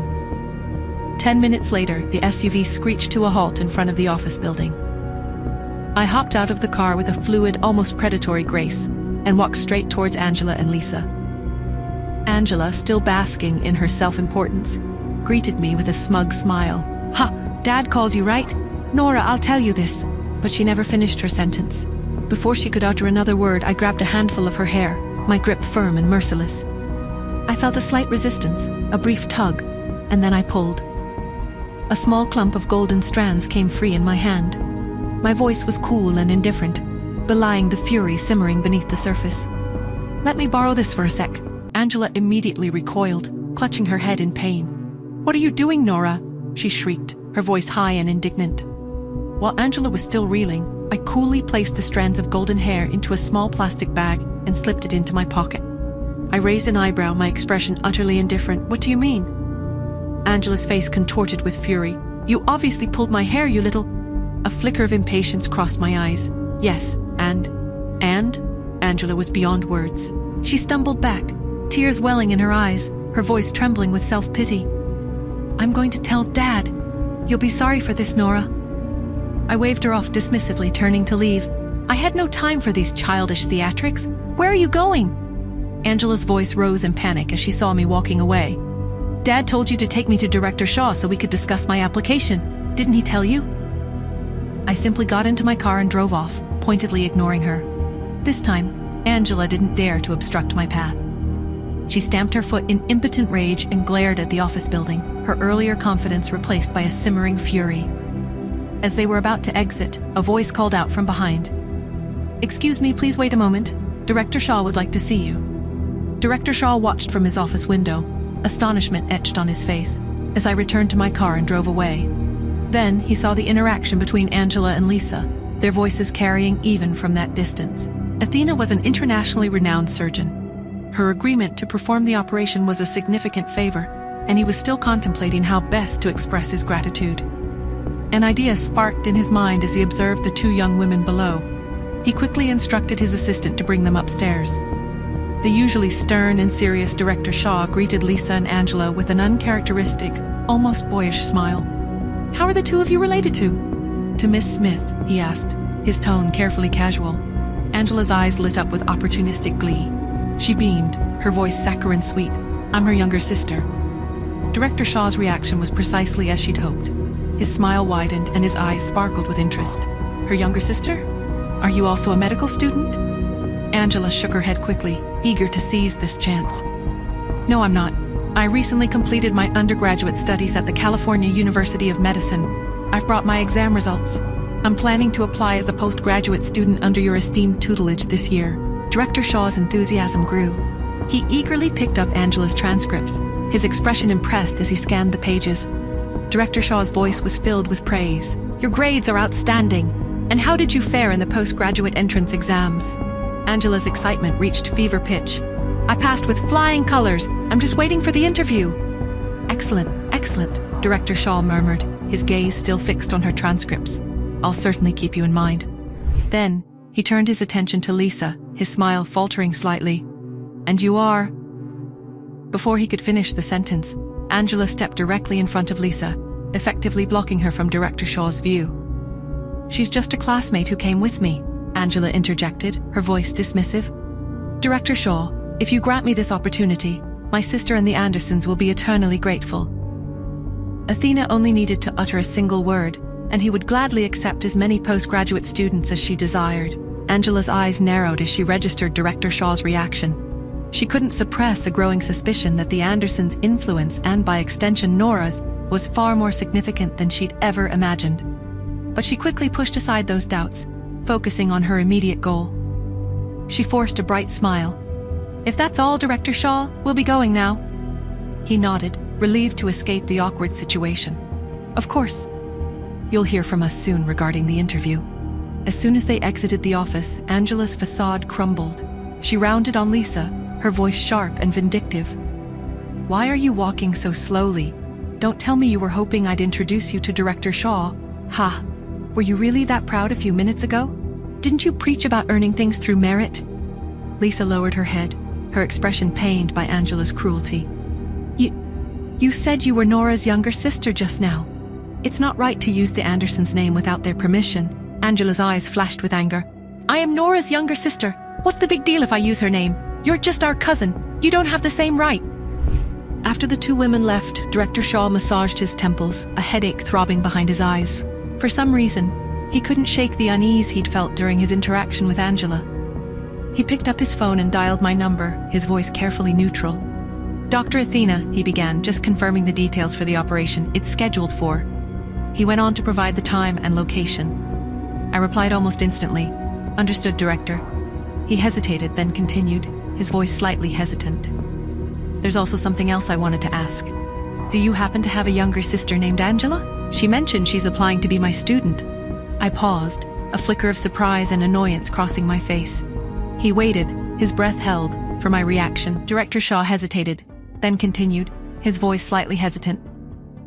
"There's also something else I wanted to ask. Do you happen to have a younger sister named Angela? She mentioned she's applying to be my student." I paused, a flicker of surprise and annoyance crossing my face. He waited, his breath held for my reaction. Then with a spark of anger and resentment for Angela, I replied, "I don't know who that is." Director Shaw blinked, taken aback by my blunt denial. It occurred to him with a jolt of realization that even though we'd spoken downstairs, Angela wouldn't choose to apply as a student under him if I were available. The shrewd Director Shaw, piecing together these observations, breathed a sigh of relief. His quick thinking, his decision to clarify the situation, had averted a potential diplomatic disaster. I just finished carefully packaging the hair strands with one of my own hair samples. The DNA test was paramount. I dialed Lily, my trusted assistant, and gave her clear instructions. "I'm sending you a package. I need you to get it to that lab overseas, the one with the impeccable reputation. I need the results as soon as humanly possible." Lily's voice, usually efficient and calm, held a note of puzzlement. "Why not use a lab here, Dr. Athena? We have excellent facilities." I raised an eyebrow, though she couldn't see it through the phone. "Because it's far too easy for the results to be tampered with, Lily. I can't afford any uncertainties." Lily was silent for a moment. Then she said, her tone a touch exasperated, "You know, Dr. Athena, I sometimes think you have a bit of a persecution complex. You've been so secretive for so long, always looking over your shoulder, but I've never actually seen any danger materialize." I chuckled, a low, amused sound. "Maybe you're right, Lily. Maybe I am being overly cautious, but I can't afford to take any risks, not anymore." My mother, Yvette, had drilled the importance of discretion into me from a young age. Avoid drawing attention to yourself, Nora. It could invite danger. I still didn't know the precise nature of that danger, its source or its target. But I was no longer the same carefree woman I once was. I had 2 children to protect now. A little extra caution won't hurt, I thought, pushing aside a flicker of unease. After sending off the package, my phone rang again. It was Justin. His voice was tight, and there was a hint of urgency. "Nora," he said, "I need a favor. I'm tied up here and Chester is unavailable. Could you possibly pick up Pete from school today?" I hesitated. I had a lot on my plate, but there was a pleading note in Justin's tone that I couldn't ignore. "What's going on, Justin?" "I don't want to go into details over the phone," he said. "But I don't trust anyone else to pick him up. Not today." His words sent a shiver of unease down my spine. The undercurrent of danger, the constant threat. It was always there. "All right, Justin," I said finally. "I'll pick him up." I drove at a leisurely pace towards the kindergarten to pick up Pete from school. At the same time, a surly-looking Pete stood at the kindergarten entrance with his school bag. After his repeated protests, his father had finally allowed him to wear the trousers version of the school uniform today. Even though the dress code was supposed to be the same for everyone, the girls wore trousers without any issue. While he waited, boredom gnawing at his patience, I finally arrived. He climbed into the back seat, fastening his seatbelt with a dramatic sigh. "Can I quit school, Mommy?" he asked, his voice filled with world weariness. I turned the car around, a hint of amusement tugging at my lips. "Why on earth would you want to do that, Pete?" Through the rearview mirror, I could see my son's small face screwed up in an expression of utter exasperation. "The kids there are so childish?" I raised an eyebrow, intrigued. "Oh? What happened?" Pete launched into a detailed and surprisingly cynical account of his day. The teacher told us the story about the tortoise and the hare. Then they asked us whether we wanted to be a tortoise or a hare. I chuckled softly. "And your issue with that is—" Pete sighed again, even more dramatically. "Why would anyone want to be a hare instead of, a human? It's ridiculous." I remained silent, enjoying his little rant.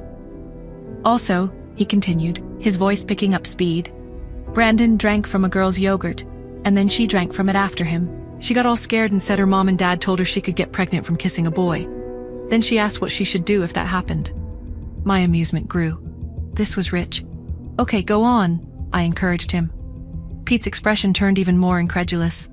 "Brandon told her not to worry. He said she could just have the baby, and then the 3 of them could all go to kindergarten together." I struggled to suppress my laughter. Pete's voice dripped with disdain. "Sharing a drink doesn't make anyone pregnant. You have to. They're so childish." I bit back a smile, my amusement growing. I dropped Pete at Chester's and then headed home to my daughter with thoughts about Angela and my father still reeling in my mind. Angela had booked only one room for their trip. Despite the bed being large enough to accommodate both of them, She'd claimed she wasn't used to sleeping next to anyone and forced Lisa to sleep on the uncomfortable sofa. The interview was just a few days away, and she was determined to excel. Catching sight of Lisa's diligent efforts, Angela couldn't resist a mocking laugh. "What's the point of working so hard, Lisa? Which professor are you even trying to impress?" Lisa ignored her, her focus unwavering. Suddenly, both of their phones beeped in unison, announcing the release of the interview schedule. Both Angela and Lisa had received the interview announcements. If Director Shaw and Angela had indeed established a rapport, as Angela claimed, the interview would likely be a mere formality. Angela, brimming with confidence, wasn't nervous in the slightest. Lisa, on the other hand, breathed a sigh of relief as she examined the interview schedule. The interviews were set for the same day, and the admission results would be released soon after. Angela's eyes gleamed with a predatory light. She sat up, a wicked plan forming in her mind. She quietly peeked out of the bathroom door, ensuring Lisa was still engrossed in her studies. With stealthy movements, Angela slipped off the bed and crept over to Lisa's school bag.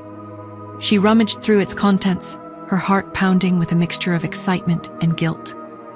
She found Lisa's ID card and admission ticket, carefully wrapped them in a tissue, and secreted them away in her own bag. Lisa, unaware of Angela's treachery, made diligent preparations for her interview the following day.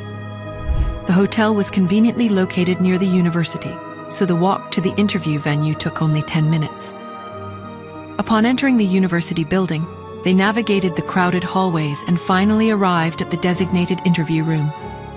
Angela, her confidence radiating, took out her admission ticket and ID card and waited to be called. The interview, she knew, would consist of a brief self-introduction and a self-evaluation, both of which she had practiced extensively. Lisa, her face pale with nervousness, suddenly stood up, her eyes wide with alarm. "Where's my ID card? My admission ticket? Have you seen them, Angela?" Angela pursed her lips, feigning ignorance. "Why are you asking me about your ID card? It's not like I stole it." "That's not what I meant," Lisa stammered, her voice trembling. Panic tightened its grip on her chest, her voice barely a whisper. She said, "Give me the hotel key, Angela. I need to go back and look for them." Angela, her eyes gleaming with a strange satisfaction, raised an eyebrow in mock concern. "Of course, Lisa. Here you go." She handed over the key card with a flourish. Lisa took the card and fled, her footsteps echoing in the hallway. As soon as Lisa was gone, Angela stood up and walked with a purposeful stride towards the nearest bathroom. She retrieved Lisa's admission ticket and ID card from her bag and unceremoniously tossed them into the trash can. Her task completed, she left the bathroom, her steps light and her demeanor refreshed and invigorated. Soon her name was called, and it was her turn for the interview. After some time, when Angela emerged from the interview room, a triumphant smirk plastered on her face, she happened to see an out-of-breath Lisa running back from the hotel. Lisa was desperately explaining her plight to the staff member in charge of the interview schedule. "I'm so sorry," she pleaded, her voice choked with tears. "This interview means everything to me. Is there any way I can still go in?" The staff member sighed, his expression weary. "If you'd only lost the admission ticket, I could have used your ID card to print a replacement at the last minute. But since you've lost both, I'm afraid my hands are tied. You'll have to reapply next year." Tears streamed down Lisa's face. "But that means I've wasted a whole year. Please, sir, could you ask the committee if they'll make an exception? I came all the way from California for this." Defeated and heartbroken, Lisa stumbled behind her, her shoulders slumped in despair. However, as they walked towards the exit, her eyes suddenly widened. She had spotted a familiar-looking SUV parked just outside the entrance. It was me. Fully dressed in black, I leaned leisurely against the car, my posture exuding an effortless confidence. Students and passers-by found their gazes drawn to me, a silent acknowledgement of the aura of power and mystery that surrounded me. Lisa, her eyes widening in surprise, was the first to break the spell. She called out tentatively, "Nora?" I finally lifted my head, my attention shifting from the phone screen to Lisa's tear-streaked face. I finished what I was doing on the phone and then asked, my voice calm and steady, "What's wrong?" The concern in my tone, the unwavering focus of my gaze, made Lisa feel like a lost child who had finally found a beacon of hope. Her composure crumbled. Tears streamed down her cheeks as she stammered, her voice thick with emotion. I lost my ID card and admission ticket." I remained silent for a moment, absorbing the information. I had come to the school today because I knew Lisa's interview was scheduled. I hadn't anticipated this situation, this blatant act of sabotage. Lisa looked emotionally deflated, her shoulders slumped in defeat. But now, she desperately needed my help. Not to secure her admission, but simply to give her a chance to attend the interview she deserved. Before she could even voice her request, I stepped forward, my movements decisive. As I passed her by, I offered a simple, unwavering directive. Come with me. Angela, however, stood her ground, her face a mask of suspicion and defiance. What are you doing, Nora? The staff member already said he wouldn't let her in. Don't tell me you're going to use your connections. It won't work. I turned to her, my expression impatient, my voice laced with a warning edge. You're being so loud, Angela. I'm starting to get a headache. Angela's face flushed with anger. You... But I cut her off, my gaze hardening, my voice a chilling promise. If you don't shut up, I'll make sure you can't say another word. My eyes, usually cool and composed, now burned with a cold intensity, tinged with a weariness born of too little sleep and too much drama. Angela, sensing the threat, wisely remained silent. The staff member, who recognized us from earlier, stopped us with a weary sigh. Please show me your ID card and admission ticket. It was at that moment that I stepped forward. I held up my phone, the screen displaying a specific page on the university's website, and showed it to the staff member. Is there something I can help you with, Dr. Athena? He asked, his voice almost reverent. I took back my phone, a subtle smirk playing on my lips. I had shown him my official designation as an honorary professor at the university. It was a position that carried significant weight within the institution. I gestured towards Lisa, my voice calm and authoritative. Can an electronic copy of her ID card serve as sufficient proof of identity? The staff member didn't hesitate. Of course, Dr. Athena. I'll go consult with the committee immediately. Okay, I replied, my tone dismissive, as if this were a minor inconvenience easily resolved. 5 minutes later, the staff member returned, his face radiating relief. Miss Black, you are welcome to proceed with your interview now. Lisa's face bloomed with gratitude. She offered me a shaky smile and hurried towards the interview room. The interview didn't take long. Lisa emerged from the room about 10 minutes later, her face etched with despair. Angela, her smugness returning, pounced on Lisa's distress. I told you not to bother with the interview, but you insisted. Aren't you embarrassed now? Lisa remained silent, her shoulders slumped in defeat. She heaved a huge, shuddering sigh. The interview results were typically announced on the same day, so the two of them lingered, waiting for the verdict. The wait, however, was testing my patience. I had other things to do. I'll come back later this afternoon, I announced, turning to leave. Lisa nodded, too consumed by her anxiety to offer a coherent reply. At 5 o'clock that afternoon, all the candidates finished their interviews. Another half-hour later, the final admission results were released. The process was straightforward, if a bit bureaucratic. As the newest professor at the New York University School of Medicine, Tina York had been part of the panel of examiners. When it was Lisa's turn, Tina had deliberately posed some challenging questions, hoping to unsettle her. And it had worked. Lisa's initial composure had crumbled under the pressure. However, Lisa's proposed research topic, the repair of cranial nerve damage, was a refreshing departure from the usual, almost daring in its ambition.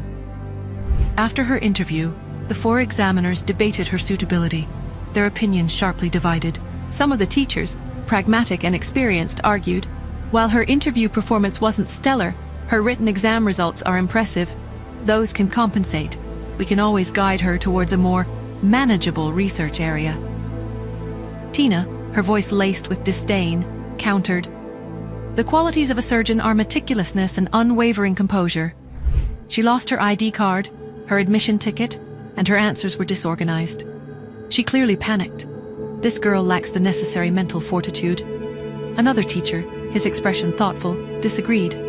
I see it differently. Despite the setbacks, she managed to articulate her ideas and complete the interview. That demonstrates a resilience we shouldn't dismiss. Yes, a third teacher chimed in. I think Director Shaw would be inclined to agree. Tina, sensing the tide turning against her, relented, her tone grudging. Then, I suppose we'll let her pass. She knew, as did everyone else, that passing the interview didn't guarantee admission to the graduate program. The ultimate decision rested with the professors, who would select their preferred candidates based on the interview reports. Tina, in her role as an examiner, was tasked with forwarding the reports of those seeking to study under Director Shaw. She submitted Angela Smith's report promptly. Angela's interview, despite her bravado, had been superficial and lacking in substance. Director Shaw, Tina knew, wouldn't be impressed.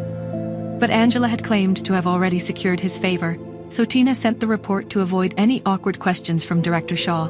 Lisa Black's report, however. Tina hesitated. She glanced at the other 3 examiners, a subtle smirk playing on her lips. She could delay submitting Lisa's report for a few crucial minutes. When Director Shaw finalized his selections, Tina would discover Lisa's file, presenting it as an oversight. Director Shaw, focused on his chosen candidates, would likely dismiss it, and Lisa's hopes would be dashed. Tina's gaze shifted to Angela's report again. She shook her head, a hint of disdain in her eyes. Outside the interview rooms, I had finished my calls and was slowly walking towards the exit, eager to escape the sterile atmosphere. The door to the interview room swung open, and a staff member emerged, his voice booming across the waiting area. "The admission results are ready." A wave of anticipation rippled through the gathered candidates. "William Lewis," the staff member announced, his voice clear and authoritative. "Dr. Sullivan has accepted your application." "Yes." A young man leaped to his feet, his face alight with joy. Some students celebrated their dreams realized, while others struggled to conceal their crushing disappointment. Lisa, her face pale with anxiety, clenched her fists and strained her neck, her gaze fixed on the door, desperately hoping to hear her name. Next to her, Angela, her confidence unwavering, smirked. "All that straining won't make a difference, Lisa." Then, the staff member emerged again, holding a clipboard with a list of names. "Next up is the admission list for those applying under Dr. Shaw. The 5 successful candidates are..." "Director Shaw," Angela thought, her heart pounding with excitement.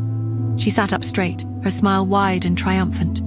The staff member methodically read out 4 names. Then he paused, a slight hesitation in his voice, before continuing. "And the last candidate is Zach Lee." Angela's jaw dropped. Her triumphant smile froze on her face, then slowly morphed into an expression of utter disbelief. "What name did you call?" she demanded, her voice shrill and accusatory. "Are you sure you didn't make a mistake?" A young man jumped to his feet, his face flushed with surprise and relief. "That's me. When I sent Director Shaw an email, he only replied, 'Received.'" "I thought he hadn't even noticed my application," he explained, his voice trembling with emotion. Amidst the young man's celebration, the staff member looked at Angela, his expression apologetic. "I'm sorry, Miss Smith. These are the candidates Director Shaw selected." Angela's face contorted with rage and humiliation. Just then, the staff member's voice rang out again, breaking the tense silence. "Wait a minute. There's one more candidate who's been accepted." Tina York, her face flushed with a strange mixture of triumph and defiance, stepped forward. "Dr. Athena has decided to accept a student." The hallway fell silent. All eyes turned to Tina, their expressions a mixture of shock and disbelief. Athena? The name hung in the air, a legend whispered among the medical students. And the student is... The staff member paused for dramatic effect, then announced, "Lisa Black." A wave of astonishment swept through the room. For reasons I couldn't quite grasp, Angela's face paled. She whipped her head around to glare at Lisa, her expression a mixture of suspicion and barely concealed panic. "What are you looking at?" she hissed, her voice sharp and accusatory. Lisa, still reeling from the shock, could only stammer incoherently, her mind struggling to process the surreal turn of events. The throng of students, their questions a relentless barrage, pushed Angela further and further away from the center of the commotion. Her face twisted with a toxic blend of jealousy and disbelief as she stood on the periphery, her gaze burning with resentment at the sight of Lisa surrounded by admirers. How could this happen? She seethed inwardly, her fists clenched so tightly that her nails dug into her palms. Why did Athena choose her of all people? While Angela grappled with her humiliation, a soft voice reached her ears. "You're Angela Smith, right?" Angela spun around, her expression still volatile. She found Tina York standing behind her, a gentle smile on her face. "You'll be working under my supervision from now on," Tina said, her tone carefully neutral. "We have some forms to fill out. If you'll follow me, we can get started." Although Angela desperately wanted to push past Tina, to confront Lisa and demand an explanation. She knew she couldn't afford to alienate her new mentor. With a forced smile, she nodded curtly and reluctantly followed Tina, the image of Lisa's newfound popularity burning in her mind. They walked towards the office building together. On the way, Tina, her voice deceptively casual, asked, "What's your relationship with Lisa Black, Angela?" Angela's jaw tightened. The question felt like a deliberate probe, a subtle reminder of her current defeat. Her eyes flashed with barely suppressed anger as she replied, her voice thick with resentment. "She's my cousin." Tina's smile remained fixed, but her eyes sharpened, observing Angela closely. "Oh, in that case, what about Nora Smith? I thought you said she was your sister."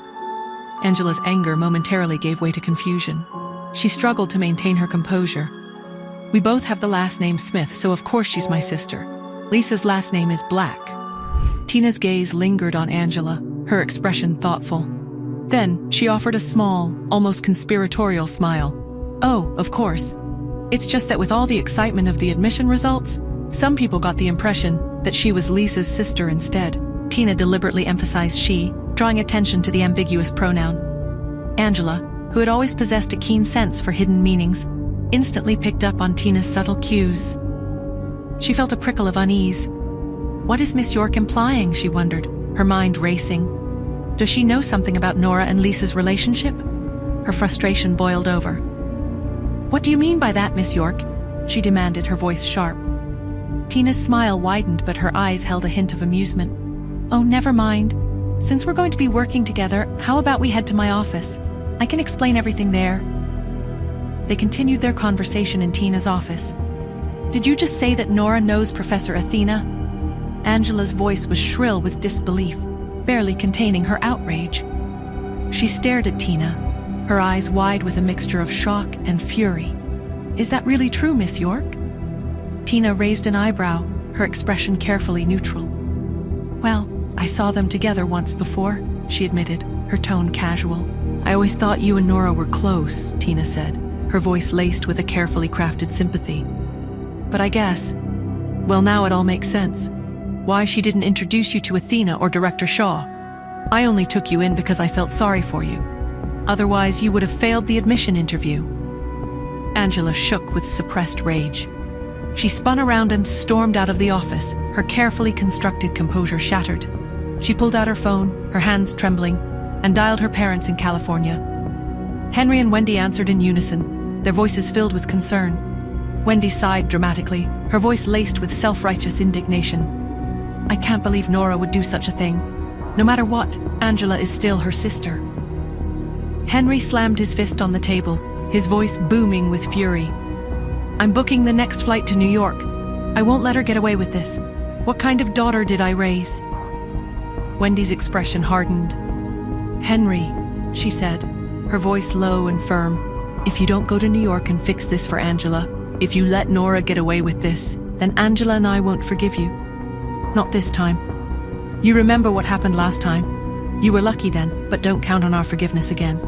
He sighed, his anger momentarily tempered by a sense of weary resignation. "All right, Wendy. All right. I'll go. But Nora's going to regret the day she crossed me." At that same moment, my cell phone rang. I glanced at the screen. It was Lily, calling from overseas. "Nora," her voice sounded tinny and distant. "I've sent the DNA results. You won't believe what we found." I stepped into the living room, my shoulders slumped with weariness, only to be met with Melissa's anxious gaze. She walked towards me, her movements stiff and uncertain, smoothed down her dress and sat down with an almost forced grace. "Nora," she began slowly, her voice laced with a hesitant concern. "I need to talk to you about Cherry." "What is it?" I asked, my own weariness momentarily forgotten, my attention snapping into sharp focus. Melissa frowned, her brow furrowed in worry. "Have you noticed anything different about her lately? Anything out of the ordinary?" I made a puzzled face, my mind searching for any recent changes in Cherry's behavior. Melissa sighed, her expression growing more troubled. She used to be so lively, so chatty. She'd follow me around all day wanting to play, eager to tell me about her day. And she always had such a healthy appetite. But recently she's become quiet, almost withdrawn. I remained silent, absorbing her words, a flicker of unease stirring within me. Melissa's voice softened, her tone earnest and sincere. I know you're a good mother, Nora. I know you love Cherry very much. But you need to spend more time with her. This sudden change, it's not healthy. She might develop behavioral problems. I offered a small, reassuring smile, touched by my aunt's genuine concern. Okay, Melissa, I will. My phone rang, the insistent chime cutting through the silence. I glanced at the caller ID. Cherry. Hello, sweetheart, I answered, my voice warm. Mommy. Cherry's voice was small, almost hesitant. Princess Lucy called me. She showed me a picture of her new car. Oh, really? I asked, feigning interest. What kind of car is it? A Ferrari. It's pink, Cherry exclaimed, her voice filled with excitement. I could practically hear her wide-eyed admiration. That sounds lovely, Cherry. Did you tell her how much you liked it? Yeah, Cherry replied, her voice a little subdued. But Mommy, I want a sports car like that too. I stifled a sigh. This was predictable. If you want something, you have to work for it, sweetheart, I said gently. You can't just expect to get everything you want. There was a long pause on the other end of the line. But Mommy. Cherry's voice was small and disappointed. No buts, Cherry, I said firmly, but with a hint of amusement. Now how about you finish your dinner and get ready for bed? It's getting late. I ended the call and placed my phone on the table. She'll get over it, I thought, trying to convince myself. But a nagging voice in the back of my mind wondered if perhaps I'd been a little too harsh. Meanwhile, Justin was on his way to pick up Pete from school. As Pete climbed into the car and fastened his seatbelt, Justin noticed the boy's unusually quiet demeanor. Hey, buddy, Justin said, his voice cheerful. What's wrong? You seem a little down. Pete sighed, his small shoulders slumping. Mommy's being mean. Justin's brow furrowed.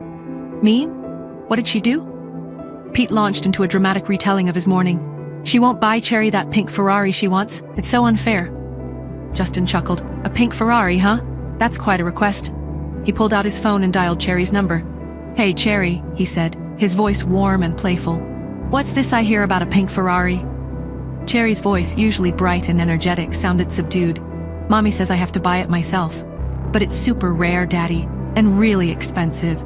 Justin's protective instincts flared. Don't you worry, sweetie. Daddy will get you your car. He ended the call, a determined glint in his eyes. Justin, basking in his daughter's praise, couldn't help the huge smile that spread across his face. He quickly called Lawrence, his instructions clear and unequivocal. Find one, and buy it, no matter the cost. Then he scooped Pete up into his arms, his heart filled with a paternal pride he rarely allowed himself to express. Let's go home and visit your grandma and great-grandma today. Pete clapped his hands with excitement. Okie dokie. At the Andersons' house, I sat at the desk. My fingers tapped lightly on the surface as I waited for Lily to send the DNA results. Just then, a sleek pink sports car pulled up outside the mansion. Its engine purred with a power that was both seductive and threatening. I recognized the car. It was the exact model Cherry had been pestering Justin for, the one I had refused to buy her. A wave of fury and disbelief washed over me. A primal anger that threatened to consume me. I recognized the car instantly. It was the exact model Cherry had been pestering Justin for, the one I had firmly refused to buy her. He actually bought it, I thought, my hands tightening on the steering wheel until my knuckles turned white. He defied me. He undermined my authority, and he did it with a gaudy pink monstrosity that screams irresponsible indulgence. I was about to grab my phone and call Justin, my voice already rehearsing the scathing words I would unleash, when a loud, insistent knocking echoed through the house. The jarring sound shattered the tense silence, reverberating through the usually tranquil atmosphere. Everyone inside froze, their heads snapping towards the source of the noise. The knocking was urgent, almost aggressive, each blow shaking the heavy oak door. I suppressed a sigh, forcing myself to set aside my immediate anger and deal with the intrusion. Melissa, her expression a mixture of surprise and apprehension, rose from her seat. I'll get it, she offered, her voice slightly hesitant. She walked towards the door with a hesitant gait, her hand trembling slightly as she reached for the handle. Melissa went to the door. She asked, "Can you please tell me your name?" A loud voice immediately came from outside. "I'm Nora's father." A wave of shock rippled through the living room. All eyes turned to me, their expressions a mixture of surprise and curiosity. Simon and Melissa were particularly taken aback. The voice that had just roared through the door was so harsh and demanding. Could it really be my father? They wondered. I raised an eyebrow, a sigh of resignation forming in my chest. Before I could interject and say that opening the door wasn't necessary, a figure rushed past the maid and threw the door wide open. It was Henry. He stood on the porch, his face red with a manufactured outrage. "Why did you wait so long to open the door?" he bellowed. "Are you trying to insult me? You might as well just say I'm not welcome here." Melissa stepped aside, her eyes wide with alarm. Wendy, my stepmother, hovered nervously behind Henry. Henry strode into the house, his gaze sweeping across the room. He was about to enter the living room when I stepped forward, blocking his path. His brow furrowed. "What is the meaning of this, Nora? Why are you preventing us from entering?" I stood my ground, my voice low and firm, laced with a warning edge. "If you have something to say, then say it here. I don't want to drag the Andersons into this." I had no desire to subject the Andersons to the unpleasantness of my family drama. Henry scoffed, his voice dripping with sarcasm. "Is this how the Andersons treat their guests? Do they actually stop family members from crossing their threshold?" I retorted, my gaze unwavering. "Do you even qualify as family anymore?" Henry's face flushed with anger. He raised his voice, ensuring everyone in the living room could hear his performance. "I'm Mrs. Anderson's son-in-law. I haven't seen any of my in-laws since your mother and I married. But I've heard now that my mother-in-law is still alive and kicking, so I think I should pay her a visit. Right, Mom?" He tried to squeeze past me, his shoulder bumping against mine. But I stood firm, my body rigid, my feet planted on the floor. Henry, his face contorted with effort, tried to shove me aside, but I remained unyielding. Despite my slender frame, I was surprisingly strong, an immovable obstacle he couldn't budge. It was as if my feet were rooted to the spot, my resolve as solid as a statue. Henry's fury reached a boiling point. He narrowed his eyes, his gaze menacing, but I didn't flinch. I held his gaze, my expression unwavering. Suddenly he abandoned his attempts to physically move me and instead bellowed into the room, his voice echoing through the house. "Mom, your son-in-law is here to visit you." Mrs. Anderson, who could no longer ignore the commotion, rose from her seat and walked out of her room, her steps slow and deliberate. She had been thinking of her daughter Yvette, who had given up the brilliant and charming Ian Smith and ran away from home to marry Henry. Even though Mrs. Anderson had never directly questioned Yvette's choice, she had always harbored a deep curiosity about the man her daughter had chosen. The elderly lady opened the door, her eyes searching Henry's face. "Nora, let them come in and talk," she said, her voice firm but weary. Melissa, her expression a mixture of surprise and apprehension, addressed Henry and Wendy. "Perhaps you'd prefer to speak with Nora privately, Mr. and Mrs. Smith," she suggested, her tone polite but laced with a hint of caution. Henry waved his hand dismissively. "Nonsense. We're all family here. No need for secrets." He strode into the living room, his gaze sweeping over the Andersons, his demeanor a forced cheerfulness that felt utterly insincere. Wendy followed close behind, her smile tight and nervous. Mrs. Anderson, Simon, and Melissa remained seated on the main sofa, their postures stiff and their expressions guarded. They regarded Henry and Wendy with a wary curiosity. I didn't take a seat. I remained standing near the wall, my expression carefully blank, my eyes scanning the room, assessing the undercurrents of tension. A heavy silence hung in the air, thick with unspoken resentments and barely concealed hostility. Finally, Henry, attempting to break the ice, stood and offered a stiff nod to Mrs. Anderson. "This is the first time we've met in all these years, Mom," he began, his voice laced with a forced affability. "It's all Yvette's fault, I'm sorry to say. She never wanted to talk about her family. It's because of her that we've all kept so distant from one another." Before he could elaborate further, Melissa, her voice sharp and decisive, cut him off. "That's kind of you to say, Mr. Smith. However, Yvette is no longer with us, and as you know, you have also remarried. Please don't feel obligated to us. We're no longer family." Henry's eyes flickered with a hint of anger, but he quickly masked it, heaving a dramatic sigh. "I have remarried, it's true. But please understand, it was all Yvette's idea. She lost a lot of blood giving birth to Nora, and her health continued to deteriorate badly afterward. She never fully recovered. But before she died, she worried about our poor little Nora growing up without a mother. She practically forced me to remarry. If she hadn't insisted, I don't think I could have brought myself to do it. For our daughter's sake, it was worth it, of course. But Yvette and I were so in love back then. He lowered his head, feigning grief, and wiped the non-existent tears from his eyes. Then he raised his head again, his gaze pleading. Even if Yvette is gone, Mom is still my mother-in-law. That's something that'll never change.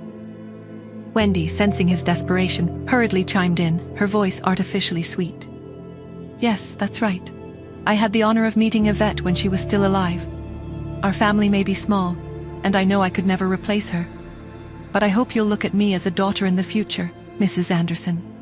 It would be a shame to lose our connection because of Yvette's death. We value family too much for that. And of course, Nora is living with you now, strengthening those family ties. We're very supportive of that. She turned to Mrs. Anderson, her smile wide and insincere. We could be such a wonderful family to each other. The elderly Mrs. Anderson, however, stared hard at Henry, her gaze penetrating and unwavering. Her eyes reddened with a familiar grief as she asked, her voice trembling slightly. Are you saying that Yvette arranged for you to remarry before she died? That she chose this woman to be your wife and Nora's stepmother? Mrs. Anderson felt her chest tighten as she imagined her proud and vibrant daughter Yvette spending her last days on Earth choosing a second wife for her husband and a stepmother for her child. Wendy's smile faltered just a little under Mrs. Anderson's intense scrutiny, but she quickly recovered, forcing a bright, almost desperate cheerfulness. Yes, that's right. That's why I'm so grateful to her. Mrs. Anderson, we're family. The tears in Mrs. Anderson's eyes were dangerously close to overflowing. She gripped her walking stick tightly, her knuckles white. She lowered her gaze, her voice heavy with a grief that spanned years. We're not related by blood, so we aren't family. It was clear that she had no interest in continuing this charade. Simon also rose to his feet, his face etched with anger and disgust. He pointed a trembling finger at Henry, his voice shaking with barely suppressed fury. You went looking for your next wife when my sister wasn't even dead yet? Are you completely heartless? We don't want family like you. Henry recoiled, momentarily shocked. Mom, Simon, I'm sorry you can't find it in your hearts to recognize me as family, but I'm still Nora's father. The relationship between the two of us can never be severed, he said. Simon and Melissa exchanged uneasy glances, their expressions a mixture of disgust and disbelief. Henry's persistent attempts to insert himself into my life, his blatant manipulation, left a sour taste in their mouths. I took a deep breath, trying to maintain my composure. What exactly are you trying to say, Henry? I asked, my voice low and controlled. Please, just be clear. Henry's forced smile widened, revealing a predatory gleam in his eyes. It's simple, really. If we're family, then you should treat us like family. And that means being a little more generous with the family finances. If you don't see us as family, then it's time we officially split the profits. Simon's eyes widened in disbelief. What profits are you talking about? Henry stood up, his voice booming with self-importance. The profits from the carefree pills, of course. Yvette developed the original formula. Everyone knows that, right? He gestured expansively, his gaze sweeping across the room. Yvette was my wife and Nora's mother. Since she's no longer around, her husband and her daughter should inherit what she left behind, shouldn't they? Not Mom, not Simon, not any of you, really. He paced back and forth, his tone growing more demanding. If you treat us like family, then we can discuss sharing the carefree pill formula. After all, it's just family helping each other out. But if you insist on this distance, then I should be getting my fair share of the profits. To make the split fair between all of us, I should be getting something like 35%, right? I couldn't suppress a rough laugh, the sound laced with disbelief and a touch of bitter amusement. It was true that the carefree pill was based on my mother's original formula. The current, mass-produced version, the one generating the profits, was my own creation, a significantly improved and cost-effective formula. Around the room, the Andersons struggled to contain their fury. Simon's face was flushed with anger, his fists clenched at his sides. Melissa's brow was furrowed in concentration, her expression a mixture of disgust and a reluctant acknowledgement that Henry's claim, however audacious, held a kernel of legal validity. Yvette had died without a will, and inheritance laws were complicated. Seeing the shift in their expressions, the subtle flicker of uncertainty, Henry pressed his advantage. You are a big family with a big business, he said, his voice smooth and manipulative. I'm sure you wouldn't want to be seen as bullying your poorer relatives. We came all this way to see you, you know. Miranda, ever the opportunist, chimed in, her voice dripping with artificial sweetness. Of course not. The Andersons are renowned in New York as an extremely honest and sincere family. Henry spread his hands, his smile widening. That's great to hear. In that case, when can I see the accounts, Simon? We need to settle this quarter's dividends. Next to him, Wendy added her own subtle pressure, her tone laced with a veiled threat. You see, if we were being treated like in-laws, then we wouldn't need to be so formal about everything. We wouldn't have to treat every conversation like a negotiation. But if you really don't consider us family, then this can only be a business relationship. It's less kind, but perhaps it's for the best. She turned her gaze to me, her eyes cold and calculating. You too, Nora. Why didn't you tell your family when you gave them the formula? It doesn't just belong to you after all. We're owed quite a bit of money now, I think. My eyes narrowed, a cold fury rising within me. The Andersons, despite their wealth and influence, didn't have much liquid cash at the moment. It would take at least 3 months for them to ramp up production of the carefree pills, recoup their initial investment, and start generating significant profits. Henry, sensing their vulnerability, was trying to exploit the situation. I had listened to enough. I straightened my back, my posture rigid, and let out a rough, incredulous laugh. You have got to be kidding me, Henry, I said, my voice dangerously low. He blinked, taken aback by my sudden shift in demeanor. I curled my lips into a sardonic smile. You know, if you weren't so utterly devoid of any sense of decency, you might have made a decent politician. You're certainly good at twisting words and manipulating emotions, but you're nothing but a waste of my time. Henry's forced affability vanished, replaced by a flash of genuine anger. How dare you insult me? I haven't even had a proper chance to reprimand you for taking your mother's carefree pill formula without my consent. You've got some nerve talking back to me. He puffed out his chest, trying to appear intimidating, but he didn't dare take a step towards me. He knew, better than anyone, how skilled I was in close combat. He could yell, but he couldn't win. I pursed my lips, my patience wearing thin. I was tired, both physically and emotionally.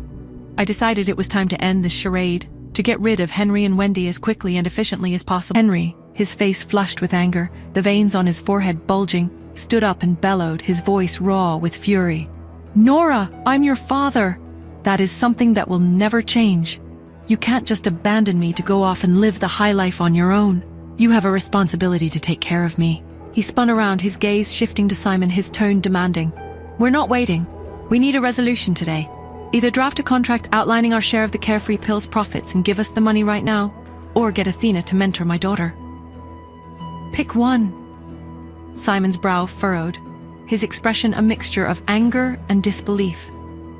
Melissa's lips tightened, her gaze hardening.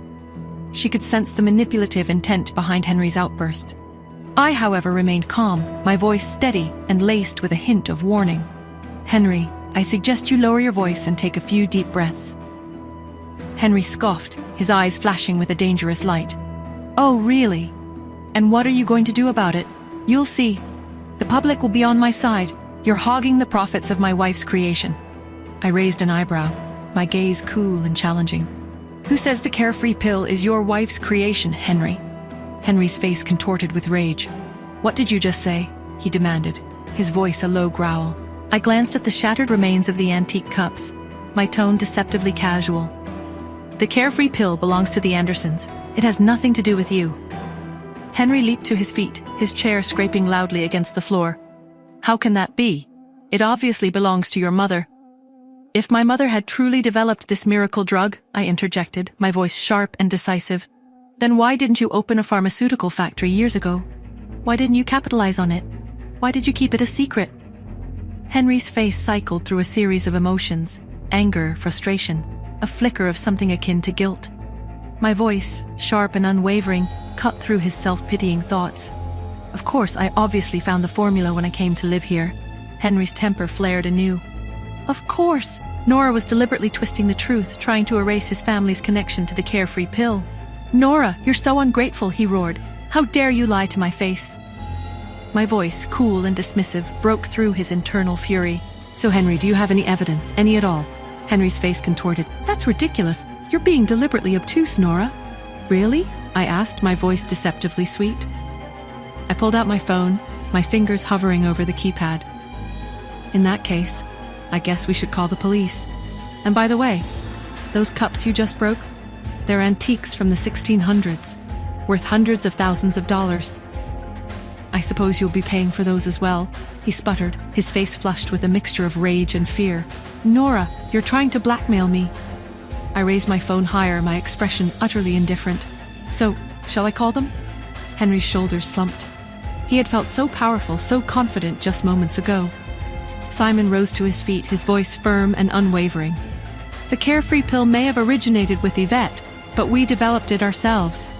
Mr. Smith, you've made some very serious accusations today to try to claim a share of our earnings.